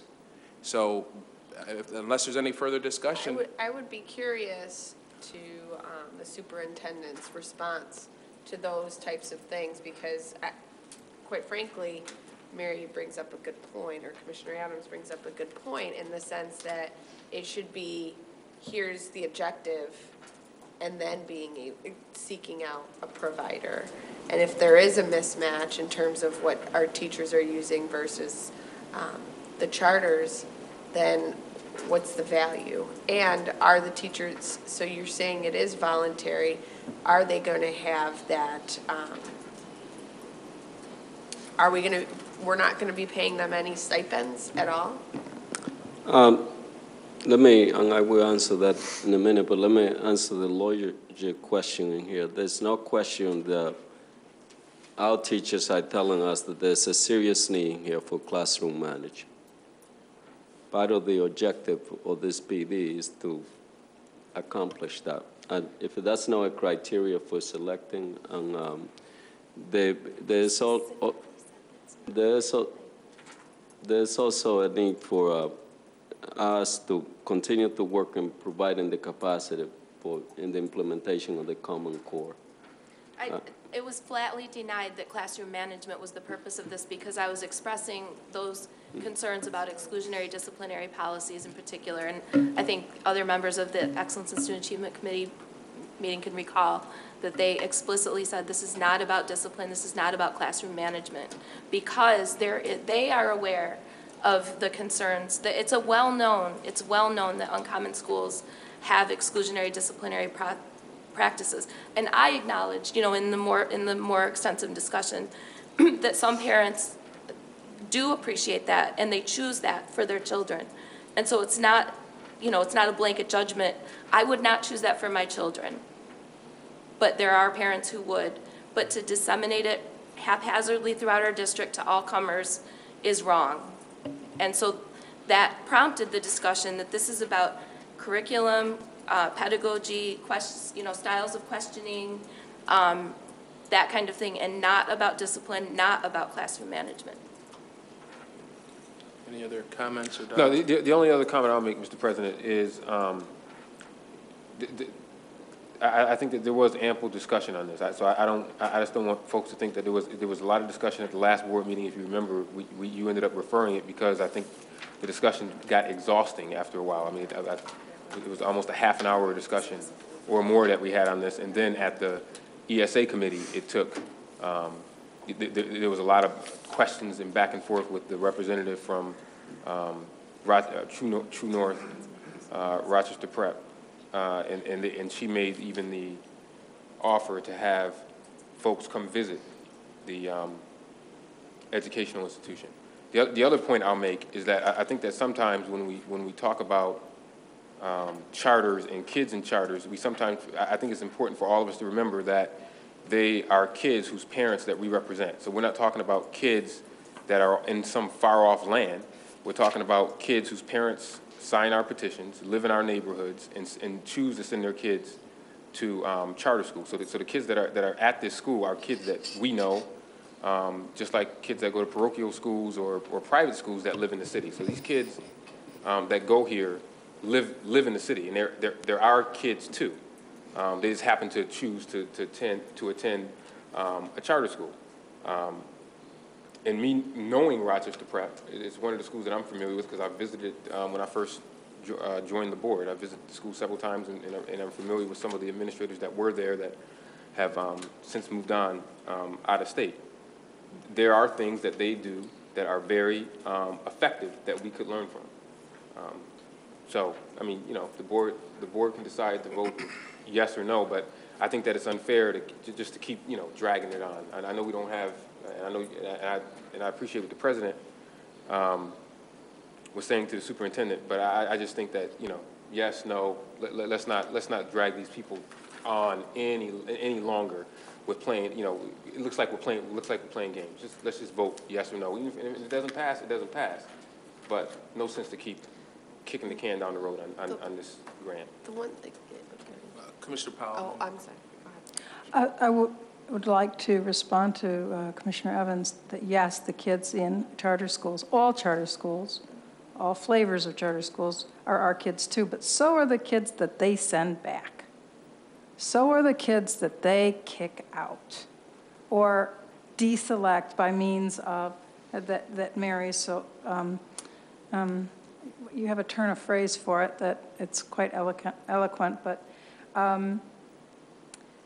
my concern with this goes first and foremost to the roots of how it is that they pursued this grant in the first place, that those were not the best of circumstances, and that it's state money that we're talking about spending, and if it isn't spent on this, it will get spent on something else. It'll get sent back to the state and recycled. Our teachers and their professional development is, I consider, one of our scarcest commodities. The amount of time that they have and are willing to spend on professional development is amongst the most limited resource we have. And whether we pay for it or whether the grant pays for it, we are using up their professional development time, and I don't think that Uncommon Schools can teach our teachers anything, quite frankly, especially if they're not using a Common Core as thoroughly as we are required to use it. Is my bias showing? Yes, absolutely. But that's where I'm at.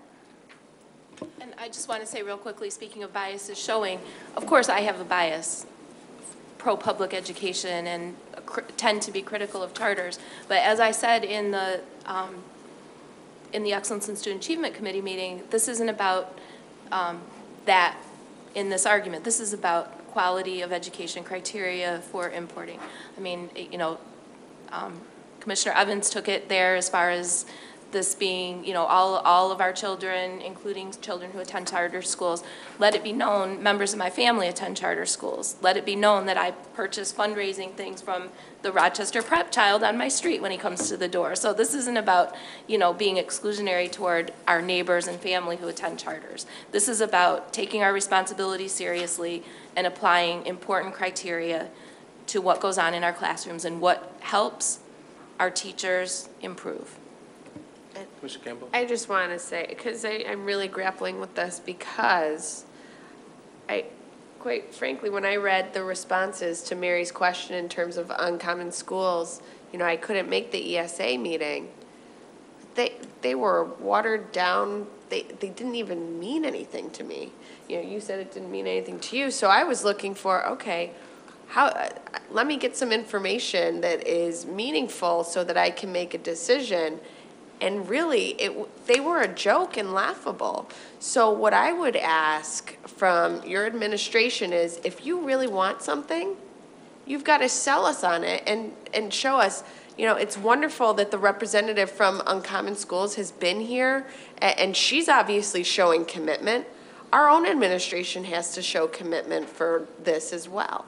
And I'm just not seeing it, which is troubling for me when we get like a 3-sentence response that is nothing. Right, yeah, it's just some $5 words and $10 words put together. It really doesn't have anything. So I don't know if this is an opportunity for you to respond, for someone from your administration to respond, but quite frankly, I don't feel armed to make that decision based on those responses. And Mary asked those questions, I want to say, a week ago. So there's been ample time. Part of this job as president is to sort of anticipate these sort of things. And I have had conversations with folks who are sitting up here, and I'm going to be honest, I anticipated this, and that's why I didn't want to vote on this. I just wanted to leave it where it was. Now, Ed, you're the parliamentarian. This, if it's voted down, the only way it can come back up, correct, you know, I might be totally wrong about this, is if someone who voted against it votes for it, or just, is that right? So that would be our only next best option. And I knew Jose wasn't here, right?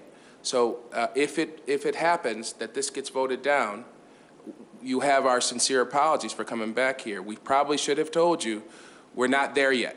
Don't come back. It's not on the agenda.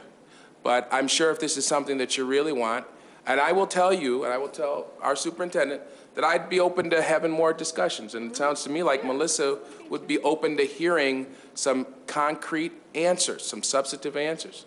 I don't know that Willa's mind would change, but I'm open to it. But, you know. I would rather hear from our administration too. Right. I mean, that's a key part. Sure. You know, as well. Well, what I was suggesting is that, sure, come on up. Ma'am, you have to come on up.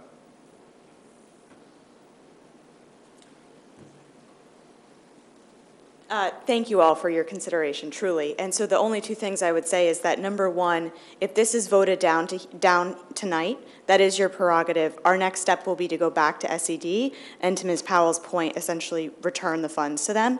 They've not yet been dispersed to Rochester Prep, and we would essentially say, although we approached Dr. Vargas in hopes of demonstrating our desire to partner with the district, we unfortunately are not able to seal the deal, and potentially down the road in a future funding cycle can reapproach this group for a longer conversation. The second thing that I would say is that we've done this and have fantastic and fruitful conversations, ongoing conversations with Dr. Vargas, because we deeply believe that we, Rochester Prep, we Uncommon Schools, are serving the same students of Rochester, that the urgency of the need of education in Rochester transcends what type of public school you may be. And so we stand here, and I stand here to say to you, if there is a way that we can work together, and hear me say carefully, work together, as opposed to us help you, if there is a way that we can work together and learn from each other, please call us. Pick up the phone. I'll come to as many meetings as need be, because the work is too important and too urgent for us to stand at odds to each other when we could be working together. Thank you very much for your indulgence. At this particular point, is there any further comment or discussion? Call it question. All right. All those in favor of Resolution 510, say aye. Aye. All those opposed? No. No. Madam Clerk, can you record that vote?